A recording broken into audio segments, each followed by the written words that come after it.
for somebody to call, as President Trump revealed this morning with regards to a suspect, possible suspect in custody. It's one thing for somebody to say, I believe somebody who I know did it, and so thereby turn them in. Either law enforcement comes forcibly or that person is brought to a police department. It's another thing to tie the evidence together to ensure that it's not a false confession, it's not somebody just looking for the limelight, but truly is responsible for the shooting. And all those pieces of evidence, and I imagine there's quite a few pieces of evidence that have been recovered and just not being told to the public yet, that are all going to tie this individual to being that of the shooter. One thing that's interesting is a lot of times in situations like this, you do see a flow of information that happens steadily. The information comes out. I want to get your take on what we've seen so far in these news conferences. Yesterday, we heard from the governor last night. Kash Patel, the head of the FBI, was there as well. Also, Utah Division of Public Safety. So what do you think about the flow of information? But also on that same note, how does it change things when you have a suspect who is alive? Obviously, if they're not alive, you can maybe release a little bit more information, but there is still a case to build against this person.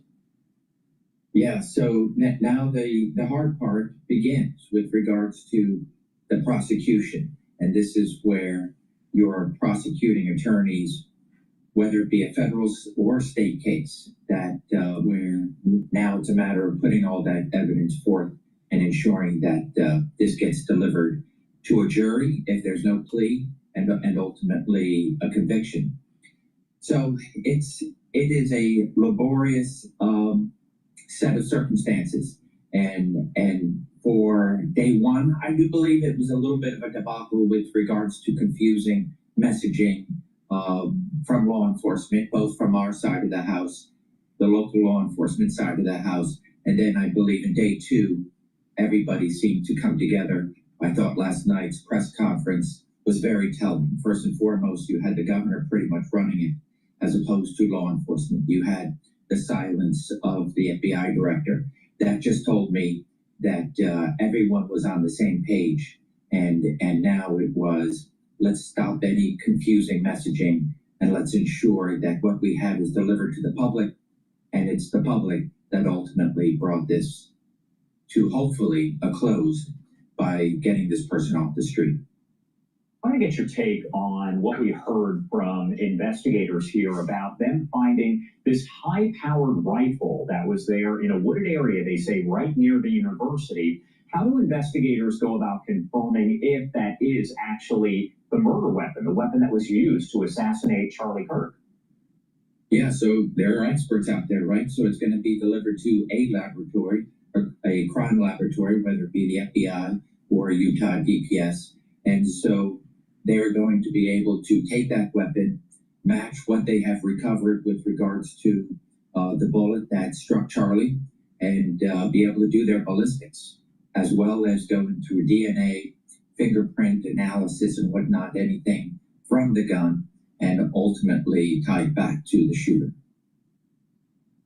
What do you think, as far as just, again, based on what you've seen with your expertise and your law enforcement background, how much information is it likely that investigators will release about all of this and how they track down the suspect? President Trump saying that he is in custody. They did release a few details, but again, we are waiting on a little bit more about this. But do they tend to release a lot of information at first when they do make an arrest, or do they have to kind of hold it close to the vest, so to speak? It all depends where this goes at the end of the day.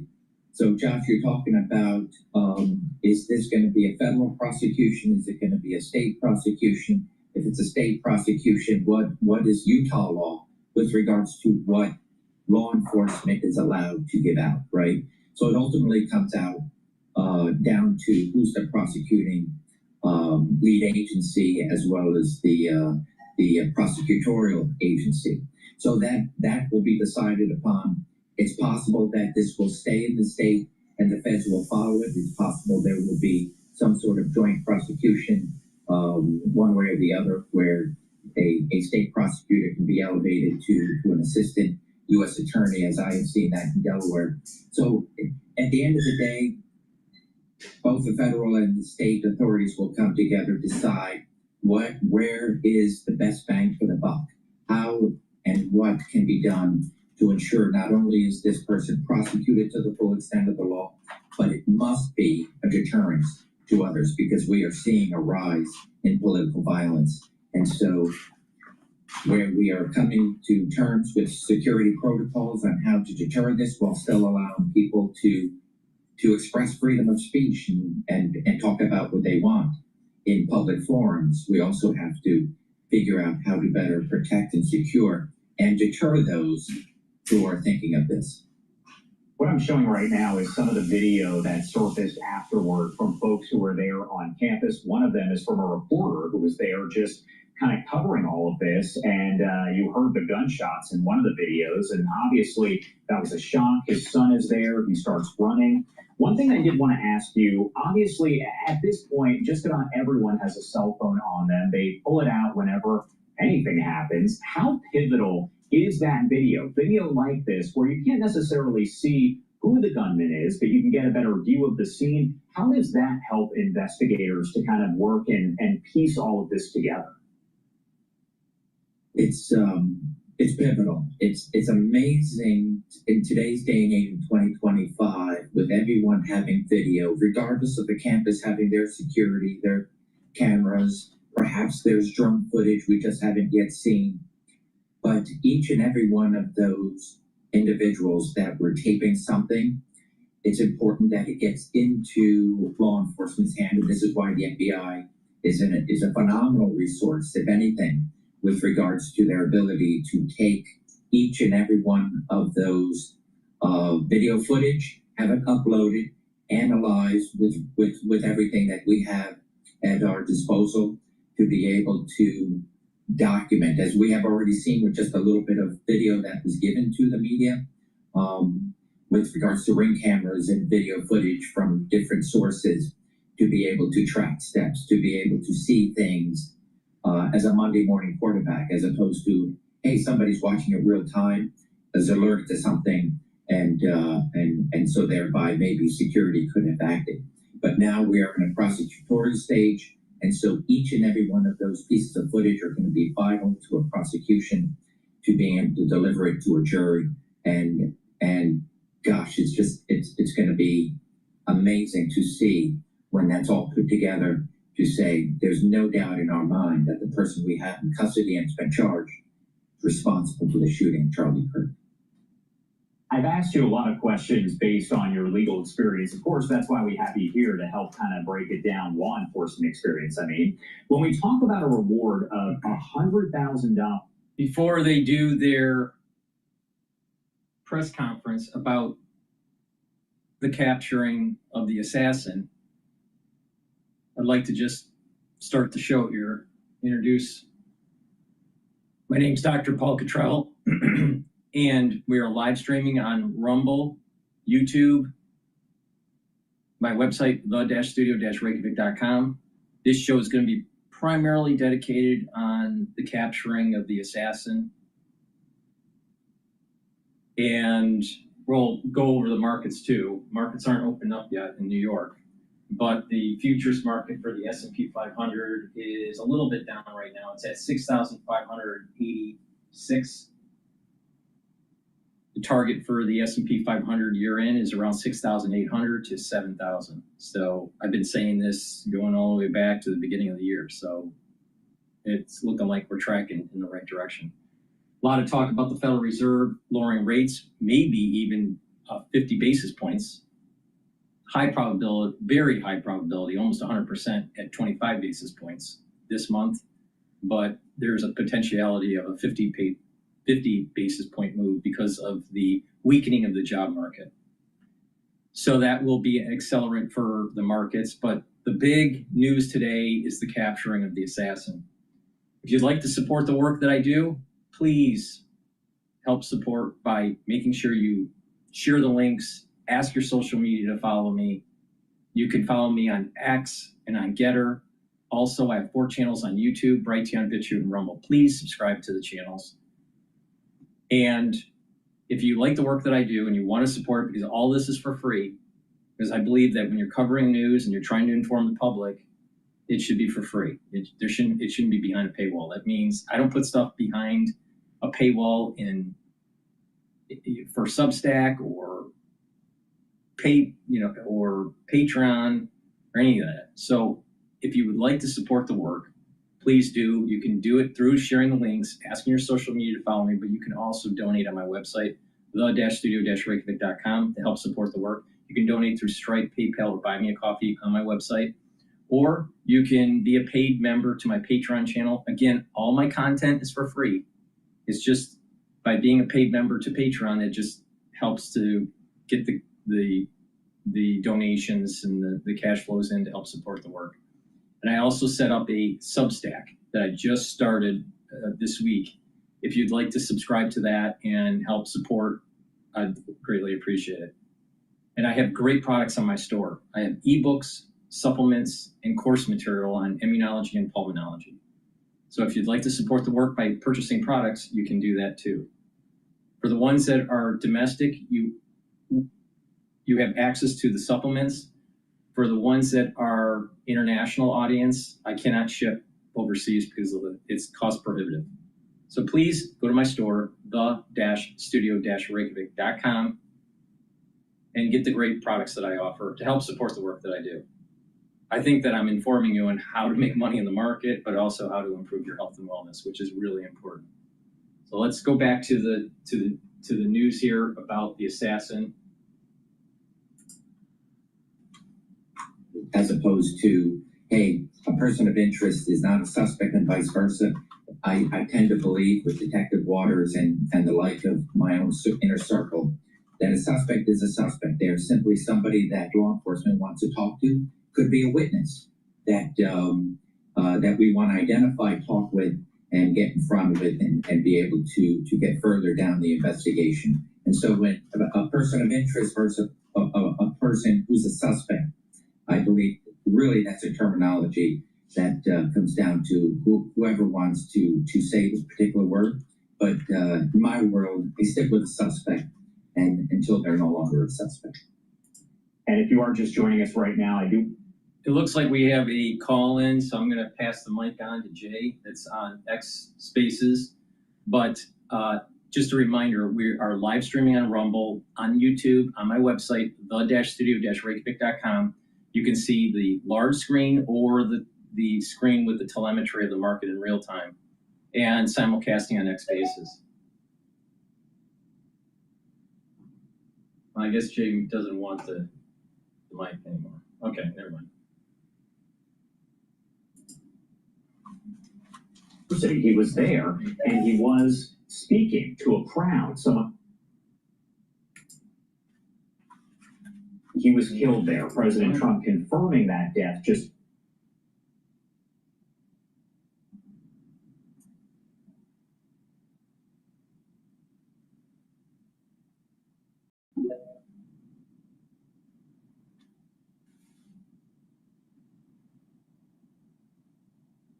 Jay, you have the speaker if you want to talk. If not, I'll just. Hello? Okay. Hi. Hello, Paul. Thank you for calling for agents. Yes, how are we heading with any clarification with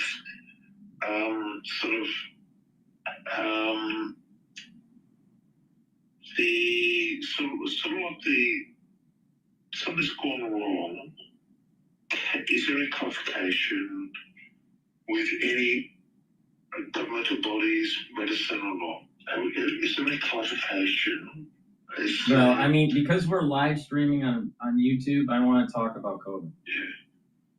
Yeah. I don't talk about COVID. I do. If I'm live streaming on YouTube, I do not talk about COVID. Yeah. So, Okay, I take it.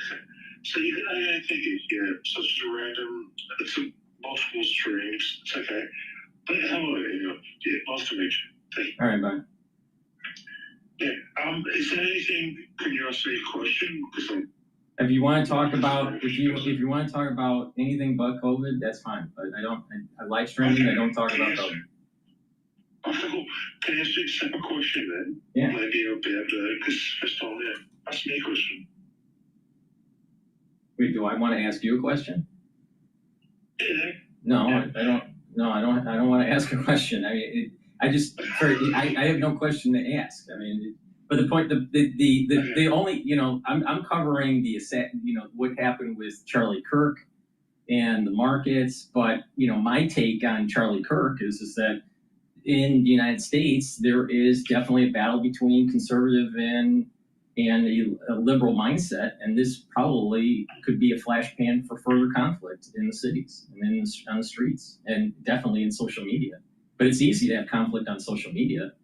It takes it's a little harder for it to create conflict on the actual streets. But I see it definitely a battle between conservatism and liberalism, or individuality versus collectivism.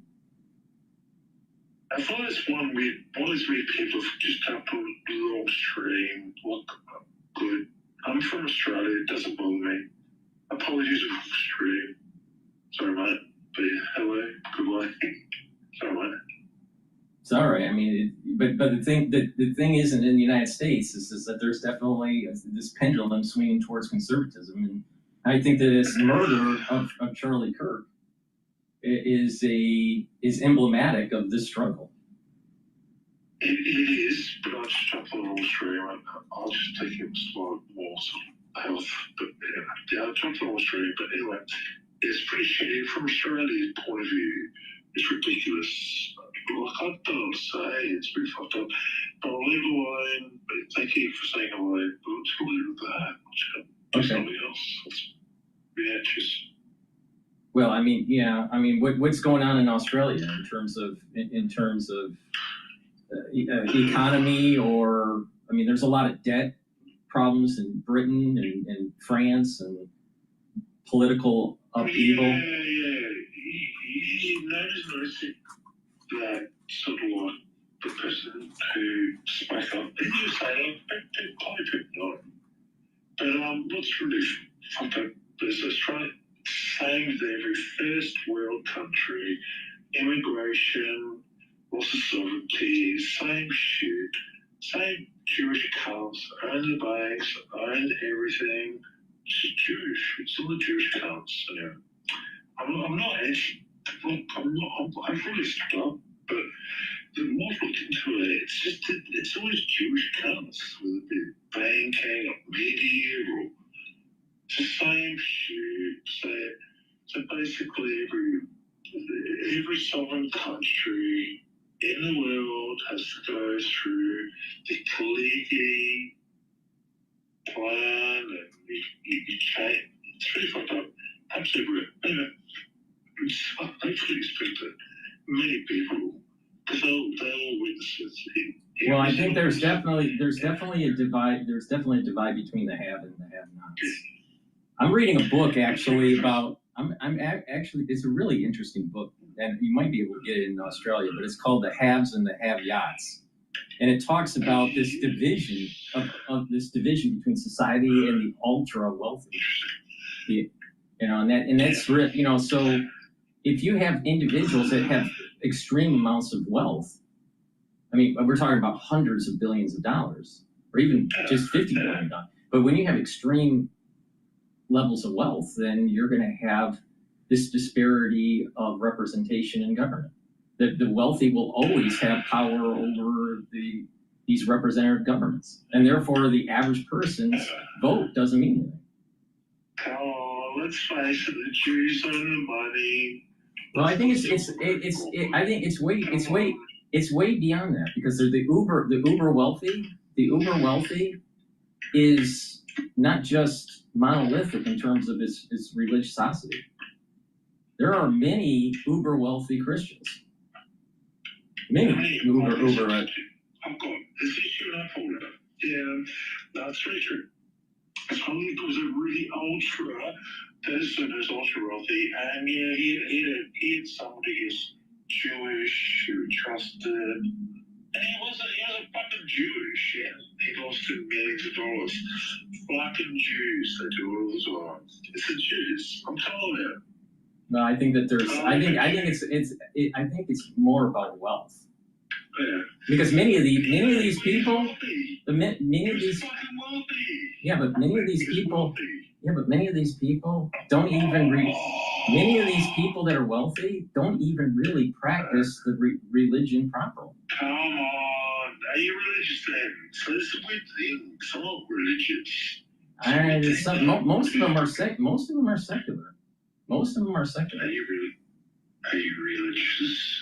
Am I religious? I would say I'm secular. Yeah. But You're I was. Jewish, aren't you? Okay, oh, you're a Jewish guy. No, I'm religious. Okay, just say you're religious. Come on. Look at it. Well, Hey, first of all, I don't appreciate. First of all, I don't appreciate the comments. I mean, I'm trying to have a conversation with you, but obviously it's devolving into something that is that's. come on. Just be honest. Are you What is Jewish? your? Am I Jewish? Yes, I am Jewish, but that's not the point. Yeah, you fucking weird. You come speak with you. I'm atheist. Oh, Well, that's your prerogative. I mean, there's nothing wrong with being atheist. yeah, mate. Let's not go every religion. They just fucking do weird shit with the Catholics, fucking raping kids, or fucking, Muslim cubs, fucking raping children. All right.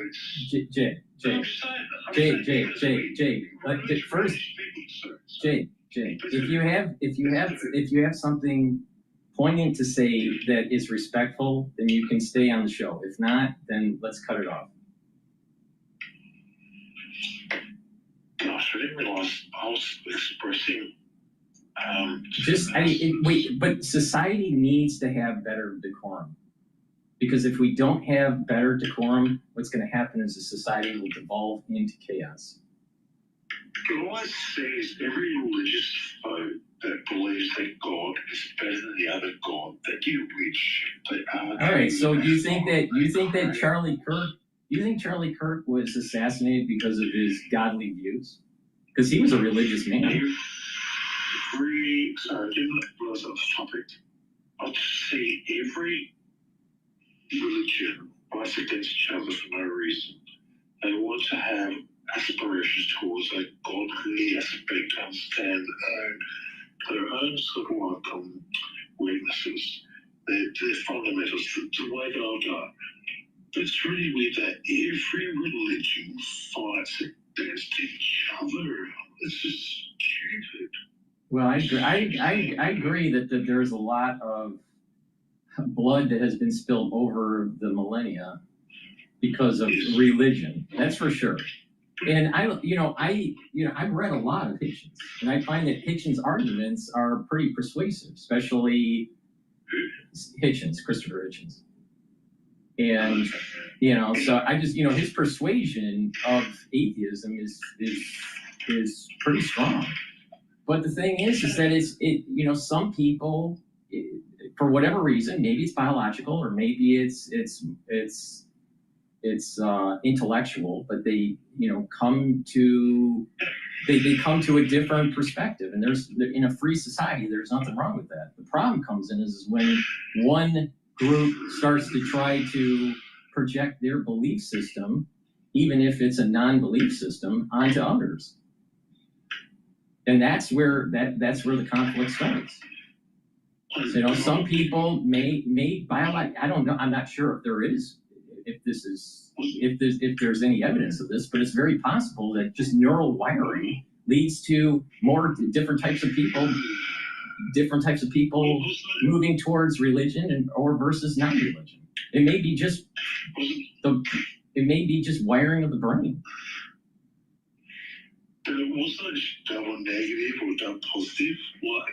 Why does a sort of book God need to be here or there? The interpretation of any book seems the wrong way to go about. Well, I think that religion. You're bringing up a good point, Jay. I mean, I think religion, in general, is a means for mankind to try to make sense of the unknown or what they are scared of. And in many cases, it's death. Many people are afraid of death, and so they have to try to justify their existence, or they have to gravitate to religion in some way to be able to ease the bitter pill of the death process, or just the living process. So but different people navigate through this differently, and I don't think there's one absolute way to solve, quote, the problem. Some people are atheistic, some people have some sort of religiosity. The problem comes in is that when a group of people project themselves on others. And I think this is the beauty of the United States Constitution. It's the separation of the church and the state. It's separation of church and state. So. In respect to, exactly. How do you know who you are and where you are? Do you have to have a high being? So it's really wonderful thing for individual people to figure out who they are and what the universe is made of. Right. So, I mean, it's a combination of self-discovery, but it's also a combination of inculcations, but you got to be careful of societal inculcations, because societal inculcations can force a situation onto the youth. And it's through the youth questioning dogmas. Come on, no. The dogma is, you've got to believe in I'm Muslim, or I'm Jewish, or I'm Christian. Well, this is a difficulty. Is that you're expected to do these things. Well, that's Jay, that's what I'm saying. I'm saying that, during the society does inculcate children to a particular perspective.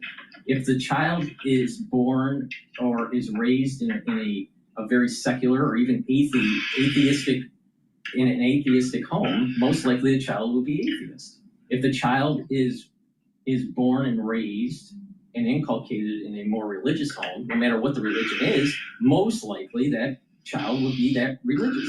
Now, there are cases where self-discovery through adulthood or even in childhood goes against the grain of the inculcation. So, perfect example is Neil Ferguson. Neil Ferguson was raised in an atheist home, but later in life, he ended up moving towards Christianity. And just recently, and he's like 62 years old. So this was a late. Hey, Doctor, so are you broadcasting on any other webs? I'm on YouTube, on Rumble, and on my website. Fuck, how do you figure that out? So am I actually, can people hear me on YouTube or whatever? They can hear you on YouTube, on Rumble, and on my website. And on X Spaces. Okay. Is this the live streamed? Can you link it up or? This is all live streamed. Oh, yeah. How many people do you have on YouTube or Rumble? Can you see the listeners there or? Right now, YouTube is at 7, 8 current, and Rumble is at 6, and I don't know how many are on my website. That's awesome. That's awesome. So, literally. But the point, Jay, the point I'm making is the inculcation is one component of religious conviction. The other is self-discovery. I would actually like if you could excuse me for a moment, as a gentleman, I just want to take this, excuse me.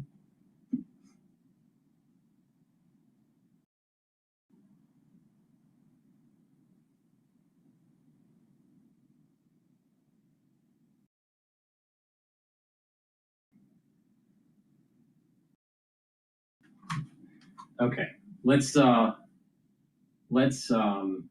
all right, we're still waiting for the Charlie Kirk's conference, the assassin being caught. There looks like there's going to be an FBI update, so we're still waiting on that. But while we're waiting, please go to my store, the-studio-reykjavik.com, and get the structural nano silver soaps. I have it in charcoal tea tree, in lemongrass, and also in peppermint and lavender.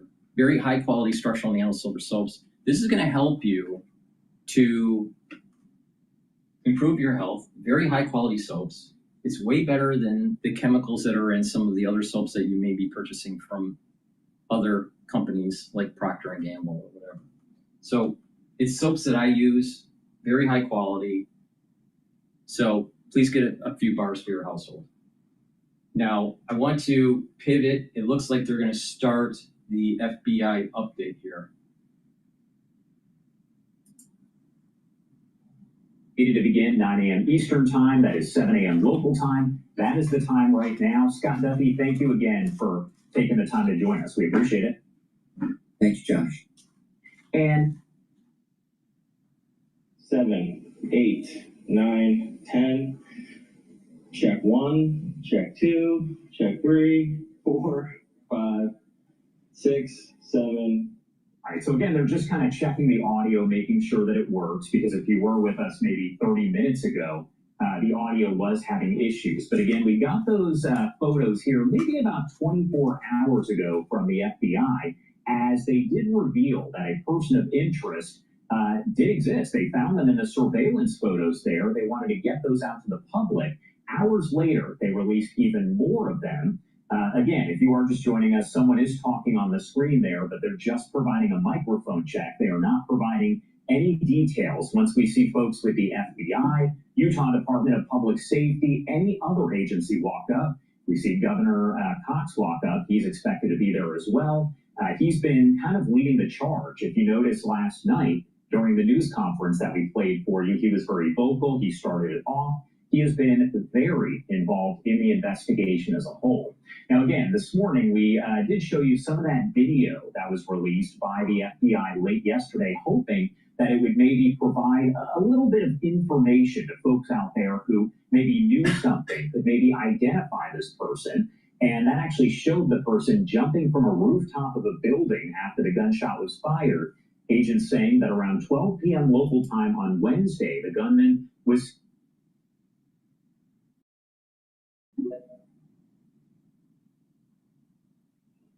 All right, Jay, I think you got it. I think you have the speaker now.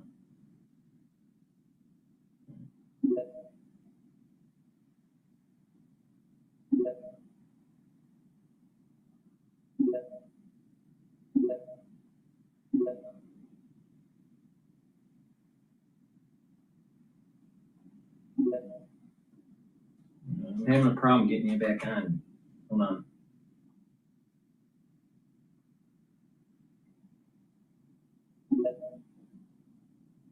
I think it's working now.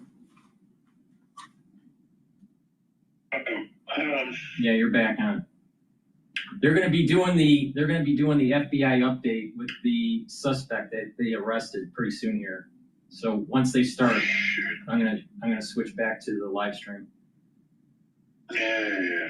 So, religion is a very personal thing, and it has a lot to do with the way one was raised and the different experiences in life. Some people have bad experiences and move away from the religion, and some people have positive experiences and move towards religion.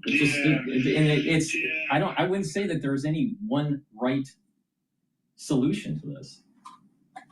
Yeah. I'm going to tell you like this. I just look at every religion as you guys are fucking not looking at the big picture. It's my perspective, so it's okay. Yeah, I'm a totally anti-religion. Anyway, I'm not speaking to you, but I'm just here. Yeah, I'm here. Well, thank you. Thank you for calling in. I greatly appreciate it, Jay, for just sharing your perspective. Yay.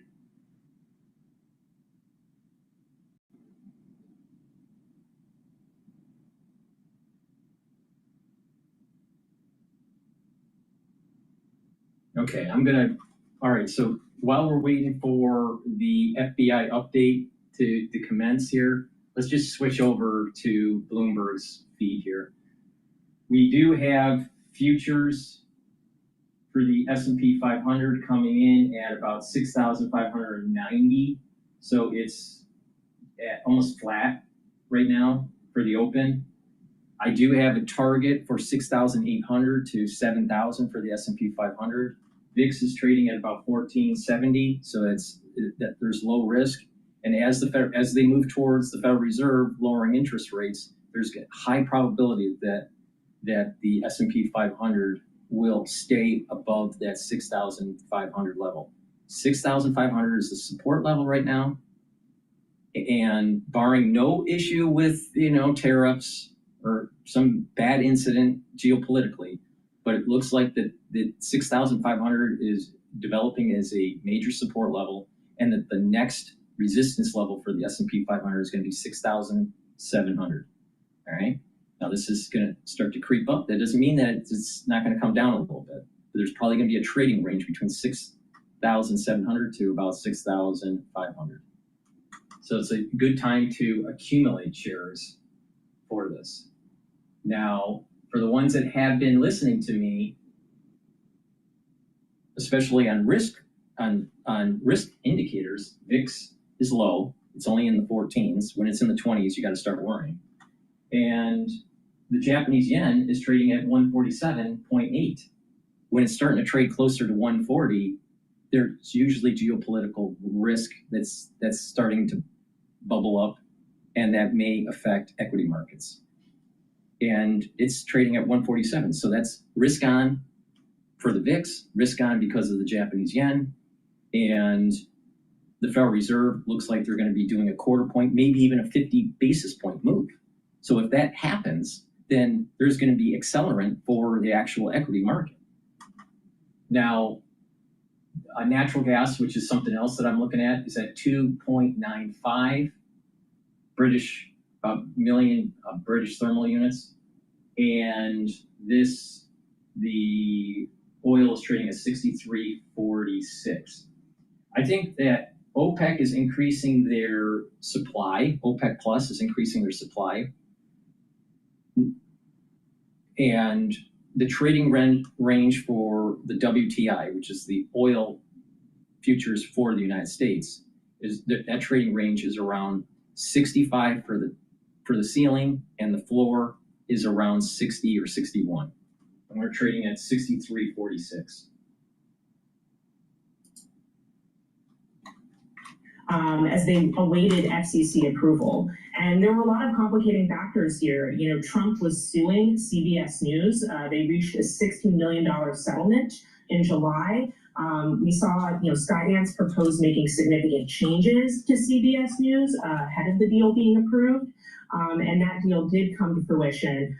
David Ellison stepped in as CEO in August. So there are some concerns that similar things will happen here, that Trump will be worried about CNN and CBS News being united under one roof. This is also a company, Warner Brothers Discovery, that had just been discussing, or just been agreeing that they would be splitting into two. For their shareholders, and what is more attractive, splitting up or becoming part of Paramount? It's hard to say right now because we don't know exactly what's being offered here. We don't have that dollar amount yet. But, we saw shares soar. No investors are excited about this. They feel like, maybe this is a better value of selling the whole company versus just waiting to see what it is on the market after the split. Warner Brothers is in the process of having its streaming and studios business divided from its debt. I'll tell you, media companies, especially that old school broadband cable situation, they're all having problems. They're having problems. People are cutting the cord. The cost of the subscriptions for Disney are out of control. I just subscribed to ESPN Plus. All right. The reason that ESPN is, for the ones that don't know, or like a sports stream, right? So I have Apple TV, so you can stream ESPN. Well, they have different packages. You have ESPN plus Disney plus Hulu, and then there's ESPN Unlimited, and then there's ESPN Selected Plus or something like ESPN Plus, which is kind of the older way that they were branding it. But I like watching college sports, so it's like college football, college hockey. Well, you got to, I mean, the way it's set up now, you got to subscribe to ESPN if you don't have cable, right? So Disney is making a ton of money on their sports subscriptions, and they keep on inching it up. In around 2022, 2021, ESPN was only like $6. Now it's, I think it's for ESPN Plus, it's almost $12 a month now. And then the more larger package is like almost $30 a month. People are going to start plugging out. So they cut the cord, they stop the cable, and then they're going to stop streaming. And that's exactly what's the problem with these streaming companies now. They're starting to realize that you keep on raising the price and people are just going to check out. Now, the threshold, the willingness of the customer to absorb the higher costs seem to be more for sports compared to just regular entertainment shows. But eventually they're going to reach a breaking point. Now, I picked ESPN Plus because I just want the college stuff. So you just strip down. But I mean, Disney is price gouging, and it's going to get to the point where they're going to even lose the sports subscriptions. All right. While we're still waiting on the FBI to start talking, please go to my store, the-studio-reykjavik.com, and get the Max 35 or the Cleanse. Now, this is really important. Why? It boosts up your immune system. All right? And how does it do it? What you do is you take a teaspoon a day, swish in your mouth, gargle, 20 seconds, 30 seconds, and swallow it. It'll improve the health of your oral cavity and the oral pharynx in the back of your throat. It'll help to improve the mucosal barrier and improve the epithelial lining of your oral pharynx. By doing that, you're improving your immune system. Super important and extremely important for this fall and winter. If you're not feeling well or someone around you is not feeling well, take a tablespoon or two and swish it in your mouth, gargle 20 seconds, 30 seconds, and then swallow it. And then once you start feeling better, or if everything's all clear, then go back to your maintenance dose of a teaspoon a day. But the point here is to do it every day to make sure that you're maintaining a healthy oral cavity and a healthy oral pharynx and boosting up that immune system. Super important. I've been taking this protocol for over 5 years, every day. Very important, especially if you live in a high density area, and especially this fall and winter. But if you do it every day and you're improving your oral pharynx and your immune system, then over time, you're actually slowing down the aging process. Why? Because if you're chronically ill, like 2 or 3 times, even if it's benign, and you get something, 3 times a year, your body takes weeks to heal. Something benign, the sniffles, right?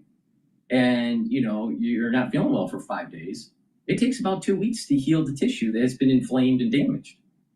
And a lot of people don't think about, well, you feel better, but your body is remodeling. Well, if you are chronically having this problem, then you're remodeling almost a quarter of the year, 9 weeks out of the year.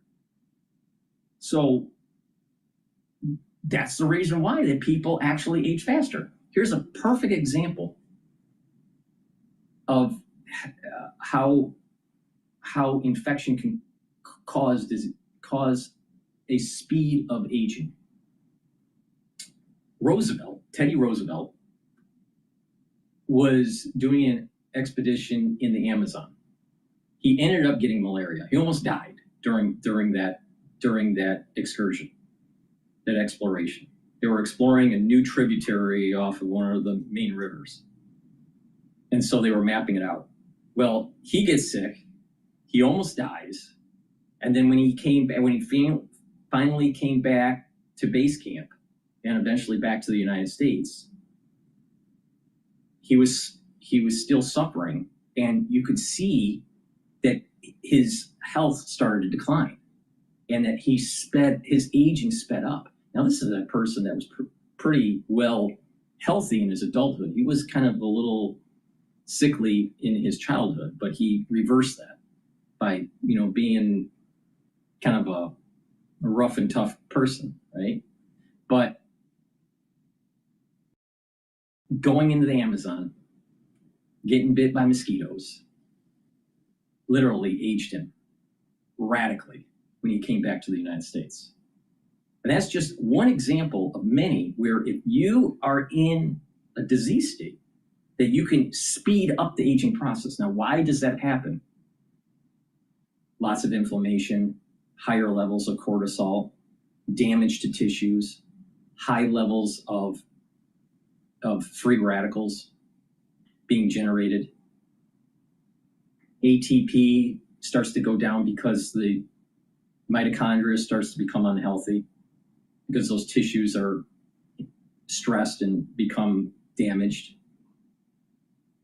So if you even if it's something benign, like just the common cold, 3 times a year, it's going to age you.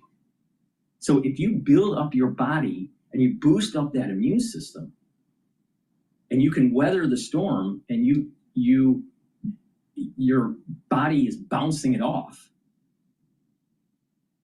then you're going to actually age slower. You will see people that are sick, especially, let's say they're in their midlife, mid-age, or even in geriatric, and they have, let's say, a bout of pneumonia or walking pneumonia. They age very fast, because of the mechanisms that I just mentioned. So it behooves you to actually short circuit some of these by boosting up your immune system, and then mitigating some of the other problems by soaking up the free radicals and bringing down the inflammation, bringing down the cortisol levels. And when you do that, you're going to actually notice that your body is healing, you're aging slower, and you get less common colds and other things. So it's really important. So please go to my store, the-studio-reykjavik.com. Take my advice, get the great products that I have. You can use discount 5. I want these products in your hand. Use discount 5. You get $5 off any order. If you spend $100 or more, you get a free gift until supplies last. And if you follow the way I tell you to stack it, you're going to actually improve your health, and you're going to slow down the aging process. And some people don't want to slow down the aging process. They just want to die, fine. It's up to you. But you may want to boost up your immune system, especially as we get into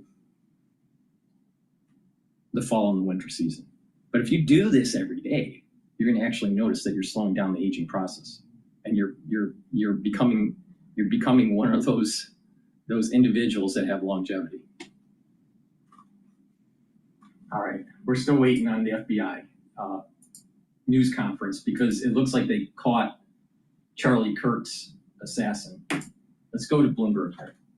Margins. All right, Shelley, thank you so much for joining us on that. That's Bloomberg, Shelley Banjo. And just a reminder, we are going to get consumer sentiment figures at the top of 10 a.m. from the University of Michigan. We will be speaking with Joanne Chu shortly after that. And ahead of those figures, an unchanged equity market, at least for the S&P, after notching its 24th record of this year. The NASDAQ also hit a record too. I think it's its 22nd record so far of the year. Russell 2000 futures, those underperformed, down about 0.2%, likely off the back of an oil spike because of the U.S. pushing for secondary sanctions of G7 nations. That oil spike also leading to higher yields, hence you get the fall in Russell 2000. Coming up, speaking of those small caps, a Bloomberg analysis of Wall Street forecasts shows Russell 2000 expectations outperforming the S&P 500 over the next year. We're going to talk to Morgan Stanley's Andrew Sliman on whether he expects the same thing. All that coming up on Bloomberg Open Interest. All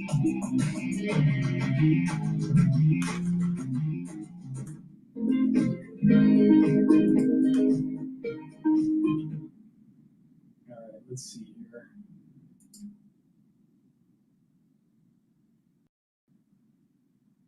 All right, let's go to CNN.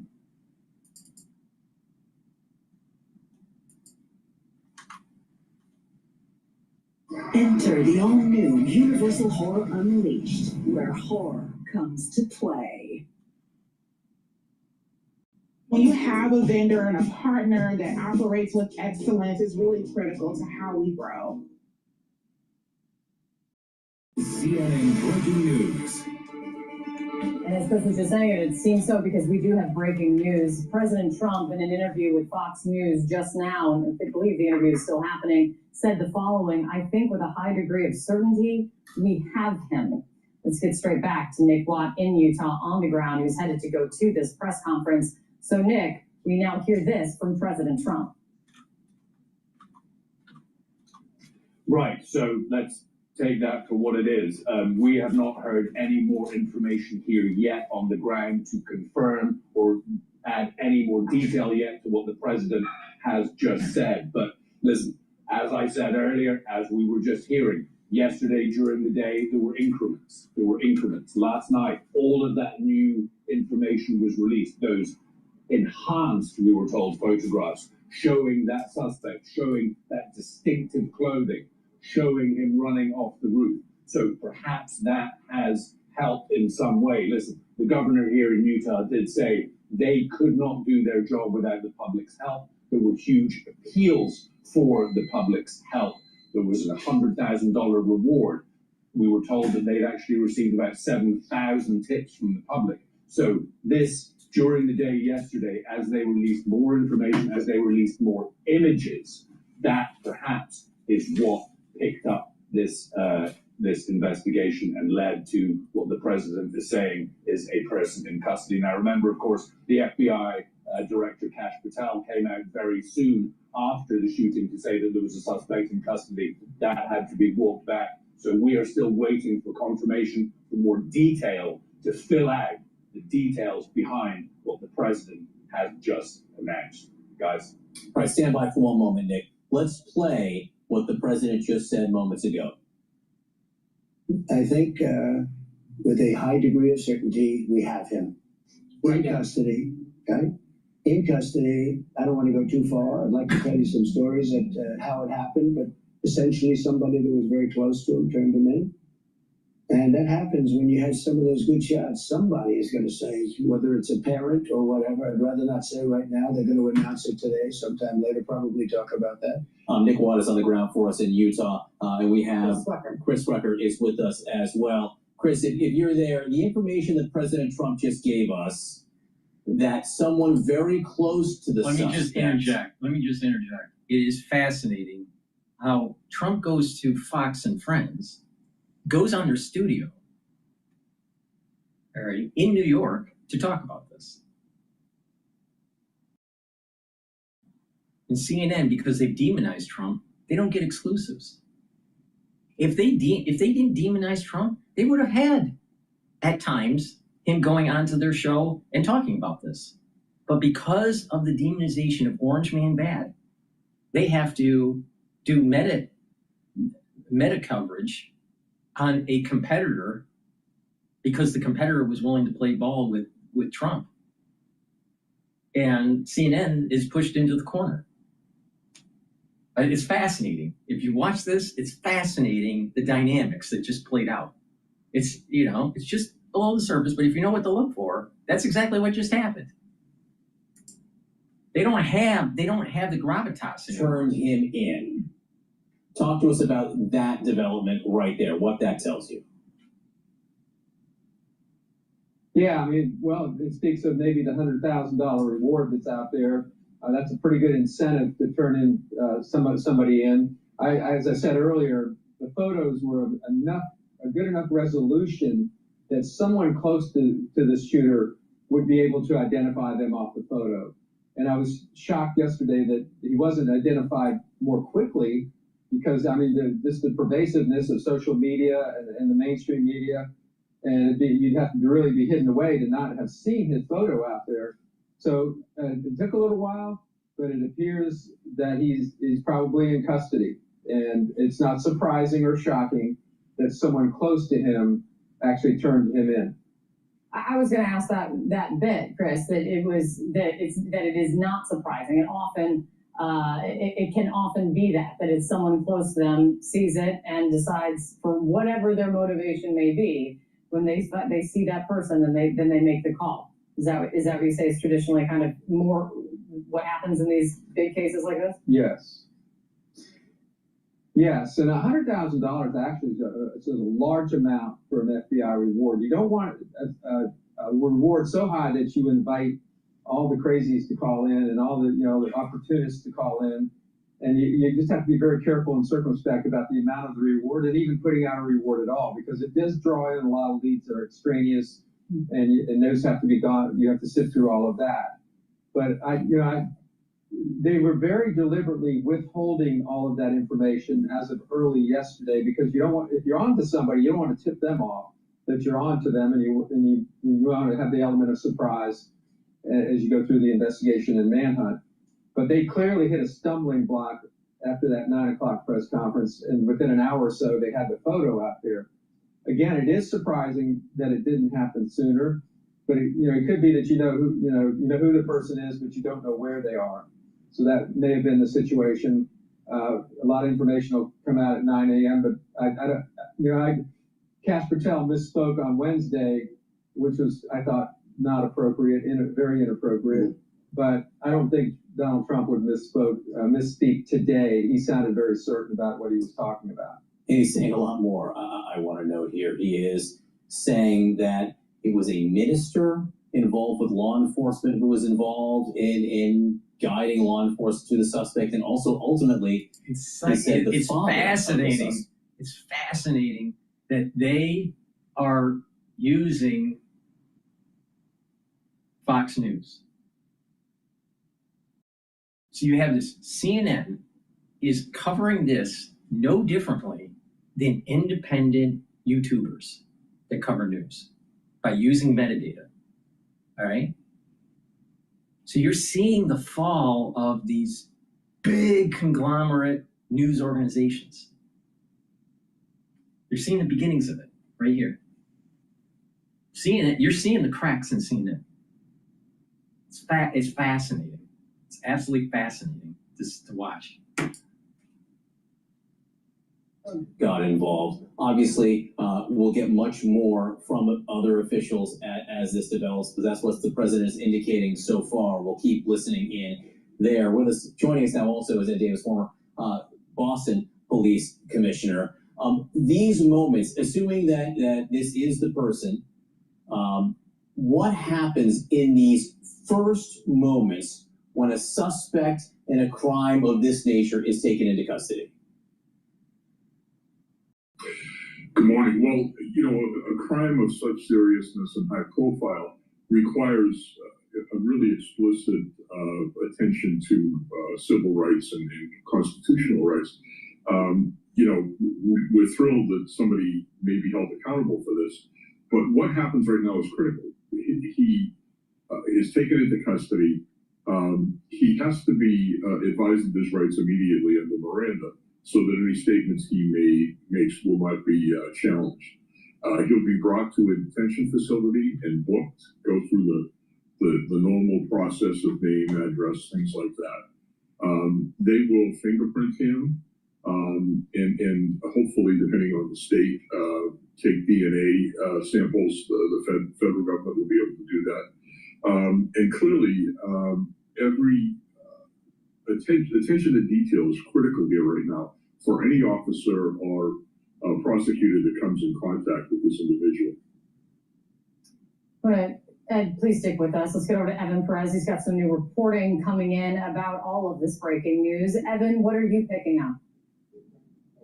Okay, we've been watching this overnight because we'd heard hours ago that the law enforcement had taken into custody someone who they thought or had been reported to be to match the description of the shooter, that image that the FBI and that the Utah Department of Public Safety had put out last night that showed the image of the shooter. And so what happened in the overnight hours is the FBI and the local authorities went and picked him up and have spent the last several hours interviewing him and trying to understand, make sure that they have the right person. Now, it's clear that President Trump is getting briefed by the investigators and he believes that this is the right person. We've just been told that they had some pretty good information that this person could be the shooter, that this person matched the description of that person of interest that was circulated yesterday by law enforcement authorities. And so the work then began in the overnight hours to try to verify and confirm. Just to interrupt here, the S&P 500 opened up, and we are trading at 6,585 right now with a VIX at 14.71. Natural gas is trading at $2.98 per million British thermal units, and oil is trading at $63 a barrel and 33 cents.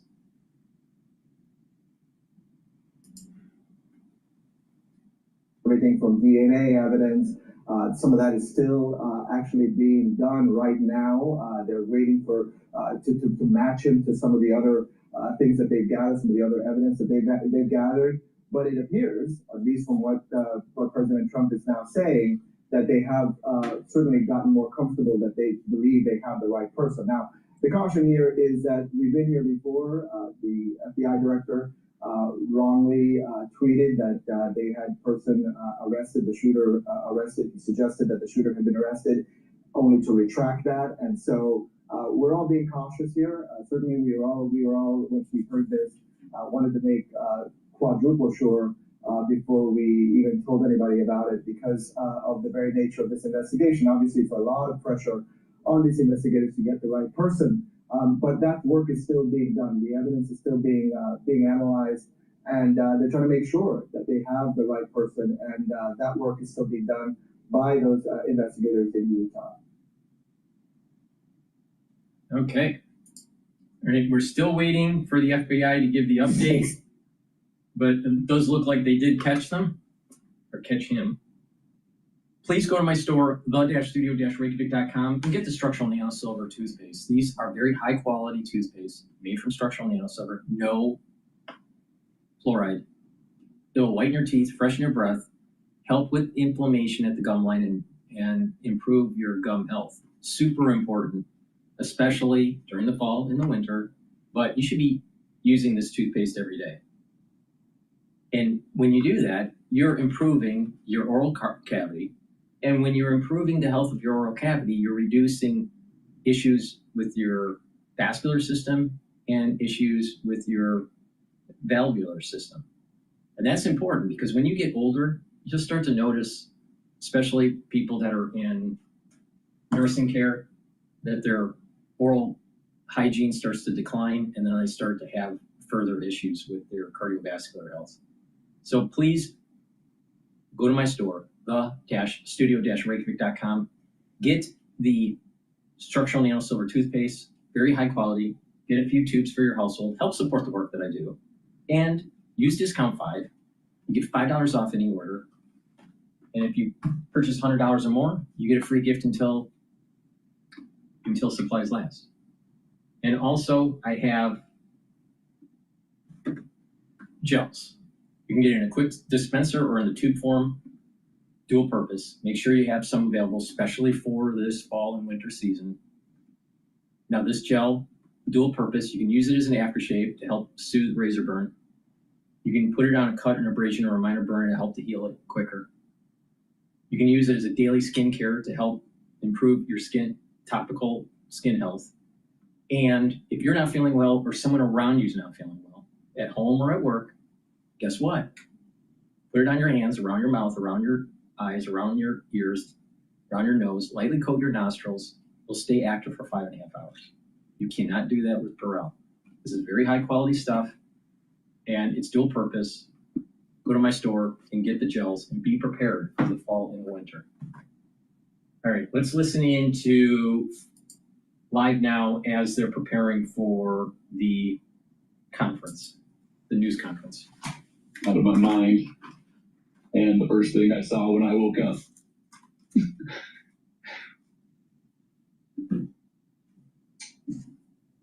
Therapy is important. Anyone that was at that event should go see a therapist. Had I not gone yesterday, that image would continually replay in my mind. And I was given some tools to combat that. As I, I had a little bit of a vision as I was, meditating on this subject. And in this vision, I photoshopped in my mind. I photoshopped the blood away. I photoshopped Charlie, sat him back up, put his smile back on, and I rewound the tape in my mind. I rewound the bullet going back up into the rifle. I was being transported up into this where the rifle was, and I stuck a flower inside the rifle. I rewound the tape more in my mind's eye, and the shooter, he goes down the stairs. I'm rewinding him, I'm pushing him back in time. And as I press play, the shooter goes up halfway. He stops on the landing and turns around. He doesn't go through with it. He goes back to his car and ends his own life. And a few people mourn the shooter, his parents, his sister, a few close friends. But nobody really cares, and nobody understands, and the event goes on like normal. And for me, I think that was the message that God wanted me to hear and to feel, is that there's a lot of people that are hurting, a lot of people that don't feel seen, a lot of people that don't feel heard. And the only thing they have is their ideology or their identity. And so when that's attacked, they feel like it's an attack on them. And what we need to do is to assist those individuals in knowing that love is real, that God is real, and that they can feel love again.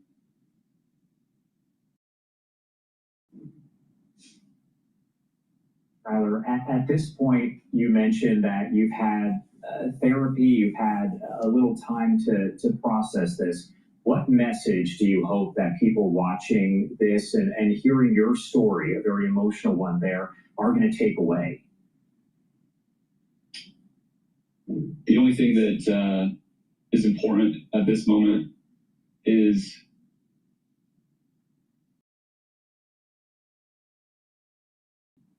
if you feel hatred in your heart, if this moment made you happy in any way, then there's a cancer in your soul. You have succumbed to a great evil. If celebrating the loss of a husband and father of 2 little children has made you happy, then you need to seek help. You are broken. You need to find God, and you need to find love in your heart again, because the only way that any of this stops is to find love and to love others around you. And it doesn't mean validating everything that's going on in their mind. That's not what love is. Love is getting help. Love is getting true help that can solve your deep-rooted issues that would cause you to find joy in the death of another. Tyler, we definitely appreciate you joining us and sharing your story here and your experience. My last question for you here, how do you want to make sure that Charlie Kirk is remembered? I know you were talking about the excitement there and focusing on the positive. So how do you want to make sure that he's remembered?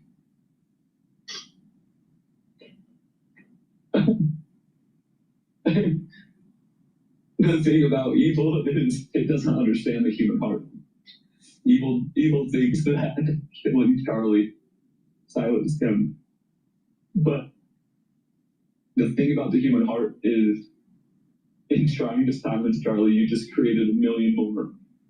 A million more people are going to rise up and share the same message of hope and divinity and of God. And they're going to stand up. They're going to stand up in the face of evil. People have been quiet for too long. People allowed, they allowed the cancellations. They allowed the pushback. They allowed people, to be fired because you have conservative ideals. And it's not going to happen anymore. Conservatives are going to stand up in a righteous way and continue to be loud and be vocal and to change the world for a better place. Skylar, thank you so much for joining us here and sharing your story. We definitely appreciate it. I can tell, of course, it is emotional. for you. Is there anything else that you want to make sure to add here before I let you go? The last thing that comes to my mind is the thousands of people that were in attendance, the millions of people that saw the direct footage around the world, around the globe. And again, those images don't go away. And so don't allow them to stay with you. Don't allow them to infiltrate your mind and to be heavy on you. Go seek help, talk to people. They're not going to go away by yourself. You need to go to therapy. You need to go be with your loved ones, because nothing's helped me more than receiving hugs from strangers, receiving messages from strangers, receiving, people coming to my door and offering me a priesthood blessing, and knowing that there's so many people around me has helped tremendously. And there's people right now that are alone, that are struggling with those thoughts and those images, and you need to reach out and find those people around you too. Skylar, our thoughts or prayers are with you as well. I know, obviously, I can't even begin to imagine what you've been through. Thank you so much for taking the time to share your perspective here and share your story with so many people and talking about Charlie Kirk. We appreciate it. Thank you, Josh.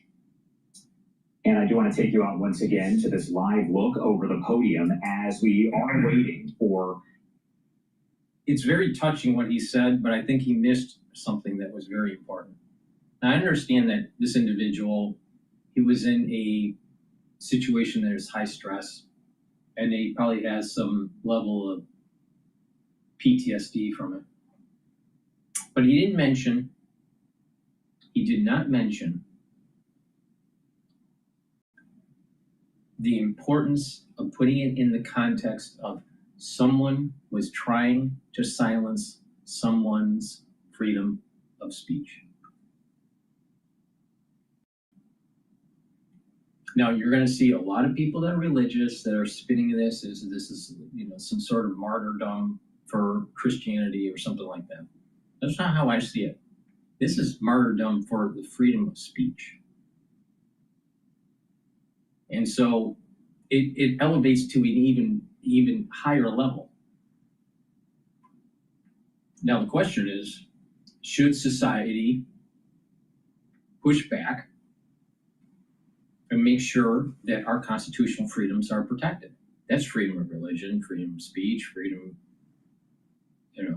of assembly.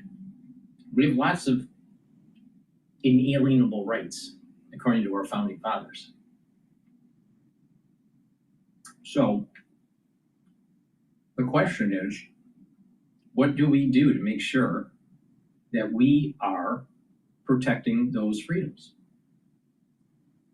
And I think that society is getting to the point where you can't just go get therapy and go and hug and people and try to find, some sort of, peaceful nirvana through religion.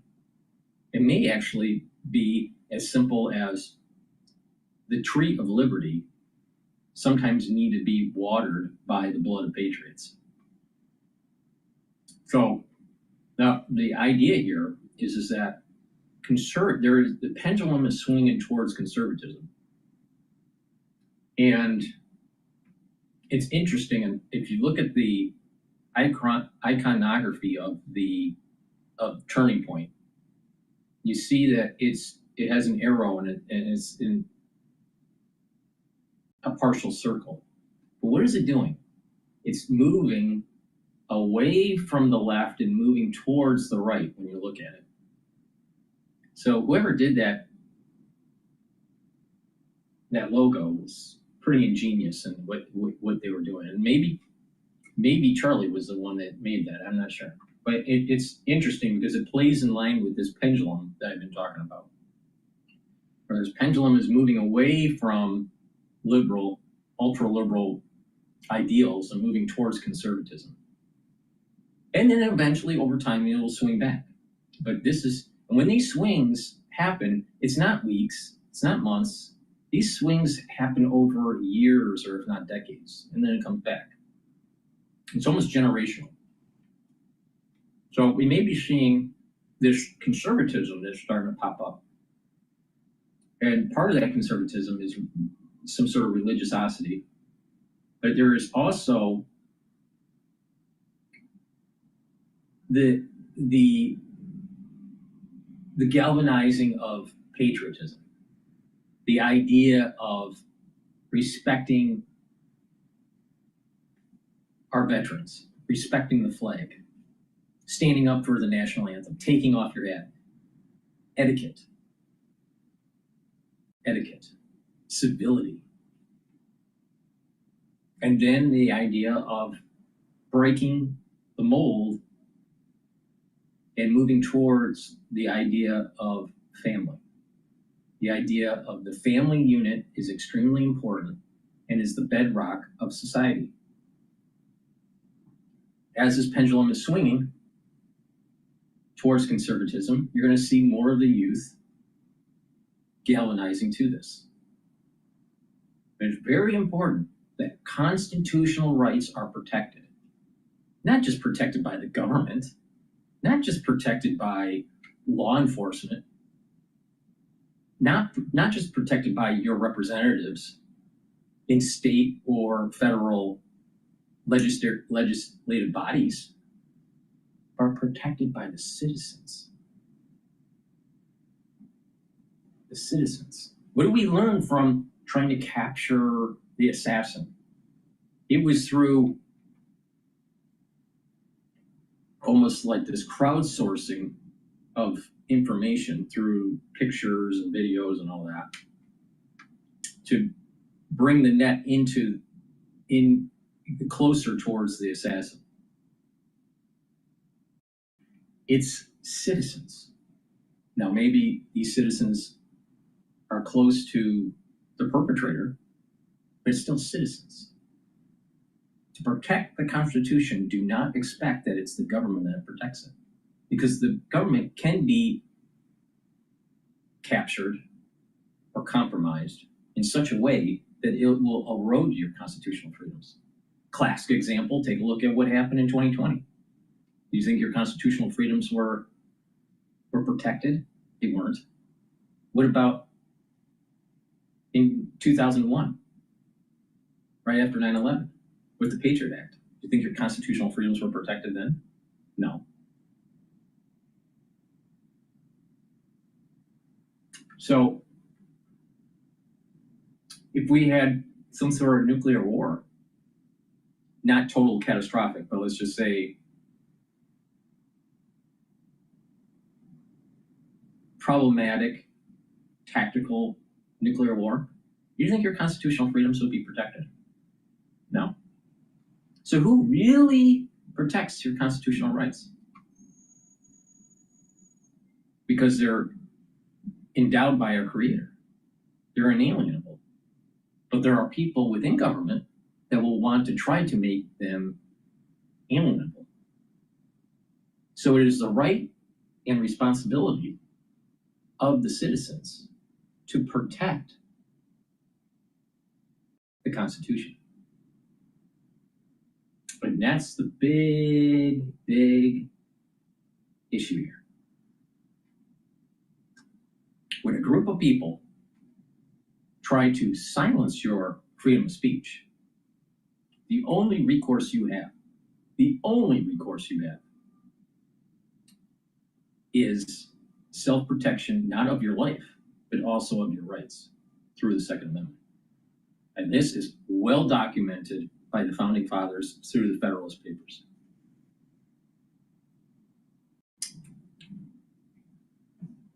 And that's what he missed. He focused on, he's hurting, which I understand, he has PTSD. That, he needs God. All right, fine. Some people need God, some people don't. It's probably better off to have some sort of spirituality in your life.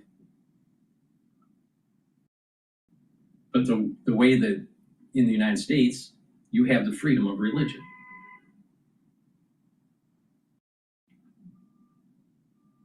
But you also have the freedom from religion too. It's your choice. And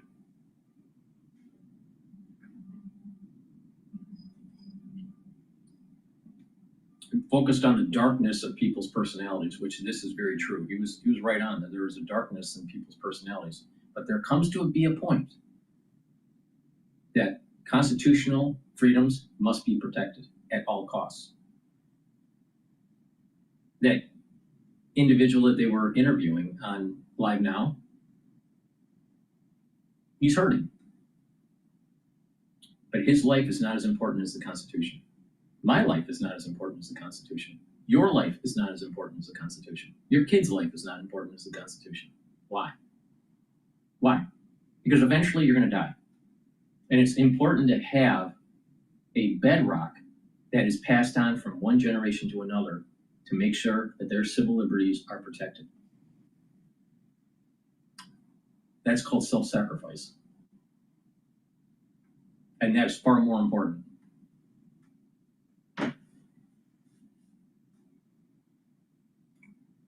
All right.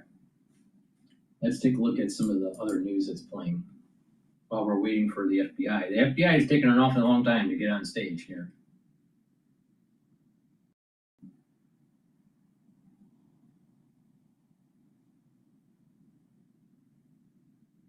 All right, this is CNN talking about Charlie Kirk's shooting suspect seen on residential cameras.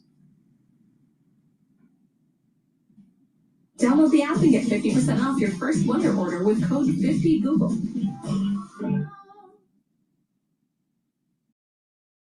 My biggest, wildest dream is to be a scientist, a diplomat, a mechanical engineer, a cinematographer, a head trauma surgeon, research biologist, an entrepreneur, a physicist, a chemist, and a soccer player. I want to be a leader, hopefully CEO.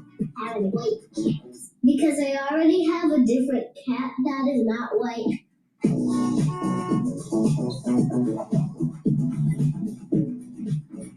New images and videos now out. But it's really important to instill God, country, and family, or spirituality, country, and family in children. Because if you raise them properly, you raise them with etiquette and self-sacrifice and accountability, you'll have a more productive society. And it doesn't matter your race, it doesn't matter your religion. There's too much division in this country. Too much division of, oh, they're Jewish and they're Christian or they're atheist or they're Muslim. That's irrelevant. It's based on those foundations. Now, if you have someone very religious and don't have affinity to country or family, then you got a problem. Or if you're just on family and not country and some sort of spirituality, then there's a problem. It's all three of those pillars. It has the right ingredients to provide a better society.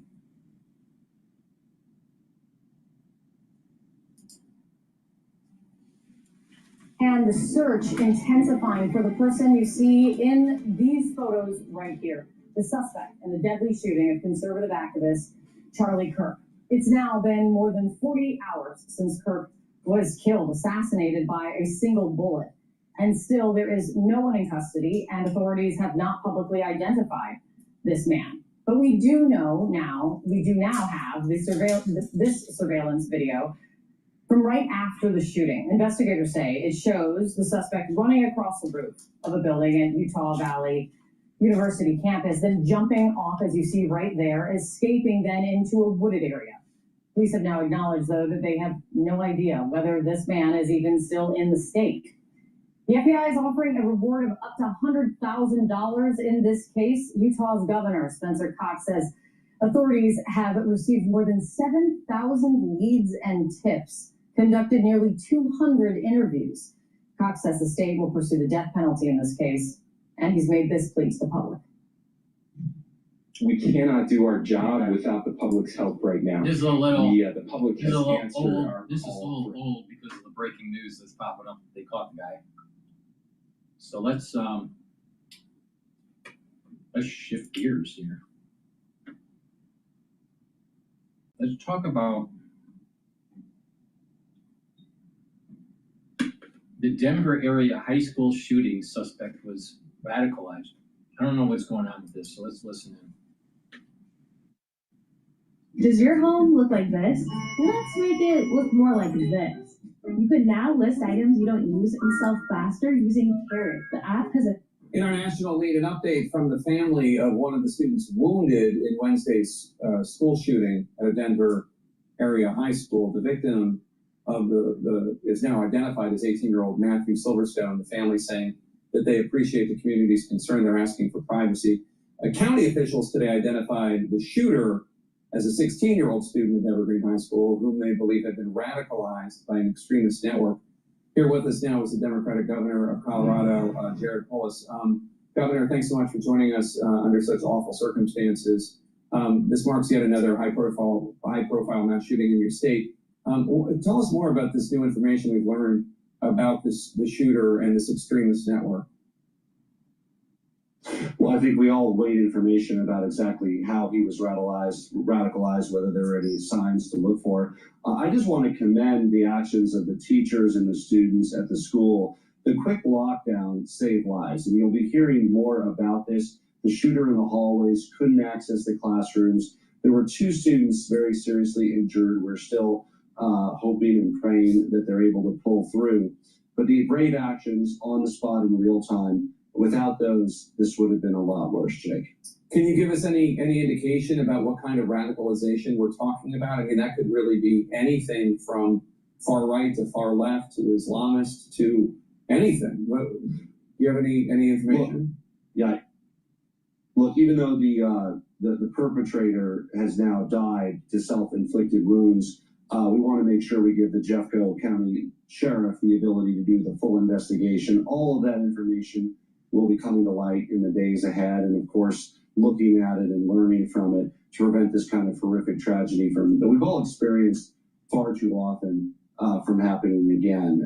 We all know this could be anywhere and everywhere, Jake, and parents across the country all worry about sending their kids to school. That simply shouldn't be, and so we need to do more.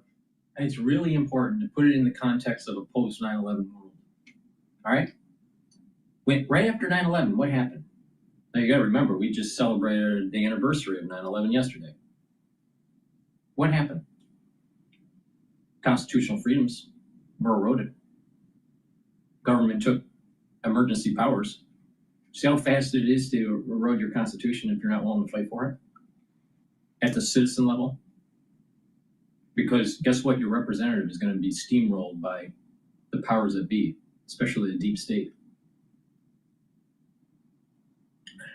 And then they scared people. Mainstream media, the news networks, tried to convince the soccer moms that they have to protect their child from Islamic terrorism in suburbia. Think bin Laden and his clan was going to be around the corner while you're walking your kid to school. No, it didn't happen. But that's how they scared the soccer moms, to erode their civil liberties. They would go around and actually ask questions to parents if it was okay to curtail civil liberties for safety, and they said yes. And they didn't learn from what Ben Franklin said. When asked about safety and freedom, and he said that if you give away your freedom for safety, you have neither. Now let that sit in. And I'm sure that Benjamin Franklin, self-educated, is far smarter than you are. Let that sit in. Really let that sit in. And that's exactly what happened right after 9/11.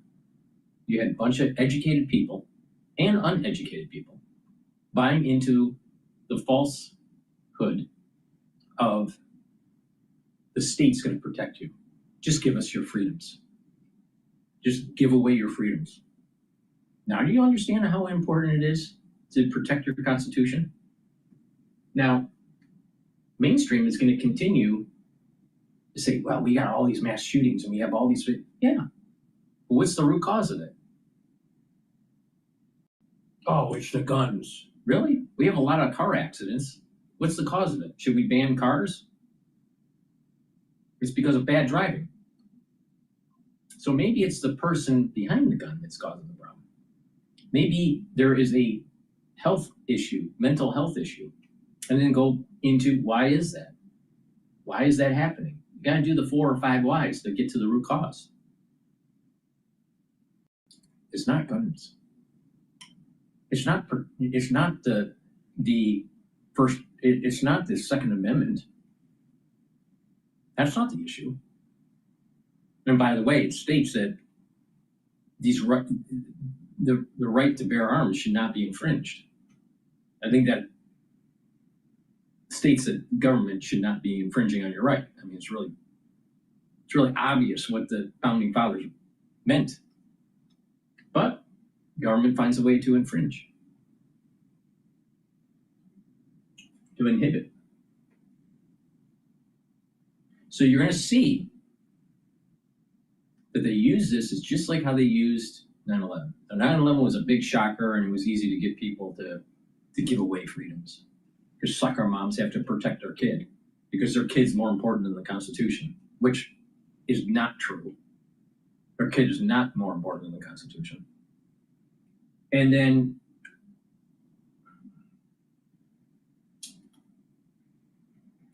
mainstream media is going to spin it that you got to get rid of this.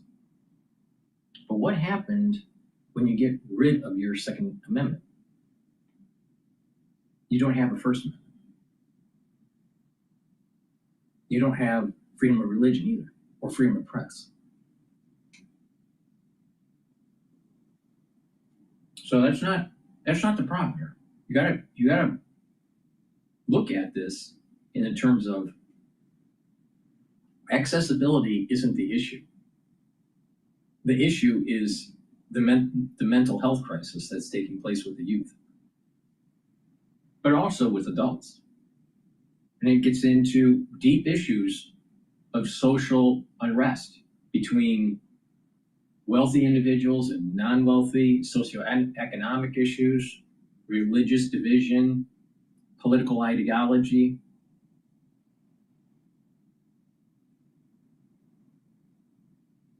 But, quote, having a safer society doesn't mean you have a safer society.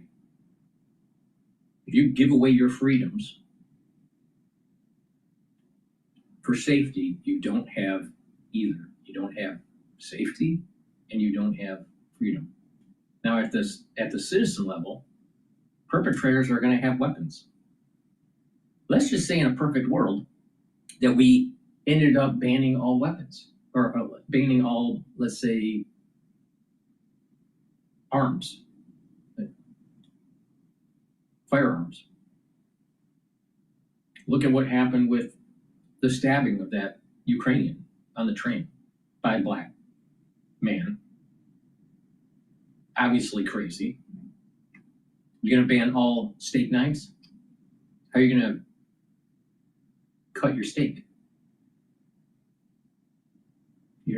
You can't legislate out of this.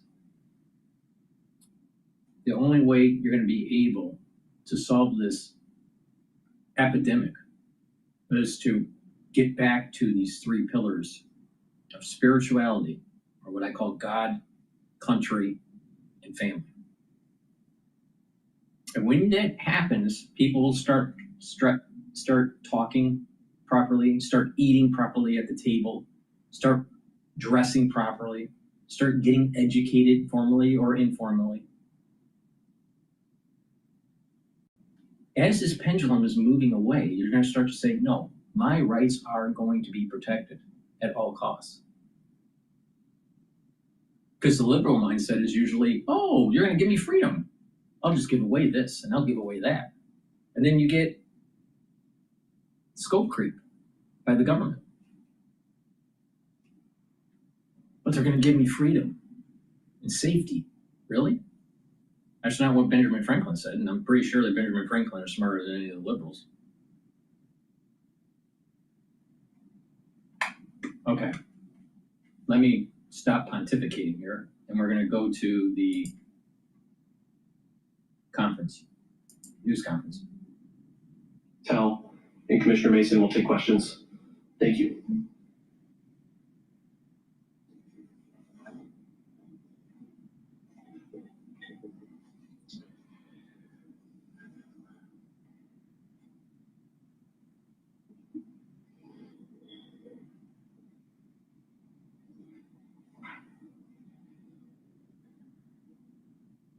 Good morning, ladies and gentlemen.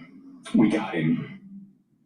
On the evening of September 11th, a family member of Tyler Robinson reached out to a family friend who contacted the Washington County Sheriff's Office with information that Robinson had confessed to them or implied that he had committed the incident. This information was relayed to the Utah County Sheriff's Office and scene investigators at Utah Valley University. This information was also conveyed to the FBI. Investigators reviewed additional video footage from UVU surveillance and identified Robinson arriving on UVU campus in a gray Dodge Challenger at approximately 8:29 a.m. on September 10th, in which he is observed on video in a plain maroon t-shirt, light-colored shorts, a black hat with a white logo, and light-colored shoes. When encountered in person by investigators in Washington County on September 12th, in the early morning hours, Robinson was observed in consistent clothing with those surveillance images. Investigators interviewed a family member of Robinson who stated that Robinson had become more political in recent years. The family member referenced a recent incident in which Robinson came to dinner prior to September 10th, and in the conversation with another family member, Robinson mentioned Charlie Kirk was coming to UVU. They talked about why they didn't like him and the viewpoints that he had. The family member also stated Kirk was full of hate and spreading hate. The family member also confirmed Robinson had a gray Dodge Challenger. Investigators identified an individual as the roommate of Robinson. Investigators interviewed that roommate, who stated that his roommate, referring to Robinson, made a joke on Discord. Investigators asked if he would show them the messages on Discord. He opened it and showed several messages to investigators and allowed investigators to take photos of the screen as each message was shown by Robinson's roommate. These photos consisted of various messages, including content of messages between the phone contact named Tyler with an emoji icon and Robinson's roommate's device. The content of these messages included messages affiliated with the contact Tyler, stating a need to retrieve a rifle from a drop point, leaving the rifle in a bush, messages related to visually watching the area where a rifle was left, and a message referring to having left the rifle wrapped in a towel. The messages also refer to engraving bullets and a mention of a scope and the rifle being unique. Messages from the contact Tyler also mentioned that he had changed outfits. I know there's been speculation as well as to the writing on those casings, those bullet casings, and I believe we have that as well. And I'll share that with you now. So the area north of Campus Drive Road where the suspect crossed over, you saw some of that in the video that we released last night, consists of a grassy area with trees on the edge of the UVU campus. Investigators discovered a bolt-action rifle wrapped in a dark-colored towel. The rifle was determined to be a Mauser Model 98 30-06 caliber bolt-action rifle. The rifle had a scope mounted on top of it. Investigators noted inscriptions that had been engraved on casings found with the rifle. Inscriptions on a fired casing read, "Notices bulges, capital OWO, what's this question mark?" Inscriptions on the 3 unfired casings read, "Hey fascist, exclamation point, catch, exclamation point." Up arrow symbol, right arrow, and symbol, and 3 down arrow symbols. A second unfired casing read, "Oh Bella Chow, Bella Chow, Bella Chow, Chow Chow," and a third unfired casing read, "If you read this, you are gay, LMAO." We are indebted to law enforcement across the state who's worked seamlessly together local law enforcement, state law enforcement, and our federal partners with the Federal Bureau of Investigation. We're grateful for everyone who worked together in such a short amount of time to find this person and to bring justice. I want to thank the public who has been so engaged, reviewing videos, helping us with sending in tips, and helping us get to this point. I want to thank the family members of Tyler Robinson who did the right thing in this case and were able to bring him into to law enforcement as well. I especially want to thank the family of Charlie Kirk, Erica, Charlie's parents, his children. I want us to be thinking of them as we bring justice in this case. They will be involved in that justice. We will be working very closely with them as we move through this process as well. This is a very sad day for our country, a terrible day for the state of Utah. But I'm grateful that at this moment we have an opportunity to bring closure to this very dark chapter in our nation's history. With that, I will now turn the microphone over to the Director of the FBI, Kash Patel. Thank you, Governor. This is what happens when you let good cops be cops. The FBI and our partners are proud to stand here today together to bring justice to the family of Charlie Kirk and honor his memory. I want to express my deep gratitude to President Trump, the Vice President, and the entire White House who have been so incredibly supportive with both resources and just personally to the FBI as a team. They had our backs the entire way, and I just want to express my gratitude for giving us the resources we need to operate in this space to bring this sort of justice at this sort of speed. In 33 hours, we have made historic progress for Charlie. Governor Cox, our partnership has been absolutely incredible these last few days. Our partnership will endure. Your state and local partners, your sheriffs, your DPS community has been unbelievably impressive in the hardest of times. And a case like this cannot be solved, cannot be brought without partnering with your state and local authorities. The FBI has a certain role to play. We will play that role, and we will lead out for the federal government. But Governor Cox, we are so grateful for your state partnership that led out on this investigation. A little bit of the timeline. Charlie was shot at 12:23 p.m. on Wednesday. The first FBI agents arrived on scene in 16 minutes with chiefs of police at 12:39 and secured the scene. The FBI immediately launched fixed-wing assets. We utilized these assets to transport personnel, specialty technicians, hostage rescue teams. We also utilized these assets to go back and forth from the East Coast and here in Utah to transport forensic evidence and other evidence that will be analyzed and is being analyzed at our FBI laboratories in Quantico and other laboratories, including the ATF. At my direction, the FBI released the first set of FBI photos of the suspect at 10 a.m. local time on 9/11. Then, shortly thereafter, the FBI reward of $100,000 was released at 10:45 a.m. local. Myself and Deputy Director Bongino arrived on the scene at approximately 5:30 p.m. on 9/11. The governor led a press conference last night at approximately 8 p.m., where at my direction, the FBI released a never-before-seen video of the suspect. We also released new images to the public of the suspect. And just last night, the suspect was taken into custody at 10 p.m. local time. In less than 36 hours, 33 to be precise, thanks to the full weight of the federal government and leading out with the partners here in the state of Utah and Governor Cox, the suspect was apprehended in a historic time period. And I want to highlight what Governor Cox said. This would not have been possible without you, the media, and you, the public. That's why we went so public, so fast, and we're so transparent, and we're committed to that transparency. The crime scene, just a little bit there. It is a large crime scene. State and local authorities, along with federal authorities, processed that crime scene quickly. And I even had the ability to walk through that crime scene and walk through the steps the suspect took to learn more about what was needed and what resources we needed to bear to create a full picture for the FBI and leadership back in Washington. Furthermore, thankfully to state and local partners, forensic evidence has been seized and continues to be garnered. Forensic evidence has already been evaluated at FBI laboratories in Quantico and state and local authorities here.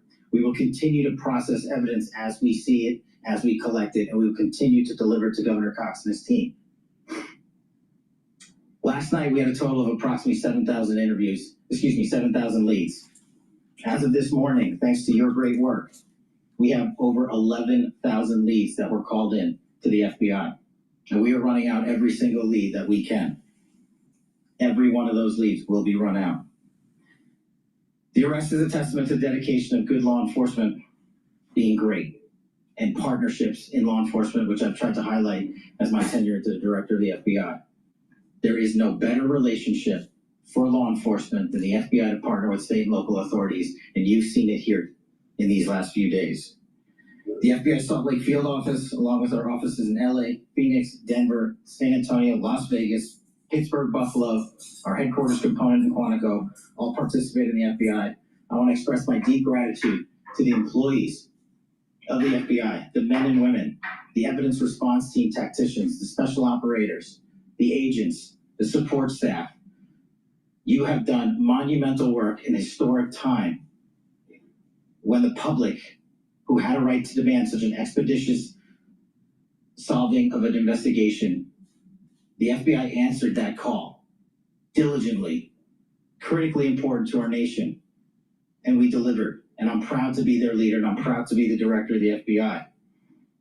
This is a very much an ongoing investigation, as the governor said, and we will continue to work with state and local authorities to develop the investigation, to provide them the evidence they need for their ongoing prosecutions, and we will be here to answer every call they absolutely have, as long as it takes, for as long as we need to find and apprehend whatever suspects were involved in this crime.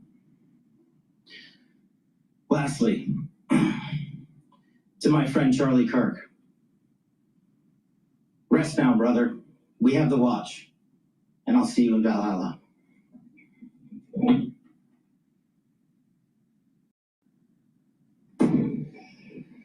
Thank you, and good morning.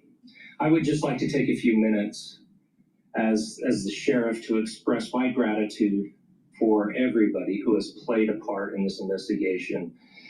As you know, it's been a vast, a complicated, and a very, very fast-paced investigation. You're looking at people standing up here who are running on, if they got an hour's sleep in the last couple of days, they're probably lucky. It has been very taxing. It has been so impressive, speaking on behalf of the local law enforcement, to see the cooperation that we've seen in this type of case. Across the state, sheriffs, chiefs, our state partners have stepped up and have come to the call on anything that we needed. Our county chiefs have been phenomenal. Our Utah County Attorney, Jeff Gray, who's standing up here with us, has been phenomenal in leading us through this investigation. I would like to thank the federal government for their resources, their assets. Our local team here, our FBI team, has been extraordinary in helping us work through this and bring this person to justice. Most of all, I would like to thank the public, and specifically, I would like to thank the public who turned to prayers and who turned to positiveness for us. I would like to thank them on behalf of the law enforcement community, because we needed those prayers. That's what we needed to get through this. We needed your support, and you gave it to us. We needed your patience, and you gave it to us. And I would like to thank you for the Kirk family, because that's what they need, is your support and your prayers, and that will get us through all of this. So thank you, everybody, for everybody that has stepped up. We've had such a phenomenal response to this. Thank you.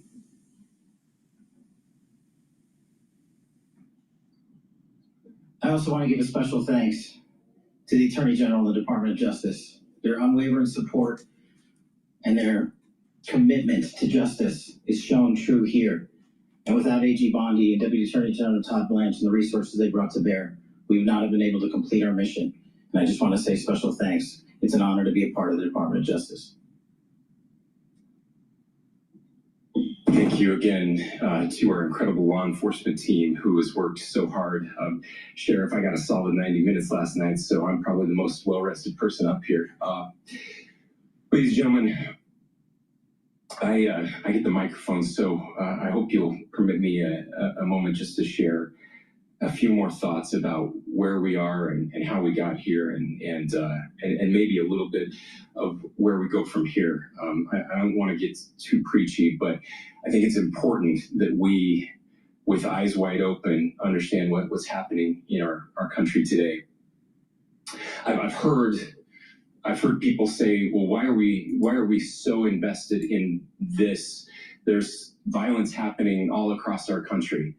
And violence is tragic everywhere.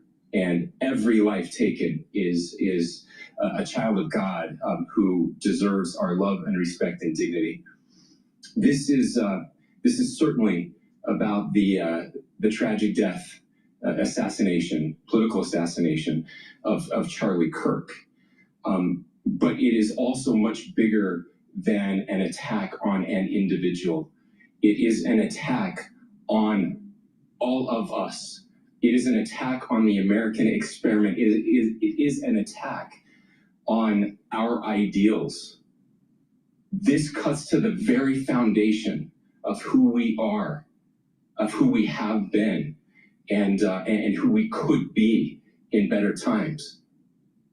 Political violence is different than any other type of violence for lots of different reasons. One, because in the very act that Charlie championed of expression, that freedom of expression that is enshrined in our founding documents, in having his life taken in that very act, makes it more difficult for people to feel like they can share their ideas, that they can speak freely. We will never be able to solve all the other problems, including the violence problems that people are worried about, if we can't have a clash of ideas safely and securely. Especially those ideas with which you disagree. That's why this matters so much. Over the last 48 hours, I have been as angry as I have ever been, as sad as I have ever been. And it was, as anger pushed me to the brink, it was actually Charlie's words that pulled me back. I'd like to share some of those. And specifically right now, if I could, I need to talk to the young people in our state, in my state, and all across the country. As President Trump reminded me, he said, you know who really loved Charlie? The youths. He's right. Young people loved Charlie, and young people hated Charlie. And Charlie went into those places anyway. And these are the words that have helped me. Charlie said, when people stop talking, that's when you get violence. He said, the weak can never forgive. Forgiveness is the attribute of the strong. The only way out of the labyrinth of suffering is to forgive. Welcome without judgment, love without condition, forgive without limit. He said, always forgive your enemies. Nothing annoys them so much. A few months ago, I referenced this last night, Charlie posted to social media, when things are moving very fast and people are losing their minds, it's important to stay grounded. Turn off your phone, read scripture, spend time with friends, and remember, internet fury is not real life. It's going to be okay. He again said, when you stop having a human connection with someone you disagree with, it becomes a lot easier to commit violence.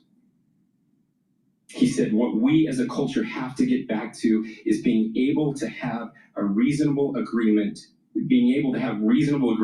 where violence is not an option. Now, again, to my young friends out there, you are inheriting a country where politics feels like rage. It feels like rage is the only option. But through those words, we have a reminder that we can choose a different path. Your generation has an opportunity to build a culture that is very different than what we are suffering through right now. Not by pretending differences don't matter, but by embracing our differences and having those hard conversations. I think we need more moral clarity right now. I hear all the time that words are violence. Words are not violence. Violence is violence. And there is one person responsible for what happened here. And that person is now in custody and will be charged soon and will be held accountable. And yet, all of us have an opportunity right now to do something different. I want to thank my fellow Utahns. This bad stuff happens. For 33 hours, I was praying that if this had to happen here, that it wouldn't be one of us. That somebody drove from another state, somebody came from another country. Sadly, that prayer was not answered the way I hoped for, just because I thought it would make it easier on us if we could just say, hey, we don't do that here. And indeed, Utah is a special place. We lead the nation in charitable giving. We lead the nation in service every year. But it did happen here. And it was one of us. But I want you to look at how Utahns reacted the last 2 nights. There was no rioting. There was no looting. There were no cars set on fire. There's no violence.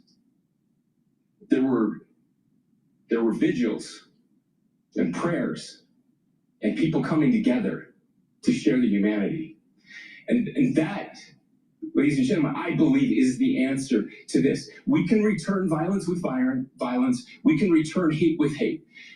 And that's the problem with political violence, is it metastasizes. Because we can always point the finger at the other side. And at some point, we have to find an off-ramp, or it's going to get much, much worse. But see, these are choices that we can make.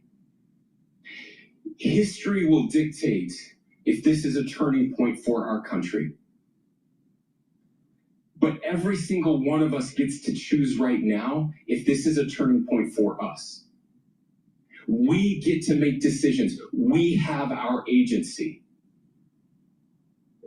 And I desperately call on every American, Republican, Democrat, liberal, progressive, conservative, MAGA, all of us to please, please, please follow what Charlie taught me. I'll just conclude with words I share often from a friend and author, Yuval Levin, who was asked if he was optimistic about our country. And he said, I'm not optimistic. He said, I hate optimism. God, that sounds bad. But he said, optimism is a vice. It's this idea that good things are just going to happen. And he said, in the history of the world, good things have never just happened. He said, I'm not optimistic, but I am hopeful.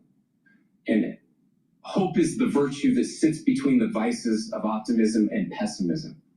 Hope is the idea that good things are going to happen because we can make them so. I still believe in our country. And I know Charlie Kirk believed in our country.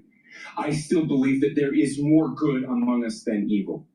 And I still believe that we can change the course of history. I'm hopeful because Americans can make it so. Ladies and gentlemen, we're happy to answer any questions you might have.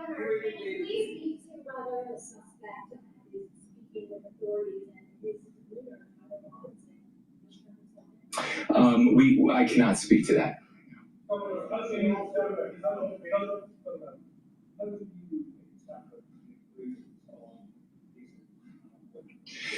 Well, I will leave that up to you to interpret what those engravings mean. I think the clearest one that says "catch fascist," there's not, and by the way, that's like catch like a ball, catch this.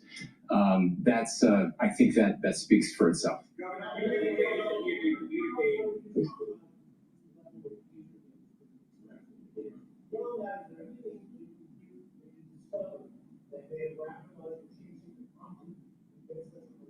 There's nothing more that we can share at this time.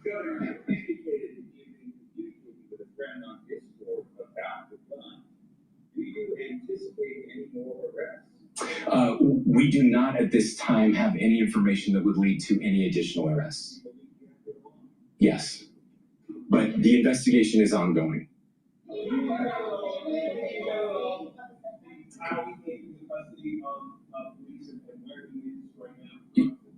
Yes, so right now, Mr. Robinson has been booked into the Utah County Jail. You heard the president this morning report that he was taken into custody, that his family and a friend helped to deliver him into custody of law enforcement in Washington County. Those of you that don't know where Washington County is, it is the southwesternmost part of the state of Utah. It's about a 3.5 to 4 hour drive from here, where we are right now, and that's where he lived and where they turned him in. Please, I'll go here.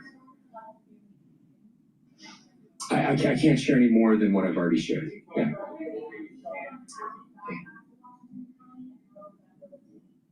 So how we obtained the gun? The gun was found here.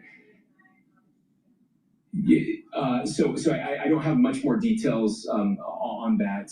We do know that he drove. We had his car here on campus, and then we had his car going south back to the St. George. It's actually the city of Washington in Washington County. I'm sorry. We don't have any information that would lead us to believe that. Yes, in fact, it was just released. Yes. I can't answer that right now. Yeah, thank you. Over here.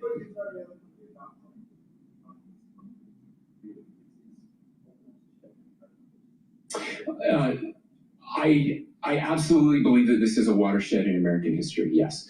The question is, what kind of watershed? And that chapter remains to be written. Is this the end of a dark chapter in our history, or the beginning of a darker chapter in our history? Look. I mean, if you look at true political assassinations in this country of someone of this stature, this feels a lot like the late '60s, and having one so gruesomely displayed on camera in all of our hands and in all of our pockets. We are not wired as human beings biologically, historically. We have not evolved in a way that we are capable of processing those types of violent imagery. And by the way, we've seen another one with a gruesome stabbing very recently that went viral. This is not good for us. It is not good to consume. Social media is a cancer on our society right now. And I would encourage people to log off, turn off, touch grass, hug a family member, go out and do good in your community. That is happening, and it's happening organically right now. I had a friend in a small city in Utah who said, we're getting together. The Republicans and Democrats in my little town are getting together to have a discussion tonight. Last night, just to find a way to find their better angels. So yes, this could be. I mean, again, you have to go back to JFK to have seen a video live of something like this happening. I wasn't born until 1975, but I know that things were really dark in the late '60s. Sorry to some of you. I know some of you were there, but this is our moment. Do we escalate, or do we find an off-ramp? And again, it's a choice. It's a choice, and every one of us gets to make that choice. Two more questions right here.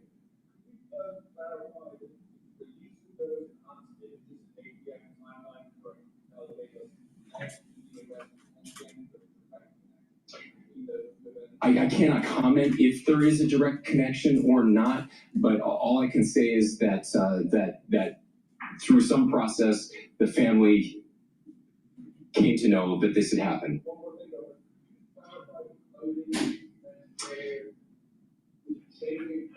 Correct. Yes. So when he's first spotted on campus, he has different clothing on, and then he changes clothing on the roof, and then changed back into that clothing at some point, so that when he was apprehended, when he was arrested, the clothing matched the clothing he had on before the shooting here at UVU. Last question here. Yes.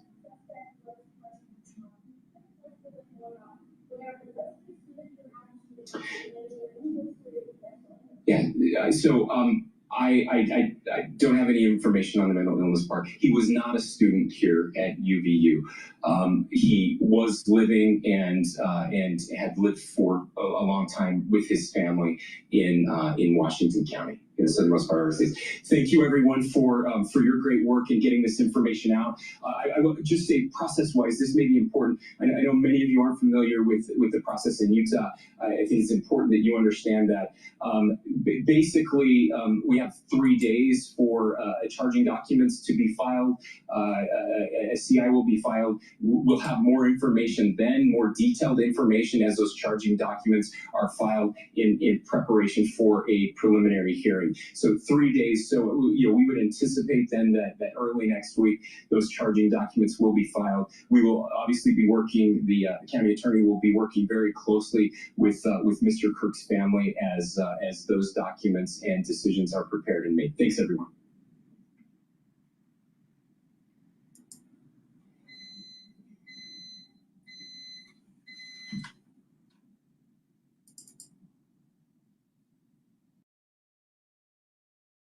Is your business reaching its full revenue potential?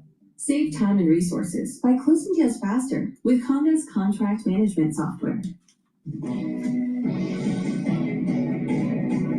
right, thank you for joining us on this Friday morning. We start this hour with breaking news in the Charlie Kirk murder investigation. New this hour, just in the last few moments, President Trump announcing that a suspect is in custody. We are awaiting a press conference from the FBI to confirm that information from Utah. That will happen in about 30 minutes, so we're monitoring that. We're watching the podium. As soon as it happens, we'll bring it to you. The president, meantime, indicating that someone close to the suspect turned him in. Here's more. With a high degree of certainty, we have him in custody. Somebody that was very close to him said, that's him. And essentially went to the father, went to a U.S. Marshal, who's fantastic, by the way, and the person was involved with law enforcement, but was a person of faith, a minister, and brought him to a U.S. Marshal, who was fantastic, and the father convinced the son that this was it. And again, I'm always subject to be corrected, but I'm just giving you based on what I'm hearing. So again, still waiting on confirmation from local authorities, but a source telling News Nation that the suspect confessed to his father. His father told authorities he secured his son until police could arrive to pick him up. Joining us now, News Nation senior correspondent Brian Menton. He's in Orem, Utah, near the Utah Valley University, where all this happened this week. This tragic shooting, and a sigh of relief if this in fact is true, Brian. I know you're working your sources. What have you been able to confirm as we wait to hear from police? Yeah, so the sources I've been talking to say that this all began to unfold yesterday evening, that this suspect was on the FBI's board in the operations center, that, they had a group of people that they were looking at, that he was up there, and that shortly before there was this press conference last night when the governor spoke, and shortly before the press conference, they were able to narrow it down to this person being the prime suspect. And that he was identified initially through facial recognition investigative methods that the FBI has, and they were aware of him, and that he then did confess to his father. And as it got closer to the press conference last night, it became clear to investigators again that he was the prime suspect. I'm also told that he was taken into custody in southern Utah, about an hour and 40 minutes or so in a rural area from Las Vegas. And that he is either in the process now of being brought back to the Salt Lake City area or may already be here, Marnie. Do you have any indication the age, the affiliation with the campus, or that community of the suspect so far? All right, I'm gonna. No, none of that This is some of the old. This is some older film that was not film, but recording that was posted. We're gonna go to live now, but before we do that, I want to make just a quick announcement. My take on this is that this to stop the craziness in the country. Again, the overall theme will need to be spirituality or God, country, and family, right? Those three pillars are really important. All three pillars: God, country, and family. But to get there isn't going to be a straight path. It's not going to be a beeline. It's going to be tumultuous. There's going to be upheaval. Now, it seems as though this individual was radicalized in school, and that his family life seemed to be relatively decent, a decent upbringing. So this comes back to the problem of higher education and liberal teachers and pushing a liberal agenda and then getting radicalized. You know, schools, in a strange way, are like mosques. Sometimes a mosque is radicalizing terror. They're radicalizing their parishioners, and they can become terrorists. Well, guess what? Same thing is happening in higher education. The imams are no different than the ultra-liberal teachers. They radicalize students, and hence we get this type of situation. Now, what's shocking to me is how well he used a weapon. So I'd like to understand a little bit more about his experience with weapons. But he looks like he was radicalized at school, in college. Well, that's problematic. And this is why I keep on saying that there's this battle between conservatism and ultra-liberalism. And this country will not stand under ultra-liberalism. It was an erosion of our constitutional freedoms. That's for sure. There's no doubt about that. So to protect the Constitution, it's going to have to be in the vein or a tributary off of conservatism. Now, there's some people that will become ultra-conservative, which may be dangerous. But this middle ground or slightly right of center is where the country needs to be. Now, why? Because that's where most of the protection of our constitutional rights will be held. Now, how do we get there? If you're a conservative, you need to push back with rhetoric against ultra-liberals and the liberal mentality. But to be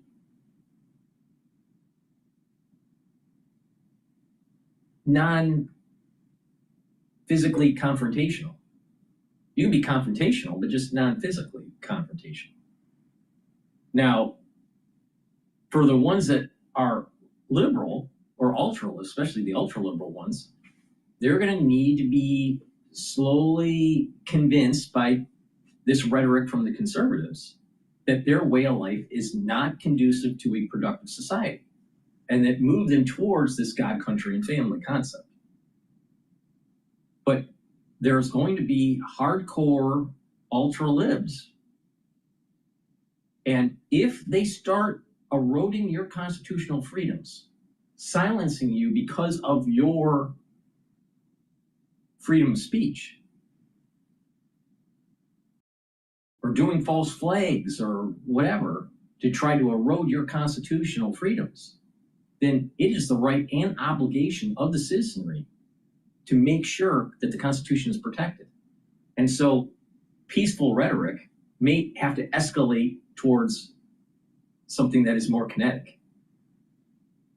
Now, we're not there yet, but the thing is that chances are, as we move towards the midterm elections in the United States and the precariousness of the Republicans controlling the Senate and the House because of the slim margins, it is super important to be vigilant that the ultra-lib is going to try to stir the beehive. And when they do, how will Republicans and how will the conservatives react? And if you are being silenced like Charlie Kirk was silenced, if you start seeing more of this happening, the only recourse is kinetic, because the rhetoric, the peaceful rhetoric path didn't work. And I suspect that there's going to be more violence in this. You're going to have certain groups becoming more peaceful. Some liberals may not gravitate to conservative ideals, but they will stay peaceful. But there are these fringe group. There is a fringe group within the liberals community that will turn this into a kinetic event. So this will just escalate more. We're going to see more. We're going to see something maybe not as extensive or have the same magnitude as the assassination of Kirk. But this is there's going to be more of this that takes place at a more local level, not such at a national level.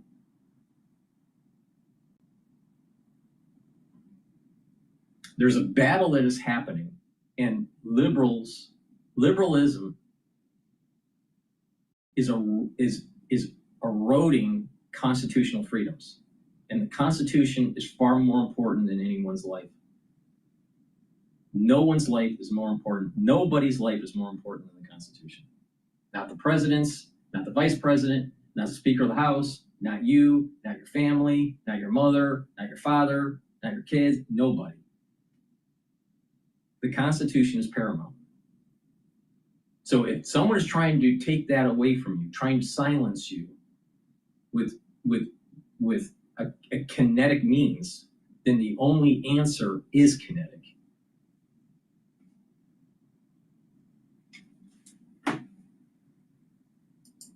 All right, please go to my store, the-studio-reykjavik.com, and get the complete multivitamin. This is the foundation for the foundational protocol to slow down the aging process and to boost up the immune system. Complete multivitamin is easy to digest, and it has the vitamins that you need as cofactors for enzymatic activity. And stack it with the probiotic. I have it in a powdered form or in a veggie cap form, all right?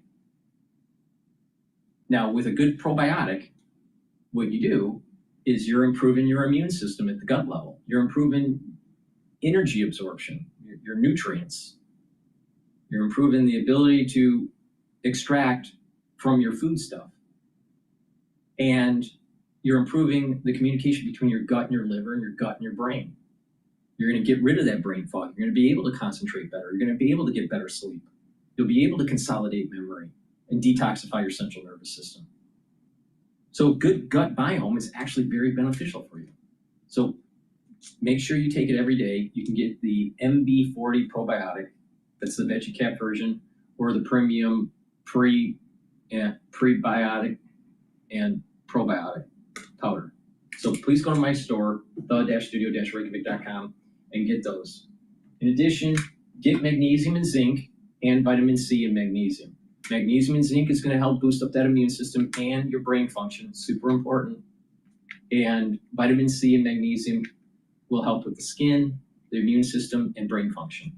Stack them together for max benefit, and magnesium increases the efficacy of vitamin D3. It's really important that you get the vitamin C and magnesium and the magnesium and zinc and the vitamin D3 from my store, and make sure that you take it this fall. And when you should be taking it every day, just to be part of that anti-aging protocol and boost up that immune system, but especially take it in the fall and the winter this year. Super important. Better pay attention. Things are getting to get a little hairy during the fall and the winter, and I'm trying to navigate you through it. So let's listen in to Live Now. The law enforcement professionals to the people giving tips deserves our credit and gratitude. In some ways, the investigation is still in the early days, but I do believe we have the shooter in custody. Say a prayer for Kirk and those two beautiful babies. We took a big step this morning in getting justice for Charlie and for his family. He concludes by saying, thanks be to God for that. So again, that is the very latest from VP J.D. Vance on this Friday morning as we are learning in real time the very latest. If you're just now tuning in, I want to get back to the shooter as we are learning more information. I do want to share this tweet really briefly, though, here from McNair out of Orem, Utah, with the Associated Press. They report a Utah governor calling Kirk killing attack on the American experiment, urging new generation to choose a different path. And as I did mention that to you in that press conference, again, popping that mugshot back up, that just into Live Now from Fox, that side-by-side booking photo as we are learning the suspect in custody and connected with that assassination of Charlie Kirk is 22-year-old from Utah, identified there as Tyler Robinson. I will tell you in that press conference, as we were learning from Meg with the Associated Press, that the Utah governor is calling the Kirk killing, quote, attack on the American experiment. He did have some emotional words in that press conference where he did say, quote, is this the end of a dark chapter or the beginning of a darker chapter in history? And we also posed that question right here on Live Now from Fox as we are working to learn the very latest. As we do so, I do want to catch you up if you're just now tuning in. Good morning to you. We'll pivot to another news story, but it's going to be a darker chapter. Why? Social media. Social media isn't going to make your kids better citizens. Social media isn't going to make your kids smarter. Quite the opposite. Social media will make your kids stupid. And social media will make your kids more radicalized.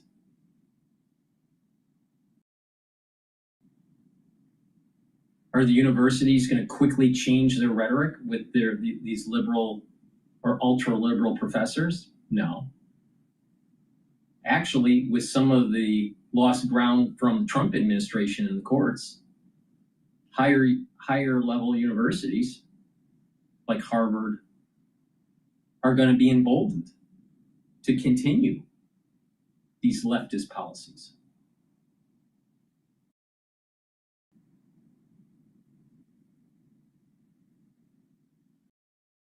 Looking at the gleeful celebration by many TikTokers and individuals posting on social media about the death of Kirk doesn't seem promising for better days around the corner in Americana.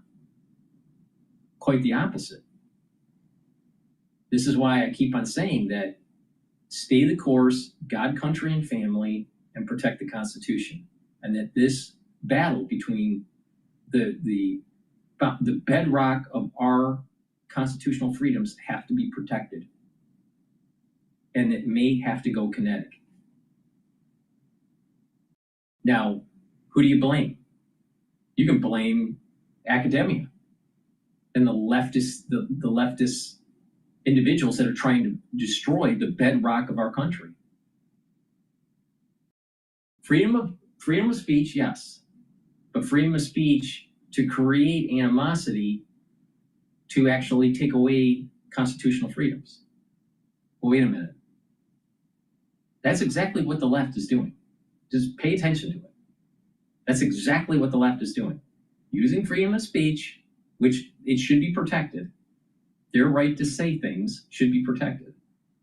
But they're using freedom of speech to create animosity within the society, have elite institutions promote students that have this leftist ideology into government to rewrite laws to erode your constitutional freedoms.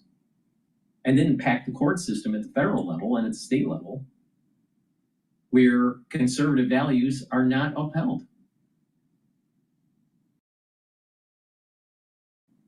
Let me give you an example. Leftist ideology trying to pack the court for the Supreme Court by increasing the number of seats.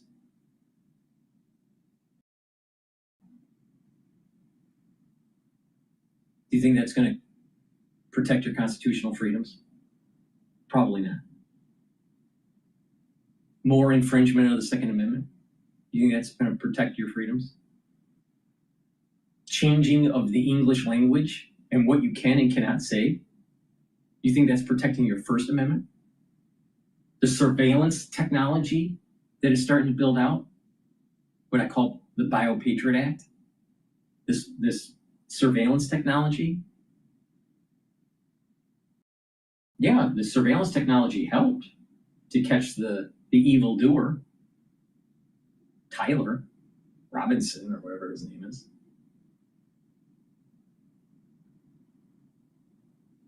But you have a never-ending eye on your whereabouts. Big government. This was warned in 1984 by Orwell. Do you think your constitutional freedoms are protected? Do you feel safer with the big eye on you constantly? So it's not going to get better. Do you think people are just going to race to religion in mass, especially the youth? No. So you have stupid youths. You have a radicalized youth by academia and by social media. And you have individuals that don't really have a foundation of God, country, and family. So things are going to get better. It's like low probability that things are going to get better. It's higher probability that things are going to get worse. And it's going to go kinetic. And if that's what needs to happen to protect the Constitution, so be it.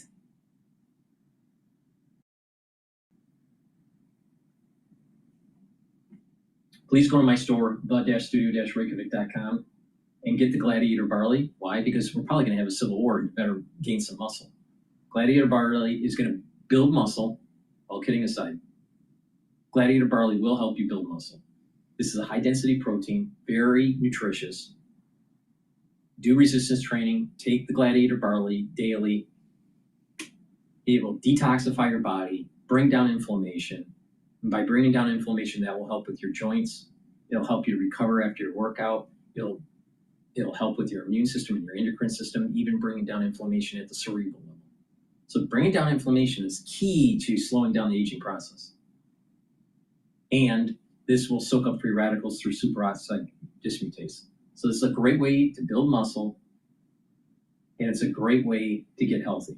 So please go to my store and get the Gladiator Barley. Use discount 5 and you get $5 off any order. If you spend $100 or more, you get a free gift until supplies last. All right. Let's listen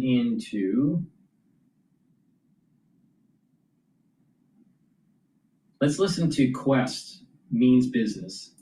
Once in a while, I'll play his episodes. Revised numbers show the US job market is much weaker and on shaky ground than when President Trump launched his trade war.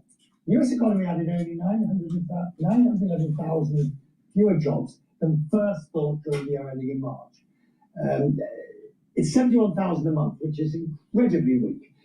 Overall, this revision is the largest on record, and proof for the White House that the BLS, the Bureau of Labor Statistics, is broken. Dan Altman is the author of the High Yield Economics newsletter. Dan's with me from New York. I want to go through this in two different aspects now, because it is complex. Let's first of all deal with the economics of it, not the BLS side of it.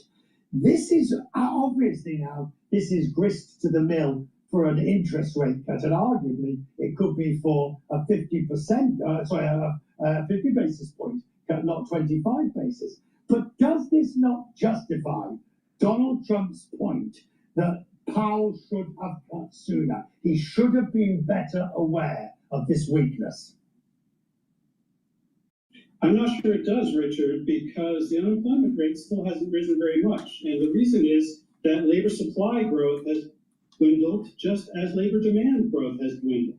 What we saw starting in mid-2024 was a marked decline in work permits and asylum given to immigrants. We were at a rate of 250,000 a month in December 2023, and that came down to about 8,000 early this year. So there just wasn't as much labor supply coming online. And as a result, even though labor demand was cooling, we still have a fairly low unemployment rate. And Powell's job is to maximize employment for the people who are actually in the United States. His job is not to maximize labor demand and send wages shooting through the roof. But when you look at these numbers, and I understand what you're saying, that the weakness comes from, in a sense, the weakness comes from the very policies that the president is now saying needs to be reinforced. But at the same time, we do know that demand is, the consumer demand is falling, that the economy is slowing, and that the argument for interest rate cuts is now pretty much inarguable. Well, I agree that the economy is slowing. I think labor supply is an important part of that picture. And I do think that the Fed will cut by 25 basis points this month, but I think it will do so partly as a trial balloon, because I think it wants to see how the economy will react to that loosening of credit. If there's not much change in inflation in the next couple of months, and there doesn't seem to be a lot of overheating, then they may continue. But I think they're operating in a territory here that's not really well known to them. So let's do the other side, the BLS side. Now, every economist knows that the numbers are dodgy to start with, and by that I don't mean they're fiddled. They're just very difficult. They're very complicated. They're very, very technical and fiddly to get right. So a revision is not unusual, even a large revision. Does this give, what you've seen today, does this give cause for concern about the integrity, not the process? I don't have any concerns about the integrity under the civil servants who work for the Bureau of Labor Statistics. I'm sure that they're doing the best they can. They have a system of statistical estimates which may need updating for this unusual situation of falling labor supply, which was a result of policies that they would not normally take into account directly when forming their estimates. That's something that ought to be looked at. But I have no doubt of the integrity of the people who have been doing this job for years in exactly the same way.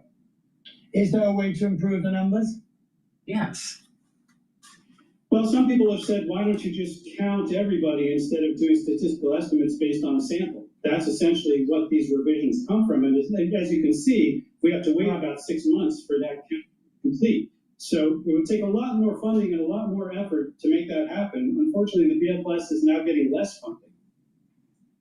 And finally, Stephen Meron, of course, who's being put forward for a Fed for the to fill an unexpired post on the Fed. He believes, well, they're so dodgy, these numbers, let's not bother even issuing them at all. I'm guessing you don't subscribe to that view. Well, I know that a lot of businesses, when making decisions, want to understand the employment picture and consumer demand as close to real time as they can. Now, you can ask them, would they rather have a statistical estimate which is unbiased, but perhaps noisy, and have it a month after the data are available, or would they rather wait 6 or 7 months for something that's a bit more accurate? I think some of them would say they'd still rather have the noisy estimate sooner. That's a lovely way of putting it. Noisy estimate. It describes exactly what we're talking about. I'm very good with that. Thank you, Julia. Thank you. All righty. We're going to go to live now. They're interviewing, I think, maybe an ex-FBI guy, maybe ex-law enforcement. But before we do that, please go to my store, the-studio-reykjavik.com. Protect your neurons. Super important. Why? We went through a crisis in 2020, and many different systems are going to be affected long-term, what I call the aftershock. And one of those organ systems is your brain. You're going to know many people, about 30 to 40% of the people that you know that are age 40 or older will have the signs of early onset of dementia within 5 years. Within 5 years. So it's extremely important to pay attention to me. You need to bring down inflammation at the cerebral level. You need to improve your cardiovascular flow to your brain. And you need to protect the neurons. And you protect the neurons by soaking up those free radicals, bringing down inflammation, and taking supplementation that will help with maintaining the myelin sheath, improving the mitochondrial health of the neuron, and giving the proper microenvironment for those neurons to be healthy and to maintain the positive neuroplasticity. But if you don't be surprised that you get early onset of dementia. Now, it's really important, again, to look at this from a holistic point of view. Detoxification of your body, better cardiovascular fitness, bringing down inflammation, soaking up free radicals, taking supplements that will actually improve the health and protect the neuron. Ubiquinol is the most bioavailable form of CoQ10 that you can get. You can't get anything better than this. What I have in my hand is the best that you can get.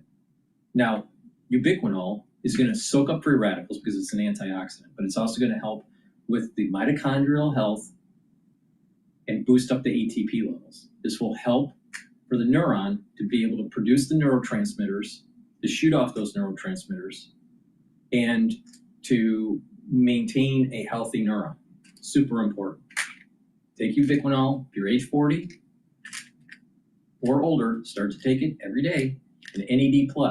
It's a supplement that will boost up your NAD+ levels, increase your energy, repair DNA damage, including in your neuron, and help with the health of the mitochondria, because it'll also repair the DNA damage in your mitochondria, because you have cellular DNA and you have mitochondrial DNA. This will help to repair it. And NAD+ will help to protect the neuron. Stack them together. It's really important. So get the ubiquinol and the NAD+. But again, it's a holistic approach. Proper supplementation and proper diet and exercise. Learn new things and provide a microenvironment to provide the neurons to be as healthy as they can be, so you can mitigate the problem that is going to start to happen. And you're going to notice that people that haven't been doing this within 5 years, you're going to be noticing, guess what? Early onset of dementia. And there's a multitude of reasons of why it's happening. But it's happening. People 40 years of age or older are going to start getting it. Of this country, aren't we? You see people walking away from law and order and accountability. And now we've got people walking away from the right to free speech and the right to express opinions and the right to participate in public debate without having a fear of their lives. And again, this is Republicans and Democrats really need to get together on this, along with the rest of the American people, and have to say enough is enough. We can no longer tolerate this. We need to reinstitute deterrence in this country. And I think we're going to see it in this case. The governor was very quick to point out that the death penalty is on the table in Utah. And there's got to be deterrence in this country. People have to understand that if you want to act in a manner that undercuts the foundations of this country, there will be accountability. That accountability will be swift, and that accountability will be harsh. It's as simple as that. As we discuss accountability and what could happen next, I actually want to stick to the facts and the timeline that we know, and I know you'll be able to help us come through it this morning, Chuck. Hopefully you can see this along with the viewers. Yes. That is the latest timeline of Charlie Kirk's murder, and I want to share this with you because you provided a statement saying Charlie should have never been put in this position. If we look at the timeline, 1209, Charlie Kirk walked on stage for his America Comeback Tour. And as you know, Chuck, this was that tour across several college campuses and universities across America, giving not only Charlie the point to express his opinions, but to allow students to step up to the microphone and voice theirs. At 12:23, Charlie Kirk shot with a single bullet on stage, immediately taken to a local hospital. 12:52, University Police and then Orem, Utah Police Department announcing they are investigating the shooting. Then just hours later, 2:40 p.m., the Commander-in-Chief announcing Charlie Kirk has died on Truth Social. You said that so eloquently, Chuck, that Charlie Kirk should have never been put in this position, as we saw someone climb on top of a roof and shoot him. Break this down for us, because for him to have not been put in this position, we do know that Charlie was very big on free speech, and we do know that he wanted to allow faculty and students to do the same. However, many people sharing that sentiment with you this morning, Chuck, that if you're going to go on these tours, you need to have the correct Secret Service and law enforcement around you to make sure the worst does not come to fruition. Well, we got to remember Charlie Kirk did not hold a government position. He was just an American citizen like us, out there expressing ideas. Yes, they were mainly political ideas, and he wanted to debate those political ideas, but he was just a citizen. So had private security. Of course, they were augmented by the campus police. But what really needs to drive the security operations is the intelligence. And what we know, based on the intelligence, whether it's social media or other means, is that he was a very divisive person, according to those on the left. They did not agree with his ideologies and with his beliefs. And that took it all the way to direct threats in many cases that were out there. I would imagine Charlie Kirk was very aware of that. But the intelligence needs to drive the operations. That event, you cannot have an event where there's no ticketing, no screening for weapons, no enhanced law enforcement participation, no ambulance on site, and no additional security measures in place. And sometimes the answer is we just cannot protect you in this kind of environment. And the advice is that you move it to another location, maybe shrink it down in size, and implement all of those screening capabilities that I speak of. I deal with this. Just a perfect example of what I mean. If conservatives don't align themselves with God, country, and family and protect constitutional rights, you're going to lose them, because the government can't or will not do it for you. Period. He's just saying it. Oh, we don't have the resources to protect your freedom of speech in a venue. All right. But that doesn't mean that should stop. I'm telling you, it's the citizenry that's going to protect the Constitution, not the government.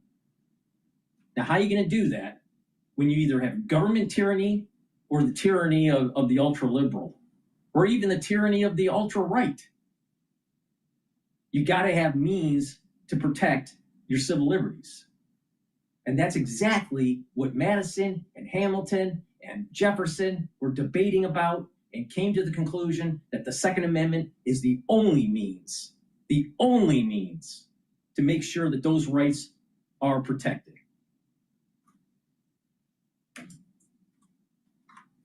Did have close ties to many Republicans and even to the U.S. president. He did not have Secret Service. He had, his maybe own purchased law enforcement, his own security. They still should have climbed on roofs, though, correct? We've seen with several details how people will be coming along. They're going through buildings. They're climbing on top of the roof. They're standing at different locations to notice if anything seems odd to prevent assassinations from happening. Yeah, everything's a decision point, isn't it? If you don't have the appropriate resources to counter the threat level that exists in the world in which we live, then it's time to have a serious conversation about whether or not this was the best venue for him to hold this. And we know the answer, unfortunately, and it didn't match the threat level. And there were a lot of gaps. You know, we're going to learn a lot here because as we got further and further away from the time of this incident, the probability went down that there was a chance of still getting this suspect alive. We see oftentimes they take their own lives or they create an environment where law enforcement needs to use deadly force. The fact that we don't have that here and that this individual has essentially confessed to what he did is going to give us a lot of information on the lead up regarding planning, regarding his social media use, regarding any potential manifestos, all the way up to the event and after the event. So we really should be able, on the law enforcement side, to get a timeline of everything that went into the planning and preparation, because this was well planned.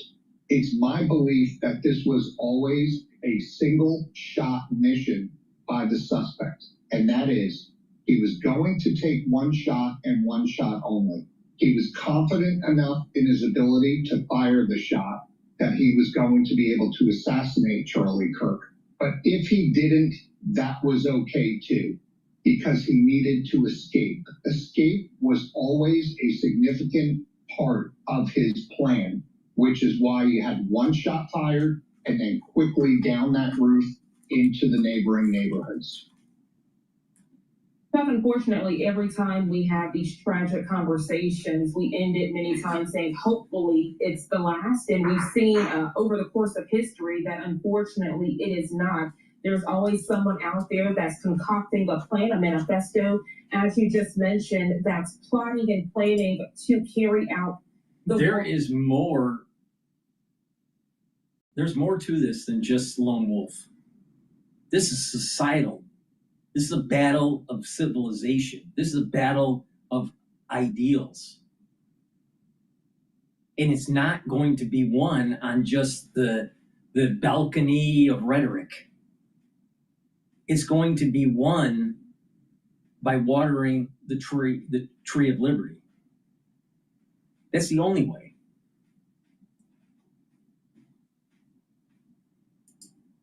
It's going to get worse before it gets better. And that means making the right decisions at the right time, paying attention to your surroundings, know where you're going, know when the risks increase, right? We know that the risks increase the larger the events are. And this is from a perspective of terrorism. This is from a perspective of lone wolves. Law enforcement is very well aware of this. What you had at the event at the university in Utah was you had a very small police department that had limited resources. You heard the police chief in one of the first press conferences say, the strategy with the ultra liberals is that radicalize and then it spins off a lone wolf. Radicalize, it spins off another lone wolf. But eventually what's going to happen over time is that it'll be more coordinated. If this was coordinated, more damage would have been done.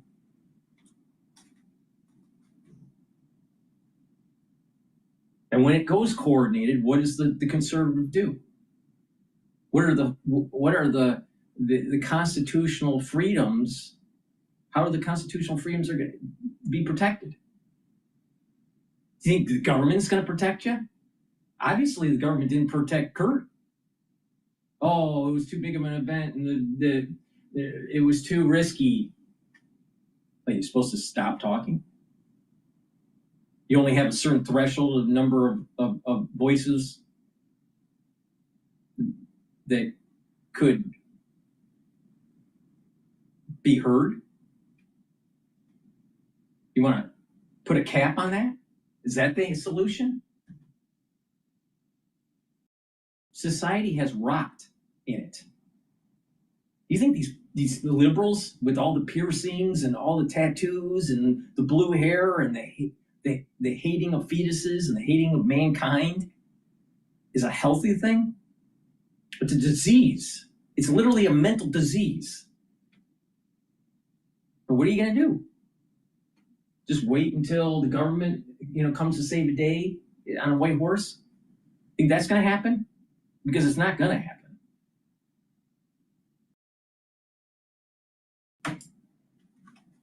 Civil war is the only answer. Somebody has undergone some part of a background check. The gap is, why is the mental health portion of these individuals' lives not making it and integrated with the law enforcement portion? If we're looking to see that someone's been arrested previously, that may preclude them from owning a firearm legally, why aren't we doing the same with mental health? And in the cases where that may be absent, why aren't family members and friends stepping up, as could have easily been done in this case? Pepperino, always a pleasure. We thoroughly appreciate how you do not mince words. Thank you so much for your expertise and dialogue on this Friday. I mean, here's a classic example. Now, I'm not a big fan of Tim Pool. Not at all. I don't trust people that only wear winter hats. All right, so the wannabe edge, Tim Pool, all right, did say something that is important, and that is that he's, to paraphrase it, the left is declaring if you speak against them, it's okay for them to kill you. No First Amendment rights in their world. They want us all dead. This isn't hyperbolic, it's real life. All right, so this is a response to Tim and what Tim's saying. But he's right. The left is radicalized, and the government can't protect you for your own life, but sure as hell can't protect your constitutional freedoms. We just saw that play out in Utah. Now just imagine when this metastasizes. This is a one event. This is one cell in the body of society. What happens when the cancer of ultra-liberal ideology spreads and we have more of these types of things happen in society? What are we going to do then? Think the government's going to be able to clamp it down? Really? You really think that? You think the government's going to come in and protect your civil liberties? Of course not. Because liberals hate God, hate government, hate the government, and hate family, it's going to devolve into chaos. So the only way to do this is to try to peacefully convince them not to be that way, and or go kinetic when they have gone over the line. Now, this is a one-off, but there's many one-offs. But the thing is it's accelerating. There is this metastasizing of this disease. Now, the liberals would say, well, there's also conservatives that are out of control too. That's true. That is true. Both sides have extreme. But the thing is that when you look at the data of this, where's most of the extreme rhetoric to erode your constitutional freedoms? It's not from the conservative side. It's from the liberal side. So this is a battle of what we want the country to be. Do we want it to be a collective society, or do we want to have individualism where your life, liberty, and pursuit of happiness is protected with a bunch of civil liberties that are enshrined in the Constitution? Or do we want some sort of Maoist ideology run by a one-party government?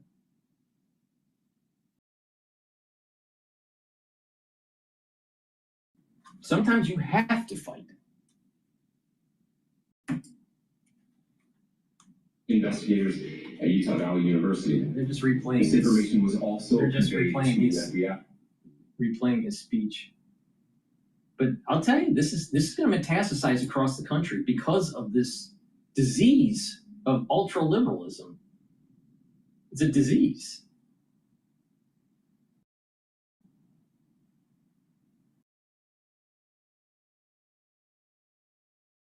All right.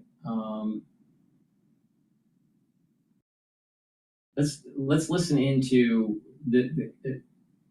I think this is about China here.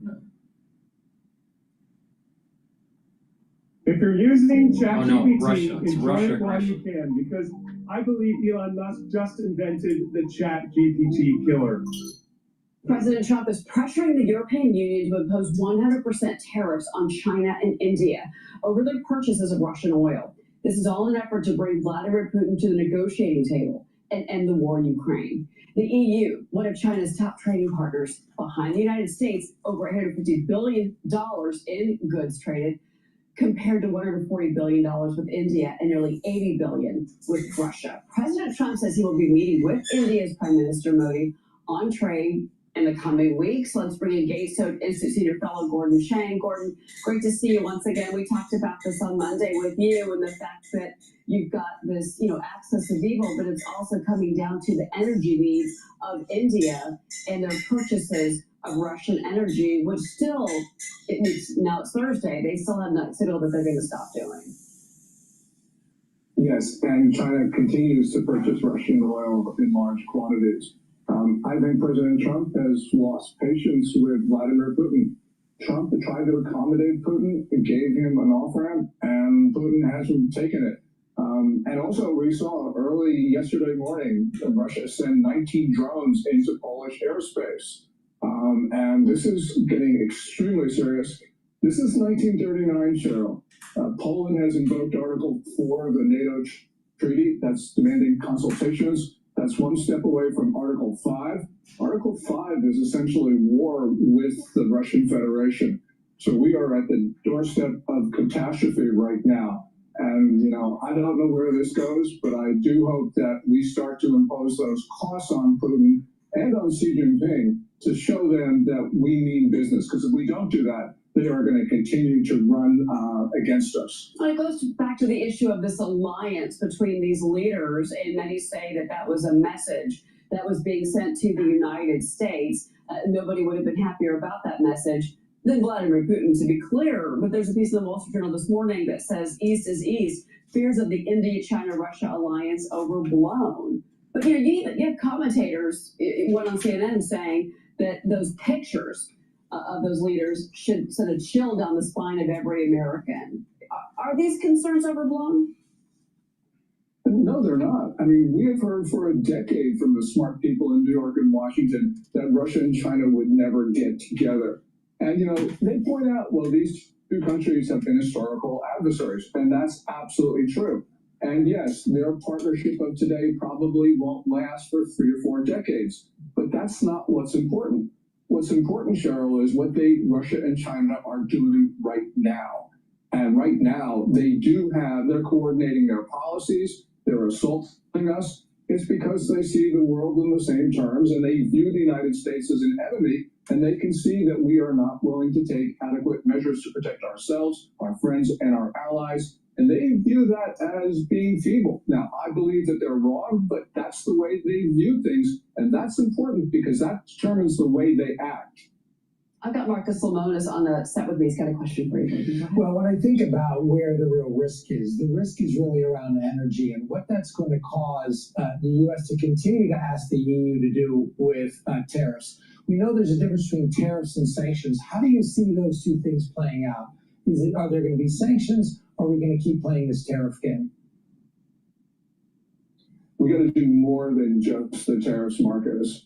We have got to cut off the flow of money to Russia, because if there's no money for Russia, there's no war in Ukraine. And we have taken steps in that direction with sanctions, but we don't enforce them with the vigor that is absolutely necessary. And of course, the sanctions aren't as strict as they need to be in the first place. Well, so tariffs are part of a package, but we need to go further. When you say further, right, so we're talking about monetary policy. Cutting off the money to Russia is really about taking out the energy problem that's there. So when you say further, what does further mean to you?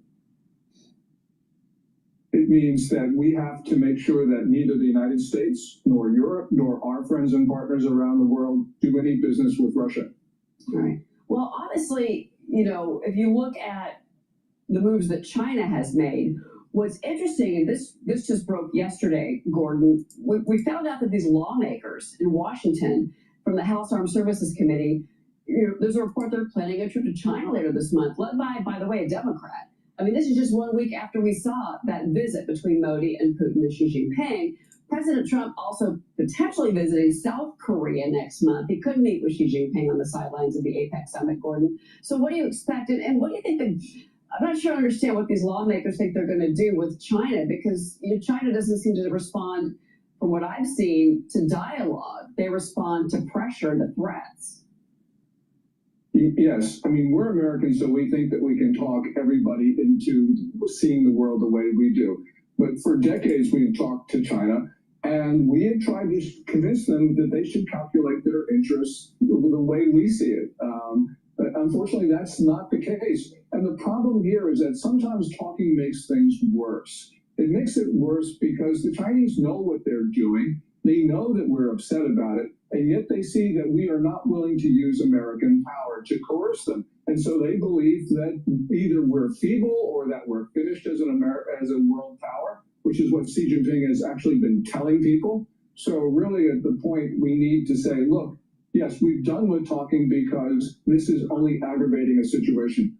I know this is a message that people in democracies don't want to hear, but unfortunately, we're at 1939, and we have actually got to get to the point where we use our power to protect ourselves. It's just simple as that. And by the way, Cheryl, today is the 24th anniversary of 9/11. 9/11 occurred because we were unwilling to listen to what Osama bin Laden was saying about the United States, even after he killed 6 Americans in 1993 with the bombing of the North Tower of the World Trade Center. So we have a problem with enemy identification. And this time our enemies have weapons that pose existential threats to the United States, unlike Osama bin Laden, unlike what happened in the 1930s. Okay, Gordon, I want you to stand by here for just a sec. All right. Please go to my store, the-studio-reykjavik.com, and get the ashwagandha root. Ashwagandha root will help to control your cortisol levels and help with your blood glucose levels. Super important for your immune system and cardiovascular system. Lignans helps with your immune system and your endocrine system. Soaks up free radicals and brings down inflammation. Very important for your cardiovascular system and your immune system. Are you noticing a theme? Turmeric. Turmeric will soak up free radicals, bring down inflammation, especially pro-inflammatory cytokines. You don't want those. And help with your immune system and cardiovascular system. So when you stack these together, they're synergistic to help with the cardiovascular health and your immune system. It's the third pillar of my core protocol. So please go to my store, get this, help with your immune system and your cardiovascular system. Super important. And be prepared for the fall and the winter. You're going to need it because something's coming. And a lot of people aren't paying attention. And you don't want it, trust me. So what you want to do is boost up that immune system. But it's holistic. Make sure you do some exercise, eat properly, drink filtered water, stay away from processed foods, get plenty of sleep, do mindfulness, have mindfulness or spirituality or some meditation to help you to go into a parasympathetic mode. Because if you're in sympathetic mode all the time, you're going to stress your body. So you want to go and bring that into parasympathetic mode. And when you do this on a regular basis, your body is healing. So it's a holistic approach. So please go to my store, the-studio-reykjavik.com. get the ashwagandha root, the lignans, and the turmeric. If you spend $100 or more, you get a free gift until supplies last. Use discount 5, all caps, discount 5, and you get $5 off any order. All right, let's listen to the rate cut, the potential rate cut that's coming up. It means the world that I'm able to continue building the life for the kids that Jared and I both envisioned.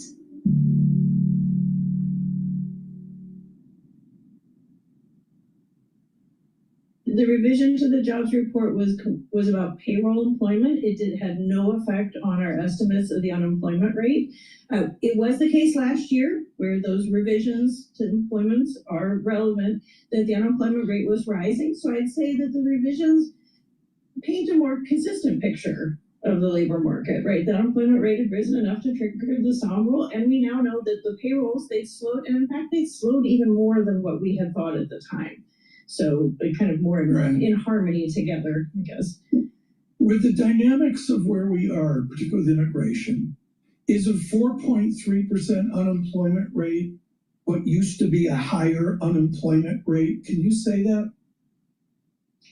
So the unemployment rate that we would kind of settle into when things are good, it does move around over time. I think one reason we see unemployment rates that are quite a bit lower than, say, decades ago, 4.3% historically is quite low, is that we have an older workforce. Workers who have more experience tend to, move in and out of jobs, lose jobs less frequently. So I think a lot of it's demographics where we're at kind of this lower unemployment rate. And that's why when you're trying to think about where are we headed to a recession? Are things really going south? You look at changes in the unemployment rate as opposed to a particular level. Like that's such an important, and we've seen in recent months, the unemployment rate nudging its way up, still slowly, but moving in the wrong direction. Behold the shifting balance of risks, and I want to ask you about that and the Fed Reserve's capacity to deal with it. And I look at the most recent Bloomberg survey of Wall Street economists. There's this expectation here that the language is going to change from the Fed chairman when he speaks on Wednesday about the labor market and the condition that it's in. What is your sense of this Fed Reserve's capacity to deal with the shift here more toward the labor markets? It seems it's going to be the case. And as Tom and I were mentioning just a moment ago, we're at a point here where we really don't have a full grasp on the personnel around that table on Tuesday and Wednesday. That's still very much up in the air. Perhaps a basic question, but does that color the conversation that's going to take place there on Tuesday and Wednesday at all? The conversation and the rate decision is going to hinge on the data, and the Fed they are grappling with a really tricky environment. In the inflation's too high. Like it is not, and it's not moving towards the Fed's target right now. And then you have employment that has really softened. It might be structure, it might be immigration, but it might not be. It might be demand is really slipping. And so the Fed's got one tool and they've got two problems that are going in different directions. So they're going to have to frame up and really assess from the data which of these two risks is bigger and more persistent. That's the way the Fed has outlined that it approaches this. That's how they're going to do it next week. But the reality is this is not going to be a normal FOMC meeting. Right, there's a lot, and frankly, it may matter more for the inflation outlook, the rate outlook, not just next week, but going forward, who actually is sitting at that table and voting. Because it will be a big change in Fed policy if Lisa Cook is not there. Claudia Sam with us, folks, as we have an eventful Friday. We're awaiting an FBI briefing here in the 9 o'clock hour. David Gurr and Tom Keene with you nationwide. Claudia, one of the magical things you had was a tour of duty with Matt Shapiro at Michigan. You folks did more on inflation research than anyone I could imagine within academics. I've been talking a lot, Claudia, in my stilted way, about the substitution effect. Is it in place now with this new bout of inflation? Lisa, help me here. Joe Weisenthal had beef prices up, banana prices up, coffee prices through the moon. Claudia, is it normal sound economics now as we substitute and try to get to Monday with our diminished purchasing power? Right, so, I mean, it's a basic reality of economic behavior. I mean, people are they're going to react to prices. That's why we have prices. It tells us something about what's scarce and what's available. And so there absolutely should be seeing some adjustments, but we have to be, real about the extent to which people can make substitutions, right? Like there are, housing is a very expensive for many Americans, and it's also a necessity. Right, so there is a process of adjustment going on. Some of our inflation statistics capture that substitution in real time better than others, but I think we also shouldn't. I would also push back on some of the discussions around tariffs, where it's like, oh, it's a relative price change. Like the tariff goods, their prices go up, so then people just shift to something, shift away from that, and then inflation overall doesn't go up. I don't think that's the read that we get out of the data. Inflation is stalled out and is moving ever so slightly higher. So I think substitution is there, but there are limits to how much people can deal with these price changes. All righty.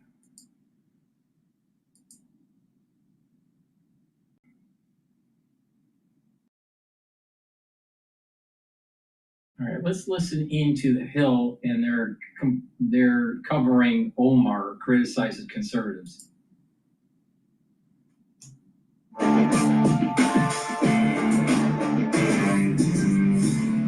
New this morning, the suspect in Charlie Kirk's murder has been identified. Utah Governor Spencer Cox says the suspect is 22-year-old Tyler Robinson. Cox says that a family member saw Robinson become more political recently. Cox thanked Robinson's family for turning him in. Now, Charlie Kirk's death has sparked many reactions from people across the media and political worlds. Some lawmakers, for instance, are calling for legislative action. Here's Congresswoman Alexandria Ocasio-Cortez. This is horrific. This is awful. And the assassination of Charlie Kirk risks an uncorking of political chaos. Are we going to do something, or are we going to argue over rhetoric? That is my question about this. We have to pass gun safety legislation and stop this. Once again, ultra-liberal trying to take away your constitutional rights. And oh, by the way, my ancestors actually ratified the Constitution in New Jersey. But put that aside, and almost fought every single damn war that we've had in the country up to Vietnam. But with that stated, with that set aside here's a classic example of what I'm talking about, where you have a representative in Congress that's a liberal or ultra liberal that wants to erode your Constitution. Because she's saying to be safe, you got to have a nanny state. To be safe, you got to take away some of those freedoms. And I guarantee you, she didn't read the Federalist Papers. So how can she even have that stance if she isn't educated enough on what the Founding Fathers discussed during the actual writing of the Constitution? I mean, my ancestor was there.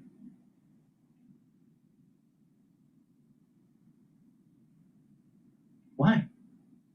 Why?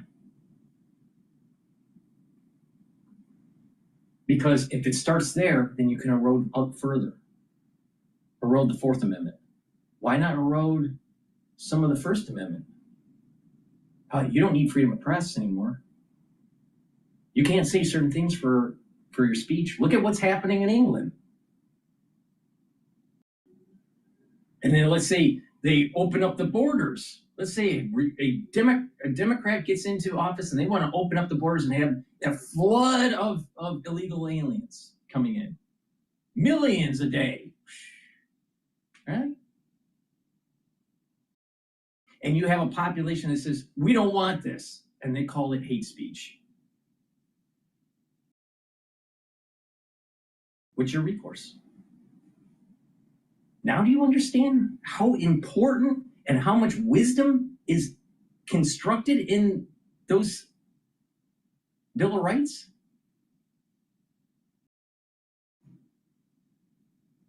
but we got a barmaid that's telling you that, oh, we got to take that away from you.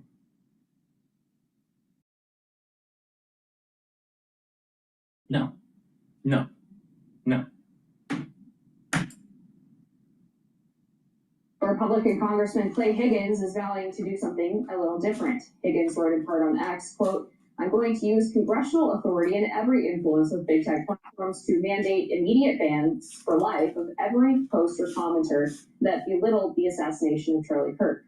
He continued, "I'm also going after their business licenses and permitting. Their businesses will be blacklisted aggressively. They should be kicked from every school and their driver's licenses should be revoked."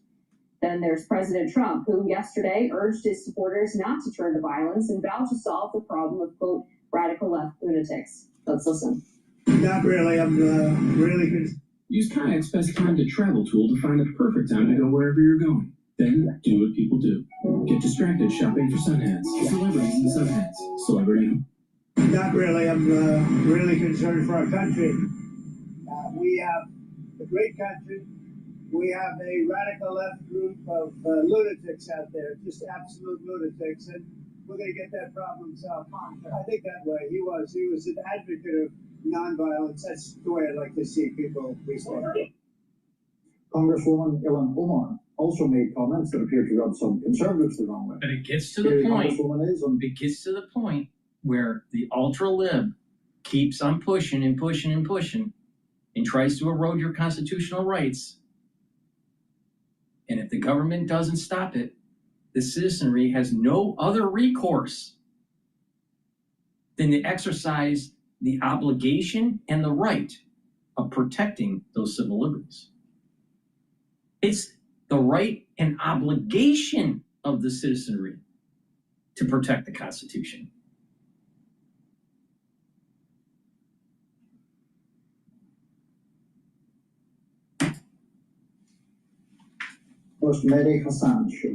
You have people like Nancy Mace who constantly harass, people that she finds inferior and wants them not to exist in this country or ever. And you have people like Trump who has incited violence against people like me. And so, these people are full of shit, and it's important for us to call them out while a representative in Congress, it doesn't have civility, pushing a Islamic agenda. Now think about this for a second. Sharia, according to Islamic tradition, supersedes the Constitution. That's a problem. That's a problem. That's a fundamental problem.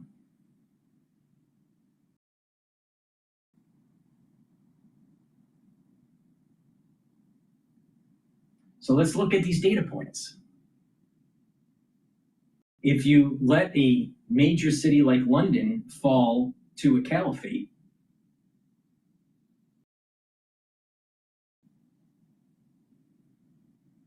and the potentiality of the same thing happening in New York, don't you think that at the national level, if that happened, that something similar would happen in terms of the disillusion of the society? Civility is going to go out the window. You're starting to see it right here. And this is somewhat benign. But she's a representative.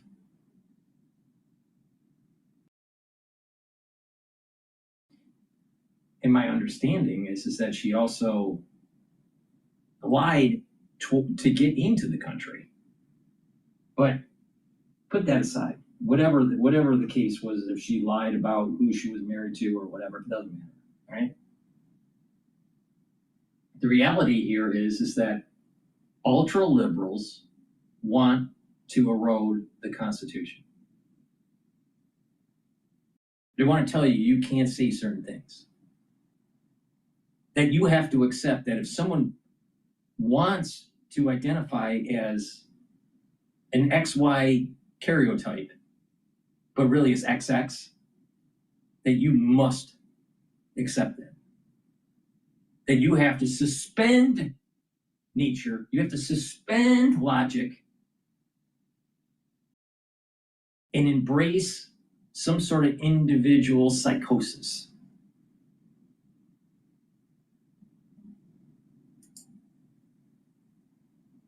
Feel anger and sadness. Here's more of what Ilhan Omar said on Kirk's death. Charlie was someone who once said, guns save lives. After a school shooting. Charlie was someone who was willing to debate and downplay the death of George Floyd in the hands of Minneapolis police. I think he called him a scumbag. Right, have no regard, downplay slavery and what Black people have. Maybe George Floyd was a scumbag. Downplay slavery. Maybe these ultra libs are upplaying slavery because they want to promote reparations. It's not about, these people don't even care. These ultra liberals don't care about slavery and what happened in the 1800s or even in the 1600s or the 1700s. What they want is a payout, and they are looking for people to fleece. And so what they do is they create an oppressor and an oppressed category so they can go to the oppressor and say, you need to pay reparations because you're a whitey. And if you're a white male, you need to pay more because you get double privilege. In this country, Still think that we're gonna go past this event of Charlie Kirk being killed, being assassinated. You think we're just gonna go off into the sunset and everything's gonna be copacetic in America? Fuck no. Because this is the rhetoric. This is what's happening on the ultra liberal side to erode your constitutional freedoms.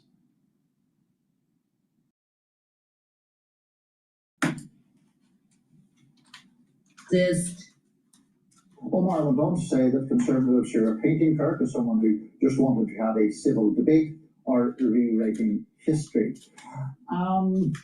So, as people who have watched an earlier segment of the show know, you were friendly with Charlie Kirk and are therefore understandably distressed about everything that has happened. Given that, I'm not overly eager to have a very partisan discussion about it. We can talk about some of that if you want to. But for the breaking news of someone being arrested. That's right. Yeah. So they named the suspect Tyler Robinson. He was apparently a college-aged male. Looked like he was from Utah based on what I've seen so far. They confirmed earlier reports that the bullet casings left behind had some inscriptions on them, including anti-fascist language. One of them said, "Hey, fascist, catch." There was another one that said, I believe, "Ciao Bella," which is a sort of famous Italian anti-fascist song. They also have claimed that one of them had the trans rights logo on it, which I haven't seen confirmation of that, so I can't say for sure. But someone who was apparently radicalized on the political left and decided to carry out this assassination. He apparently confessed to his father that he had committed this shooting. But I think we should talk a little bit about the other issues because they're obviously relevant. And I think they matter. And I think Ilhan Omar, what she did was relatively disgusting. To start trying to assassinate this man's character in the immediate aftermath of his death. But also, there's been a lot of comments from Democrats who have basically been saying that Charlie deserved this, that it's actually right-wing rhetoric that inspired this guy to do what he did because he's so hateful. I mean, there was an MSNBC commentator. And think about this. Think about what they're saying. Think about what Omar is saying. Omar is saying, you say something hateful and we're going to blow you away. So in essence, what they're saying is you don't say something that they like, then they're going to eliminate you. So do you really have a freedom of speech? And where is the government protecting it? See the point I'm making? The ultra-liberal is not going to allow for this to de-escalate. because they don't want you to have the freedom of speech, because their policies suck, and they're afraid of logic. They're afraid of rhetoric, and they will do everything in their power to prevent you from exercising your rights, including assassination. Oh, wait a minute. What happened at Butler last year in July? Oh, assassination attempt. Why? Former President Trump was pointing to the illegal immigration that was flowing over a porous border. And it was by the grace of God that that his head didn't explode on CNN Live. And believe me, they really wanted that so much. They wanted those pictures, they wanted that film, they wanted to silence the conservative movement. So who are the violent ones?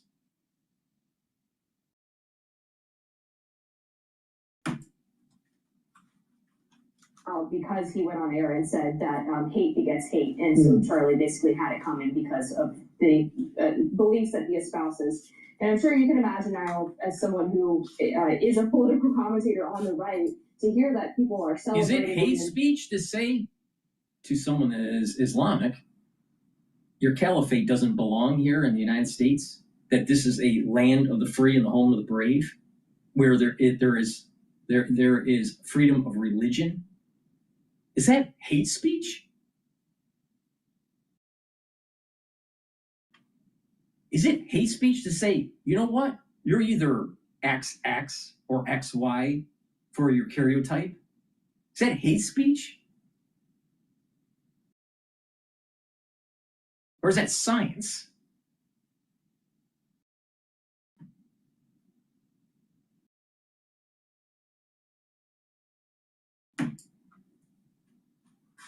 Justifying the assassination of someone who holds rather similar views to me is very concerning to me. I'm sure it is, and I'm also sure that the pain and distress of people like yourself who knew Charlie Kirk is very deep. I'm just trying to figure out what to say about this, honestly. I don't think that it is right to equivocate about the wrongness of what happened to him. I said in the earlier segment that he and I would have had completely different worldviews and would have completely different views on almost every topic. I think that it is good to have a country where people can have completely different views on every different topic and should not face violence or death or intimidation for any of those things. There's one separate element that doesn't go to Charlie Kirk himself, where I would defend what Ilhan Omar said in relation to the reactions to this from people like Clay Higgins, who we read the tweet of there. When, and this was pointed out yesterday, when Nancy Pelosi's husband was attacked with such severity that his skull was broken by an intruder at their home, Clay Higgins posted on social media a photo of Nancy Pelosi with a message that I'm not going to repeat, but a kind of snide and conspiratorial message about what had happened. I think it is fair enough to call out, in that case, someone like Higgins for double standards, or to even call him out in the more profane way that Omar did. I think that that there's a difference between doing that and doing things that would exculpate or try to exculpate someone who has shot someone dead. Now, before we get into any legal jeopardy, the person in custody is a suspect and has the right to try to refute any charges against them and all of that. But somebody shot Charlie Kirk dead, and we shouldn't equivocate about that. Yeah, the Clay Higgins idea I think is idiotic. Just to put that out there, and I don't support anybody mocking what happened to Paul Pelosi, or the case of Mike Lee posting that joke about the Democratic Minnesota lawmakers who were shot and assassinated as well. and I think most people on the right agree that those things were wrong and would be loath to defend them. But I think we should also get into perhaps AOC's comments about gun control. I do find it a little bit silly because this was actually the type of gun that they never want to regulate, or so they say. This was a bolt-action hunting rifle. It's single shot. It's not silly because they want to take everything away, including your freedom of speech. I'm telling you, this is going to get worse before it gets better, because no one has a better angel right now. But maybe they shouldn't, because people need to realize your life doesn't matter as much as the Constitution. The Constitution is paramount, period, period, period, period. Protect it.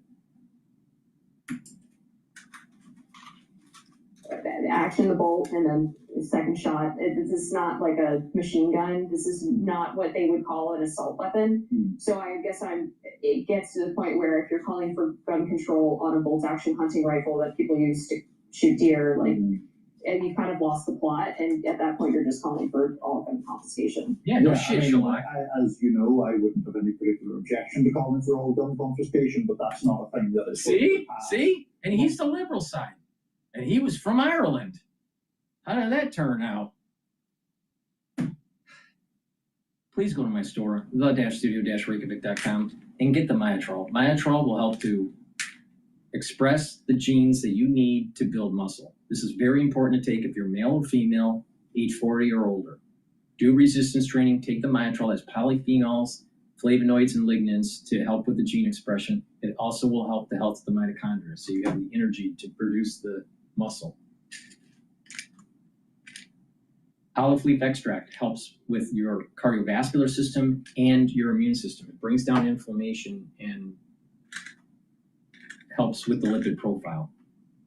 Clarity factor will get rid of that brain fog, because guess what? There's an awful lot of liberals out there that are saying a bunch of shit, and us conservatives need to stand up and protect the Constitution. So you're going to need some clarity factor to get rid of that brain fog. Now, drink it with filtered water, take it every day, and this will allow you to concentrate and help to support consolidating memory. This is super important. And over time, what you're going to notice is that your dendritic connections are improving, you're having positive neuroplasticity, you're going to be thinking faster, and you're going to be able to retrieve memory better. So please go to my store, the-studio-reykjavik.com, and get the clarity factor. And omega-3 brings down systemic inflammation, helps with your lipid profile, and helps to prevent red blood cells from oversticking. This is super important to take every day for your cardiovascular health. But it's also very important to take during the fall and the winter season. Hint, hint. Please go to my store, use discount 5, you get $5 off any order. You spend $100 or more, you get a free gift until supplies last. In this country, anytime soon. I mean, the issue of gun violence, I think, it's such a macabre topic to get into, but I actually think is better illustrated by mass shootings, because then you do get into the situation of, I mean, remember there was the horrific one at Las Vegas where the person was just sort of spraying a field of fire, and then you do, I think, get into the realm of, well, that literally couldn't have happened without, I mean, it is a gun that facilitates that level of death and destruction. And I'm very supportive of massive. And what happens when you have a group that's large, that is trying to take away your civil liberties, either at the lower level or at the government level, either at the citizen level or at the government level, and they are trying to take away your civil liberties. All right? And these discussions were had by the founders of the Constitution. And they made it very clear what this means. So these are individuals that have opinions, but they're not paying attention to why the construction of the Bill of Rights were constructed the way they were. oh, there was this, spraying of, you have these weapons that have automatic capability or semi-automatic capability, and so we should get rid of them. Well, wait a minute. It's about parity. If your enemy is trying to take away your civil liberties, either at the government level or at the citizen level, they're trying to take it away, and they have weaponry that is more powerful than what you have, then you are going to lose. So it's about parity. It has nothing to do with, well, they didn't have automatic weapons back then and all that. That's not the point. It's about parity. Parity. Open up the dictionary, look up parity.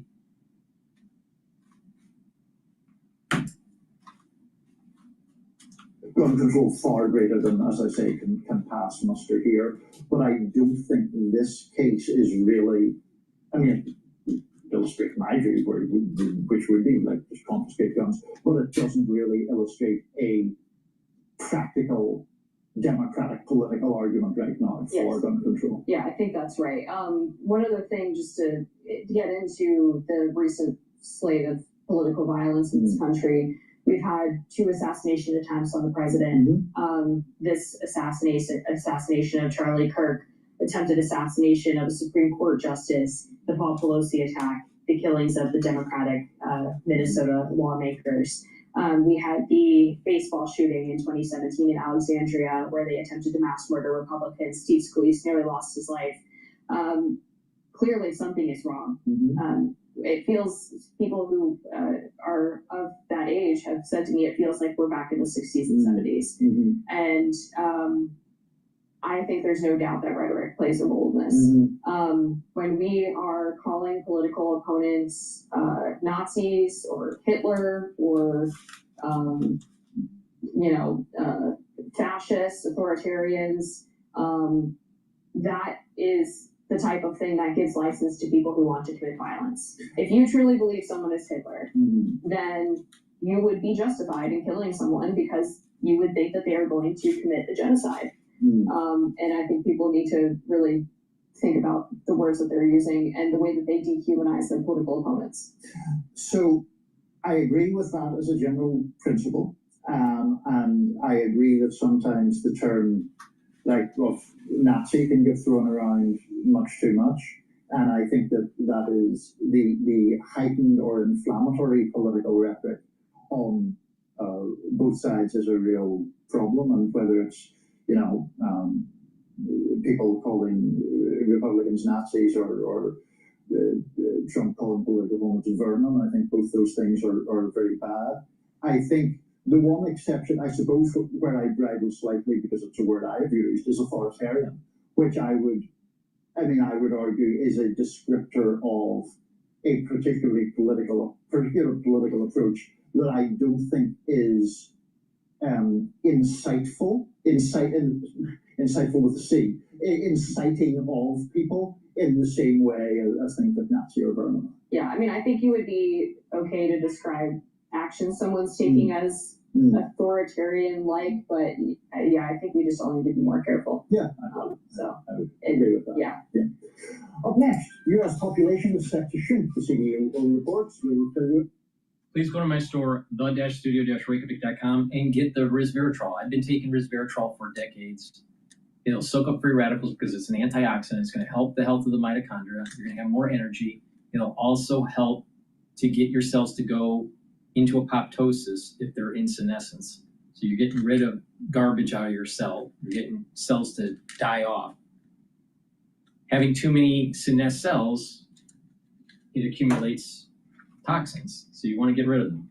Taking resveratrol is super important, and it helps with youthful gene expression. Vitamin B complex. Take this if you're 40 years of age or older, male or female, super important.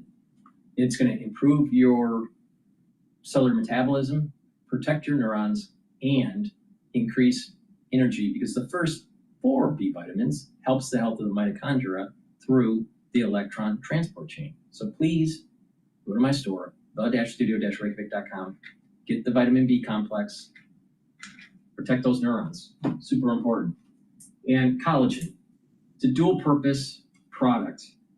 And this will help with your skin, your nails, your hair, but also your joint health, cartilage, your musculature, and your bones.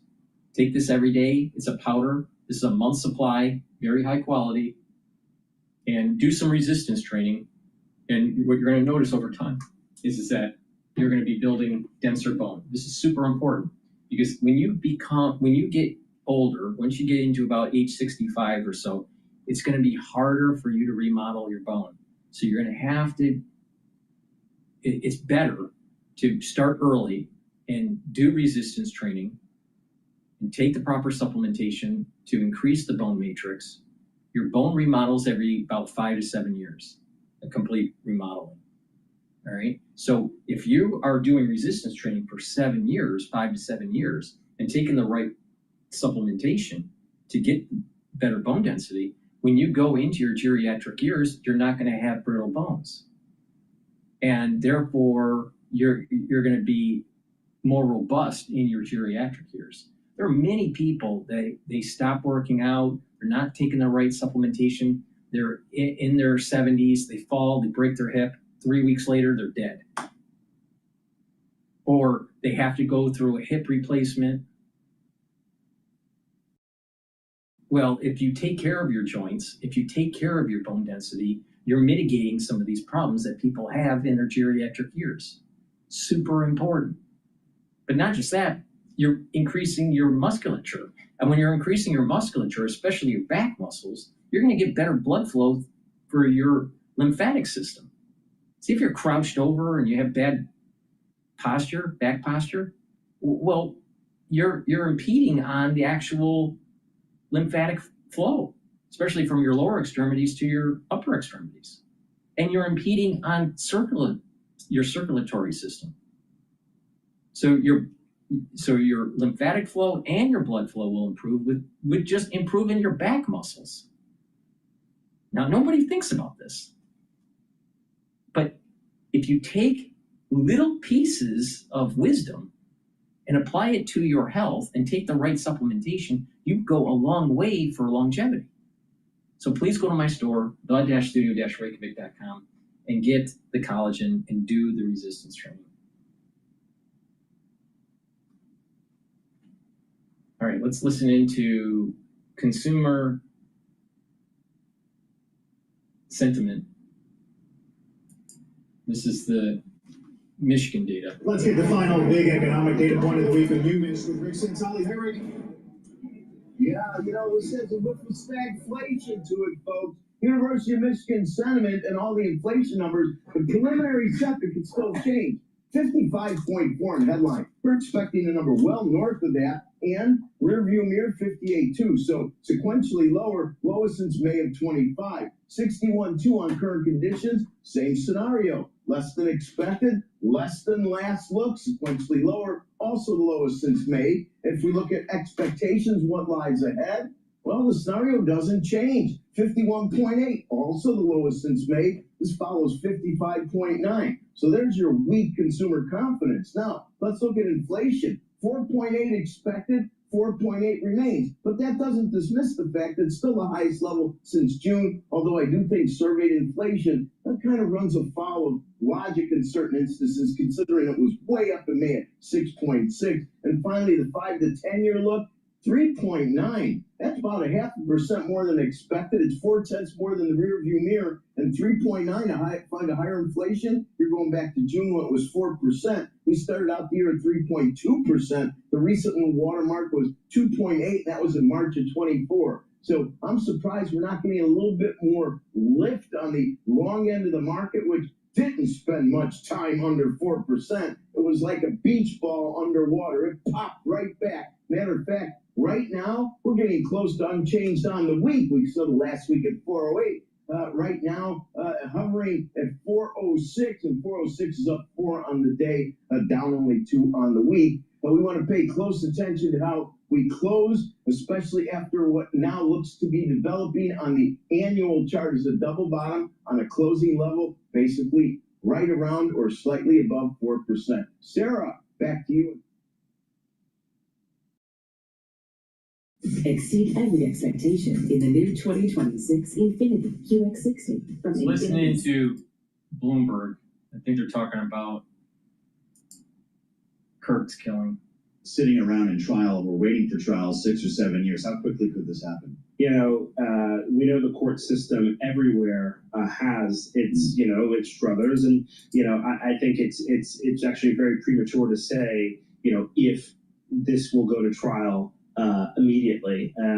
He has the right to say he wants to plead or he wants to go to trial. There's speedy trial rules, but they don't go that quickly. Now, the one thing about Utah that is interesting is that their court rules and their court system is different. They have 3 days to swear this complaint out. And so they're going to take that time. We probably won't hear anything about charges until Monday. And I'm surprised that this is going to be a state case because, certainly as this was investigated with the FBI, this could go federal quickly. But a state case does mean that we likely could see this on television and likely see all the evidence on television as well. Wow, wouldn't that be something? Spending time with Miles Miller, who's with us live from New York, talking about the now arrests of the suspected gunman in the Charlie Kirk killing. The rhetoric has been off the charts here in some cases, Miles, and I know that you're no stranger to politics as well. The president said in the White House driveway last evening as he made his way up to New York where you are, we just have to beat the hell out of radical left lunatics, he said. We have a great country, we have radical left lunatics out there, and we just have to beat the hell out of them. There is some concern here, and Governor Cox spoke to this about retribution and people reacting to disinformation. He even pointed to Russian and Chinese bots at one point. How concerned are authorities about that? It's very concerning. I know the Secret Service is tracking those threat streams. I know that Homeland Security and FBI are tracking those threat streams. They are very serious when they say that our adversaries, Russia and China, are trying to use this event against us and to divide Americans. Now, it is important to note that what is very clear from family members is that this suspect did not like Charlie Kirk, hated the words that he said, hated the ideology that he espoused, and he said that is the reason why he carried out this attack. And then you think about some of the engravings on the bullet talking about, anti-fascism and a number of other things he put on these bullets, hey fascist catch. All of that, points to the heightened rhetoric and points to, what the governor of Utah said needs to happen, which is everybody's got to bring the temperature down and really think about what is said online and think about what is said in public squares. One important point to note as you talk about politics is that really, I don't think so. Charlie, he has the right to say this, but I don't think so. We're all Charlie Kirk, all of us. Charlie Kirk died, but we're all Charlie Kirk now because there are people that are trying to silence your freedom of speech. So what are you going to do about it? You going to stand up and protect your freedoms? Or are you just going to you know what? Let's just the liberals take over. Let's let society go to shit. And you know what? You won't have any savings for your retirement. And you're going to be on the dole with the government. And maybe we have nuclear war. Maybe we have World War III. Have your kids confused on what gender they are. Eating a bunch of chemical-laden food. Disrupt your endocrine system. Oh, it doesn't matter. Just go to plastic surgeon or endocrinologist and they'll do whatever you want. You want to turn into a donkey, they'll turn you into a donkey.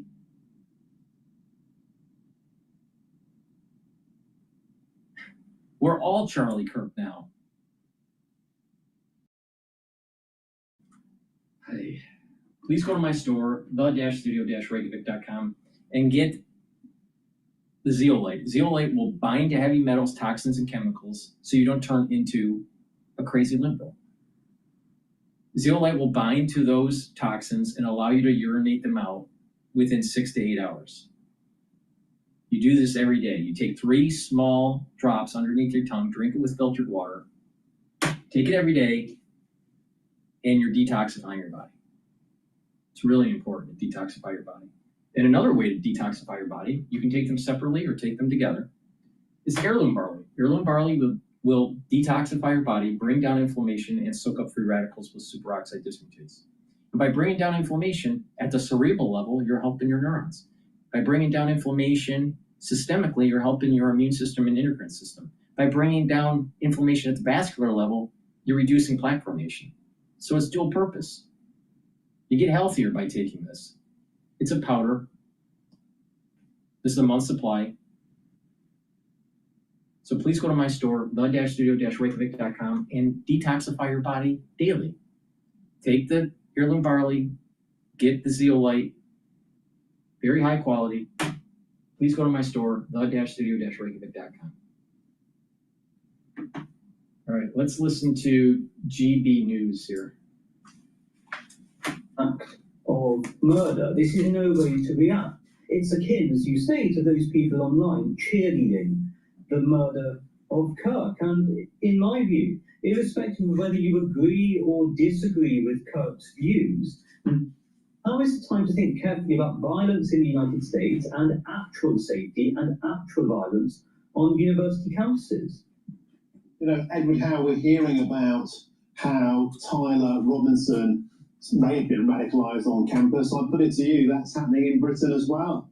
And George Aberonier, who is, as you say, the president-elect, he was also previously in charge of, he was the vice president of the Oxford African and Caribbean Society that was brought in after the death of George Floyd. He's been very outspoken on matters of race, and to post, Charlie Kirk got shot, so that's bleeping go. Charlie Kirk got shot, LOL, LOL, an exaggeration of laughing out loud. This is not the kind of thing we should tolerate on British campuses, and we have to draw a line in the sand. I put it to you again, this individual must be removed from his post. If the Oxford Union is supposed to defend freedom of speech and the rights of people outlining opinions from different perspectives, such as Charlie Kirk, with whom the president-elect clearly disagreed at Kirk's visit to the institution earlier this year, this does not warrant such deplorable reactions. My question is this: why did the president-elect not instead highlight the importance that free speech activists such as Kirk should be protected and not murdered for expressing their views? How committed is this man to upholding the accommodation of diverse views in a civilized manner? They're not. That's the whole point. Is they're not committed to supporting freedom of speech. So these leaders of these liberal communities in the United States and outside the United States, I don't really care about the ones that are outside the United States, but the ones definitely inside the United States, they're inciting violence. The BLM movement, all right, I should just say BLM because the BL movement, but that movement is pushing an agenda that's violent. They go through towns and they burn them down, literally. Well, if you can't protect your property, if you can't protect your life in those situations because the liberals took away your way to protect your family and your property, what do? The government can't. The government was known that, well, it's too big, we can't go in. It's too hot and heavy for our law enforcement. We're going to stay out. You're on your own. See, is the government going to be protecting your civil liberties of life, liberty, and the pursuit of happiness? No. So who's going to do it? Only you. Only you. So if you're hearing this kind of rhetoric from constituents that are leaders with the Black Lives Matter movement,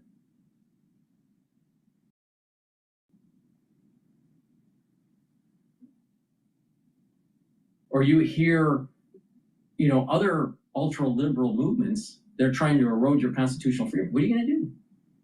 You're going to have to stand your ground. You're going to have to protect because you're put into a corner. It's not my imagination.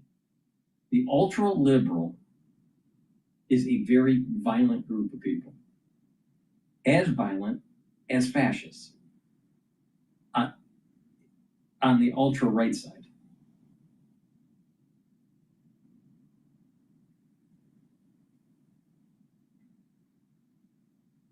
Please go to my store, the-studio-reykjavik.com. And another way to detoxify your body is to use these deodorant bars. These deodorant bars are dual purpose. You're using it as a deodorant. It's for males and females, but it'll also help to detoxify your body. Why? Because it has essential oils from the Himalayas. They're very high quality that help to detoxify your body too. It has no aluminum, no baking soda. You can get it in peppermint, lavender, and tea tree, or in citrus. Get a few bars for your household. Help support the work that I do. Very high quality deodorant bars. And Boomer Boost. Boomer Boost has 68 nutrients, has a very comprehensive compound profile shown on the screen. You can read the label on my website. This will target your heart, your vascular system, brain function, musculature, energy levels, and metabolism. Take this every day. It's going to slow down the aging process. You can also lose weight by taking this. And within 72 hours, you're going to notice that you have more vitality. Within 72 hours, you're going to notice the effects of this. And by taking it over a long period of time, let's say a year or 6 months, you're going to start noticing that you're aging slower. So please go to my store, the-studio-reykjavik.com, and get the Boomer Boost. Stack this with the heirloom barley or the gladiator barley. That's a great stack to help improve your A1C levels. So please go to my store, the-studio-reykjavik.com. All right, let's listen into Wilbur.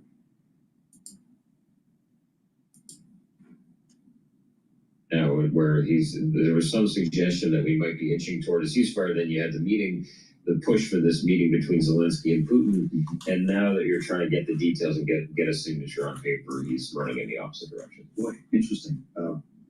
What will the UN Security Council do about this issue in Poland, as we also report that NATO is enhancing defenses along the eastern border? Well, it may be no surprise to you that the Security Council will talk. They're talking this afternoon. I mean, I do not want to downplay the gravity of what happened in Poland, but the emergency meeting today is an emergency meeting where views will be expressed, concerns will be aired, and condemnations will be made. I mean, this is one of the big challenges with the Security Council when you have Russia as a permanent member and now the U.S.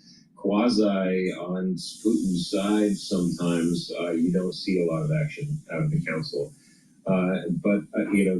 It is going to be a very interesting moment for the Trump administration because the U.S. representative up there, the deputy mission chief, will make a statement. So we'll be looking at that for clues about whether there are going to be any teeth, whether the president is going to actually do something here. He says his patience has been running out, but it's been running out for some time. Well, that sure seems like it. And I know that there doesn't seem to be, in the wake of the Alaska summit, an appetite by Vladimir Putin to sit down with Zelensky anytime soon, unless I guess he came to Moscow as the recognition. Not going to happen. They're not going to happen. So how about NATO then?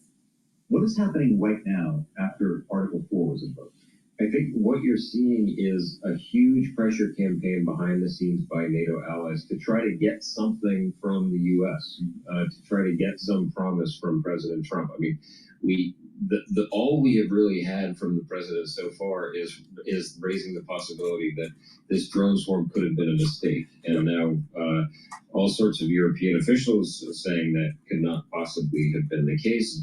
I mean, this puts the president in a position exactly where he doesn't want to be. There are certain rules, Article 4, which could potentially lead to Article 5. An attack on one is an attack on all. I mean, there are a lot of ways this thing could go, but the president does not want to be boxed in. He does not want to make any sort of commitment. I think what he's going to say in response is essentially, listen, we want you to take up more responsibility for your own defense. Get to it. He may commit more resources to Poland. He likes Poland. They have a right-wing government.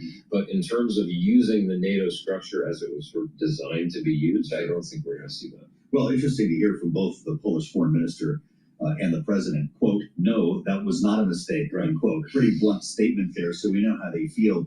But when it comes to this Article 4 review, what are they looking at? how do they conclude this process? Well, I mean, it basically what that does is brings everybody together for a discussion where they then decide what to do next. So it's sort of like, okay, let's weigh the gravity of this attack and decide how confrontational we now want to be with Russia. And, you know, it should be said, there's a fair amount of dissent within the ranks of NATO as well. I mean, a lot of these, it's a fascinating situation because a lot of these principles we have held up as being red lines. Okay, an incursion into a NATO member's airspace, that would be you would think those would not be crossed, and if it is crossed, there will have to be consequences.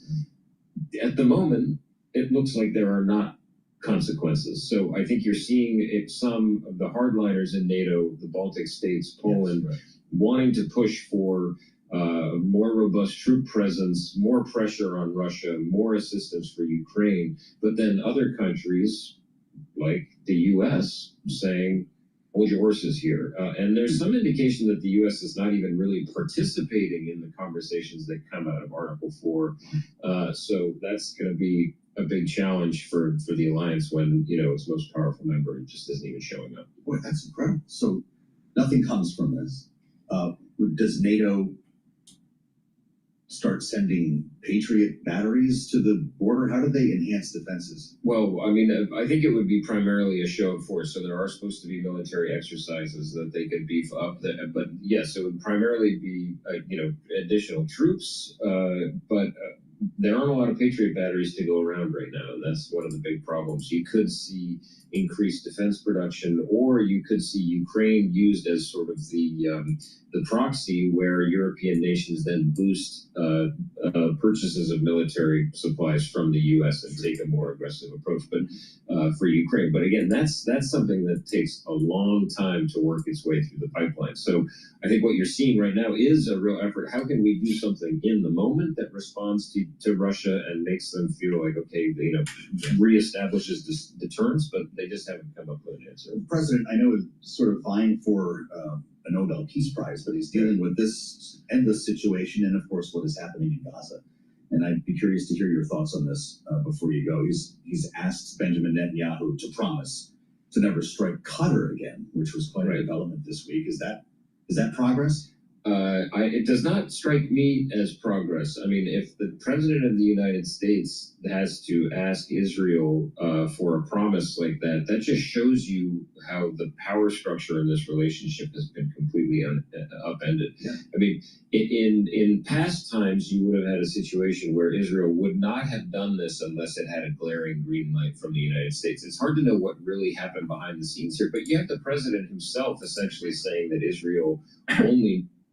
There is a GOP senator that's talking about pressuring social media platforms on harmful content.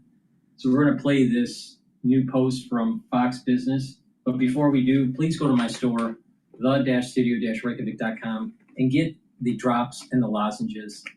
Get them for the fall and the winter. You're going to need them.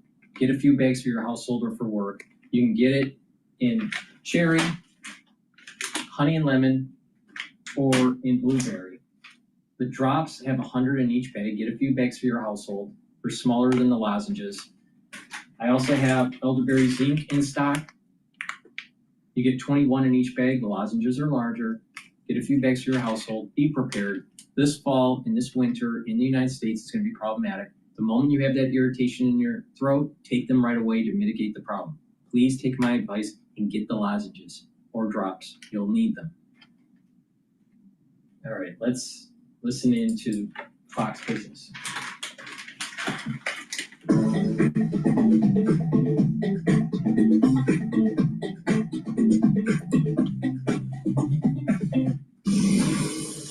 Well, we've got some breaking news this morning. President Trump telling Fox News just moments ago there is a suspect in custody in the assassination of political activist Charlie Kirk. He says he found out just this morning. The suspect currently at police headquarters and was reportedly turned in by someone close to him.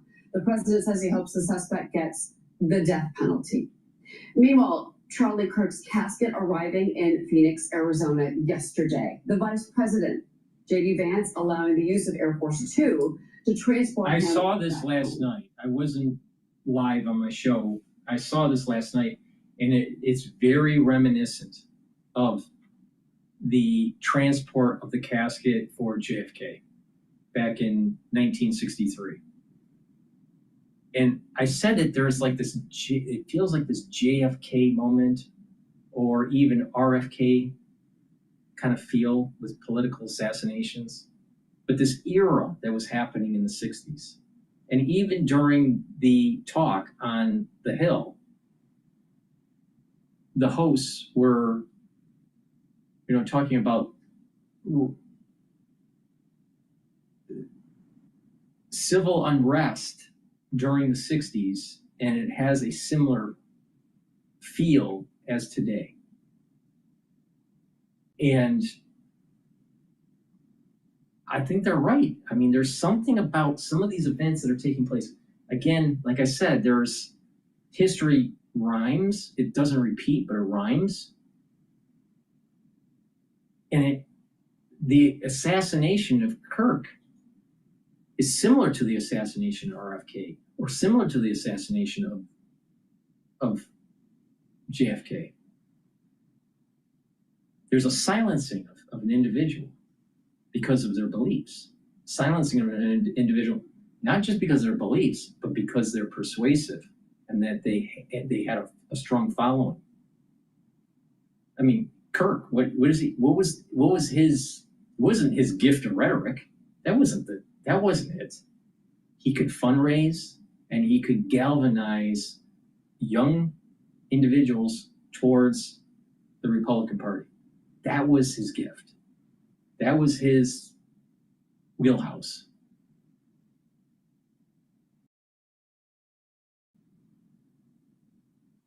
And they had to be silenced because of that, to stop the flow of funds, to stop more younger people going towards the Republican Party, because this midterm election is going to be very contentious. And because of that, there's probably going to be a higher probability of more civil unrest and more violence and more political assassinations. Because it's razor thin margins in the House and in the Senate, at the legislative level, at the federal level. So there's a battle happening here, of not just of ideas, but the Democratic Party needs the civil unrest to try to galvanize their base to be able to try to win seats. So what's the conservatives going to do? Who knows? But there's a similarity of what happened in 1963, what happened in 1968. There's elements of similarity. Flying the casket on Air Force Two, right? That's similar to JFK.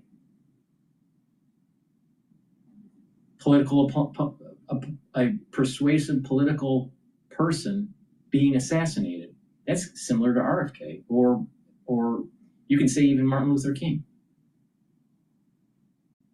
So we're living in kind of this time period that's similar to the 60s. Now, Neil Ferguson thinks that the United States economically and politically is more like the early 70s. But that's an interesting take. It's like, well, are we repeating some of the problems, social unrest that was happening in the 60s that led to a financial malaise and stagflation during the 70s? Reeling from some sort of major scandal in the White House, similar to what happened with maybe Nixon. Who knows? Maybe it's tied to Epstein. I don't know. But there's these similarities that are popping in. This rhyme of history is repeating. Well, another thing that popped in my mind last night is that this rhyme is starting at the pinnacle of a leader, and it's going to end with the average citizen. What I mean by that is that you had the assassination in '63 of JFK. All right, so that's a major leader, We call him the president. Right? Now take it the next level. Political pundit that was very persuasive, Charlie Kirk. All right, and the whole nation is literally mourning his death, or most of the nation. All right, but it's very televised. It's very public. All right, but he is a lesser status than JFK. Both were public assassinations, right? Both the caskets had to be flown in. There's similarities here. But then the next layer of violence is going to be at the societal level. There's going to be a lot of disruption, a lot of killing, a lot of sacrifice, there's a lot of tumult, and it's going to be public. Now, when would that take place? I don't know. I mean, is it 63 and then you have to wait so many years to get to 2025 and then plus that many years to get to this major event at the societal level? Maybe. And most of us will be dead then. So I guess it doesn't matter to us. But the thing is Charlie Kirk reminds me of some of the tumult that was taking place in the 60s. And that it's this rhyme is moving closer and closer to the masses. It starts at the pinnacle of the president, and then it's getting closer to more death, more destruction, and assassination. The battle of the liberal and the conservative. But this is not going to be just rhetoric. It's not going to be met with just rhetorical comments. It's going to be met with actual kinetic energy.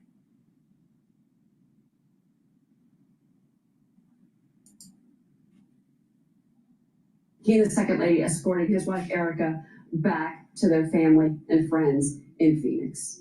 I want to bring in Kansas Senator Roger Marshall. Senator, I want to get your reaction to what has been an extraordinarily sad week for those in President Trump's orbit, for the president himself and the vice president, who was very close with Charlie Kirk. Yeah, Cheryl, I think we're all just mourning this horrific assassination of Charlie Kirk, and you just can't overstate how important he was to Gen Zs and millennials, young conservatives. That he was the Pied Piper. And back in my office, it's more than just flags at half-mast. This has probably impacted them more than anything since I've been a senator. Everyone across the country, youngsters reaching out to us and saying, what is going on here? Well, and that's the reach that Charlie Kirk had, is that he was on these college campuses, and we saw him motivate those young conservatives like I've never seen in my lifetime. I don't know about you. I mean, he was out there inspiring youth to get involved in politics. At the same time, I have to talk to you about the videos, and social media is part in all of this, because Florida Congresswoman Anna Polina Luna called on Elon Musk, Mark Zuckerberg, TikTok to scrub these graphic videos of his assassination from social media. And she says TikTok is going to take down the videos. After her request, Fox Business reached out to TikTok, had not heard back.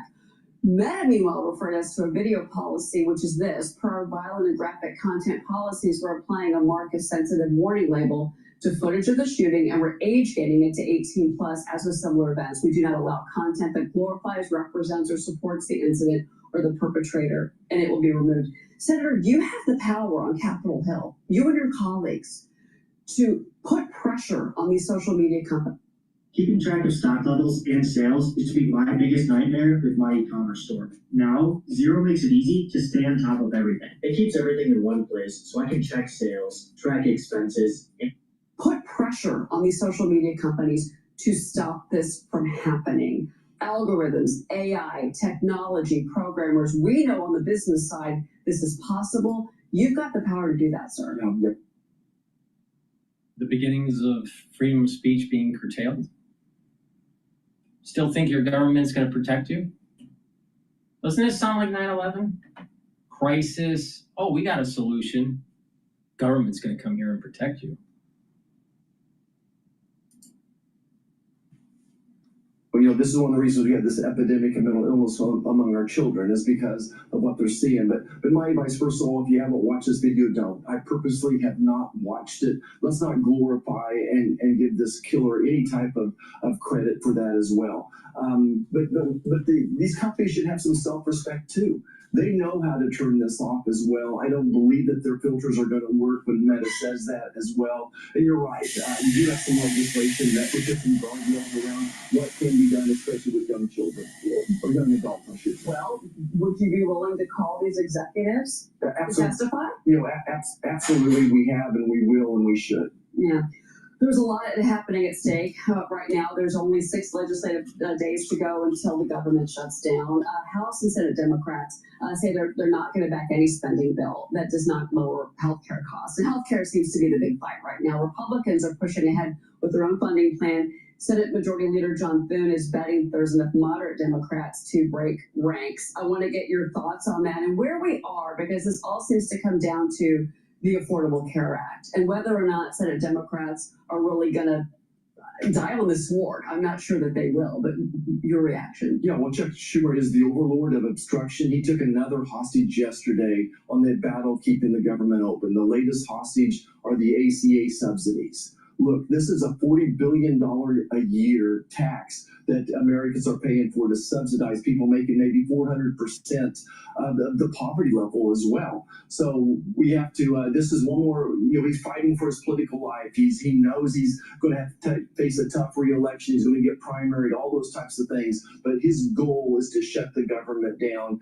and Republicans are going to do everything to work towards a balanced budget, but keep the government open. Up until this week, we had heard from the White House, and they've been pushing for a one-year deal, a one-year CR, if you will. Now I'm going to pivot over to Bloomberg, but before we do, please go to my store, the-studio-reykjavik.com. Get the nattokinase. It's fibrinolytic.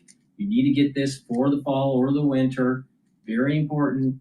Breaks up clots, but it also helps your lipid profile. So it's going to help with your cardiovascular health. But guess what? Something's coming in the fall and winter. Better prepare for it. Vitamin D3. It's a cofactor for gene expression. It helps to absorb calcium, and it is a vitamin that's going to help your cells to go into apoptosis if they're infected. You're going to need this in the fall and the winter. I'm just saying, you might need it. Vitamin D3 also will help with your cardiovascular health and your bone density. Take it with K2 MK7 molecule. When you take these together and you do resistance training, taking calcium, you're building bone matrix. Super important for denser bone to prevent osteopenia and osteoporosis. Now, vitamin D3 and vitamin K2, when you take them together, will also pull some of that calcium depositing around plaque formation and prevent or help to prevent further calcium depositing. So that's super important for your cardiovascular system. So please go to my store, get the D3, the K2, take them together, dual purpose.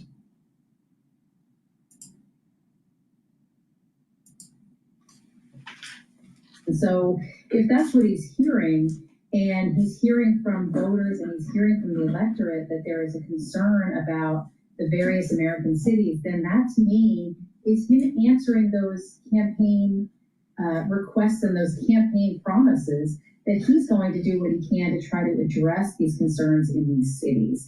And so while Jeannie makes a very valid point about how it is and what is the vehicle that he's going to use to continue to do this, I also think too that the president sits at a place where he wants to keep his word and he wants to demonstrate that he can make things happen. And so that is precisely how I'm viewing this conversation that he had from the couch just the other day, that he's trying to make good on those promises.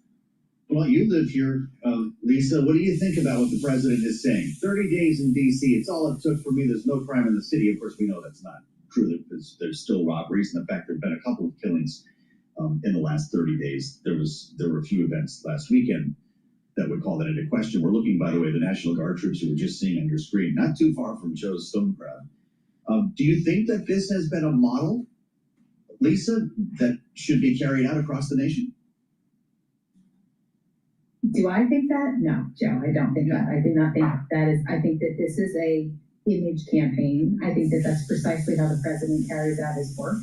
He's demonstrating he is answering the concerns. Whether or not there is valid reason and or any example as to how this has made any difference is questionable to me. I mean, I've been working in and out of Washington, D.C. now for almost 25 years. It's an American city. American cities have been troubled with crime for a long time. And has crime ticked up over time? Yes. Does it also tick down? Yes. A majority of those inner cities are run by Democrats. We're there to protect the cities in a way that makes good sense. But that's not the way this president operates. And I think we need to remember that that's the way he's going to do these things. Well, I just think it's funny. Everybody around the country is weighing in on what's happening in the District of Columbia. And every now and then it's worth asking people who actually live there. Jeannie, the Shelby County Mayor, Lee Harris, confirming local news. Washington, D.C. is supported by our American taxpaying dollars. So shouldn't people in Michigan and Utah and Texas have a say on what's going on in Washington, D.C.? You think?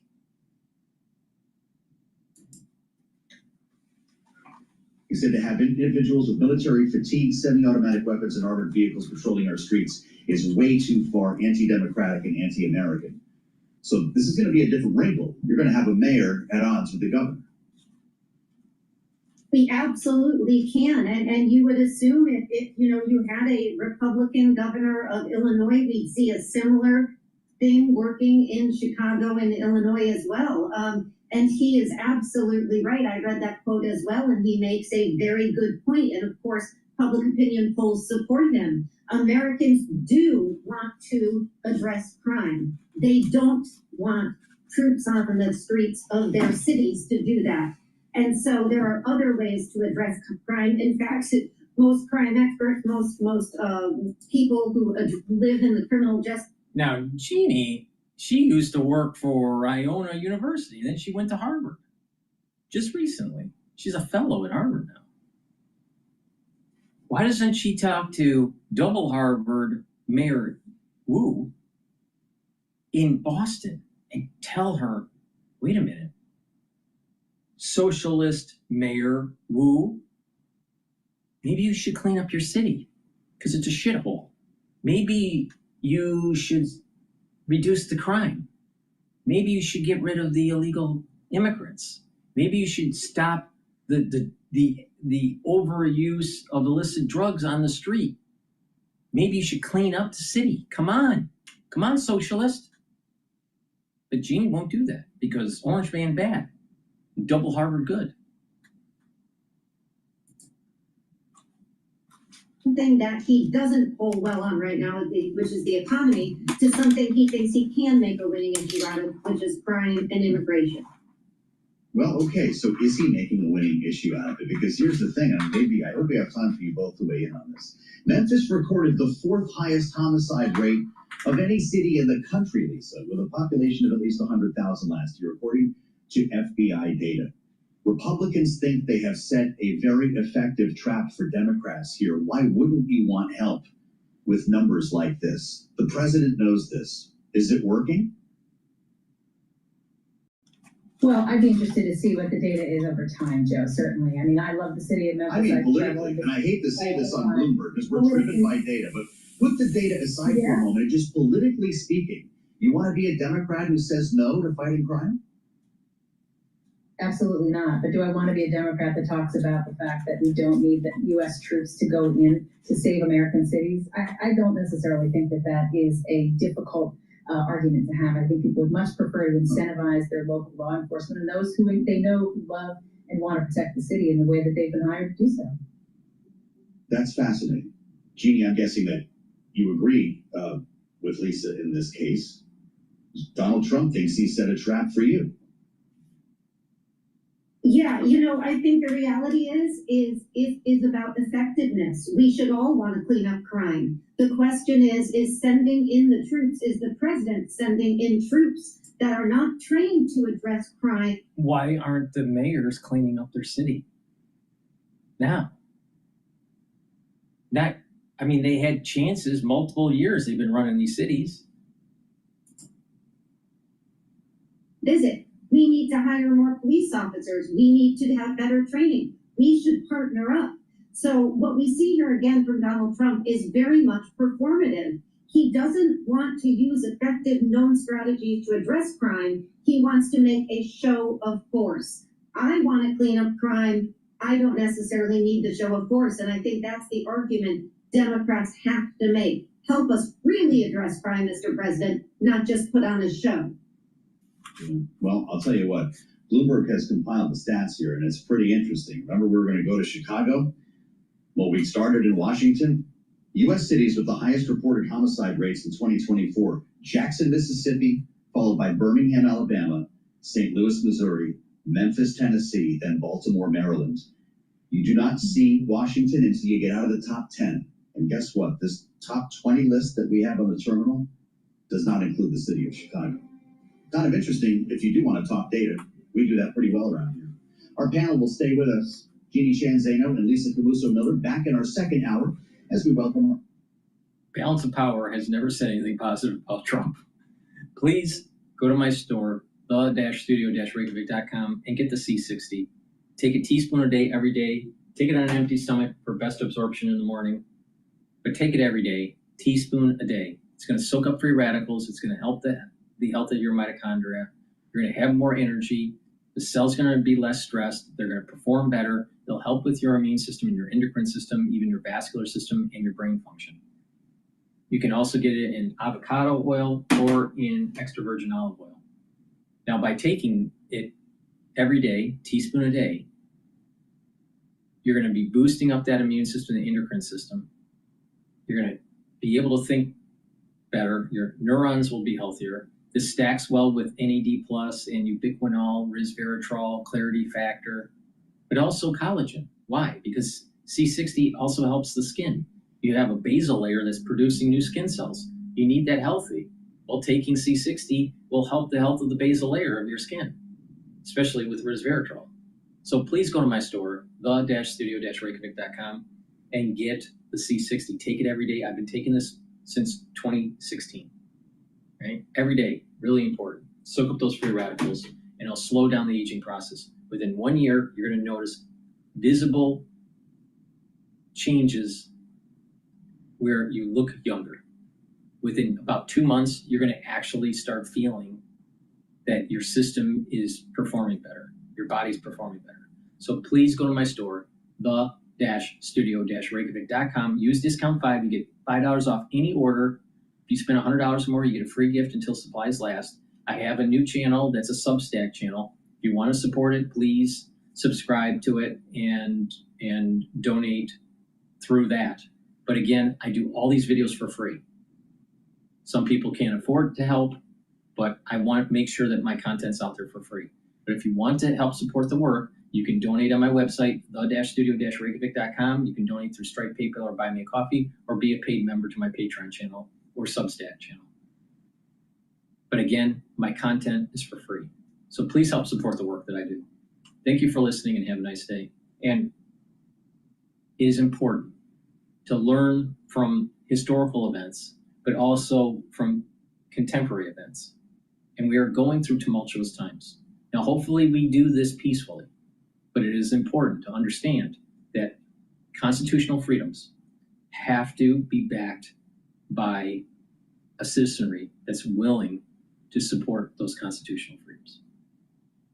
If you don't, you won't have them. The government isn't going to protect them for you. And there are many factions, domestic and foreign, that want to erode those constitutional freedoms. So you have to protect them. Thank you for listening and have a nice day.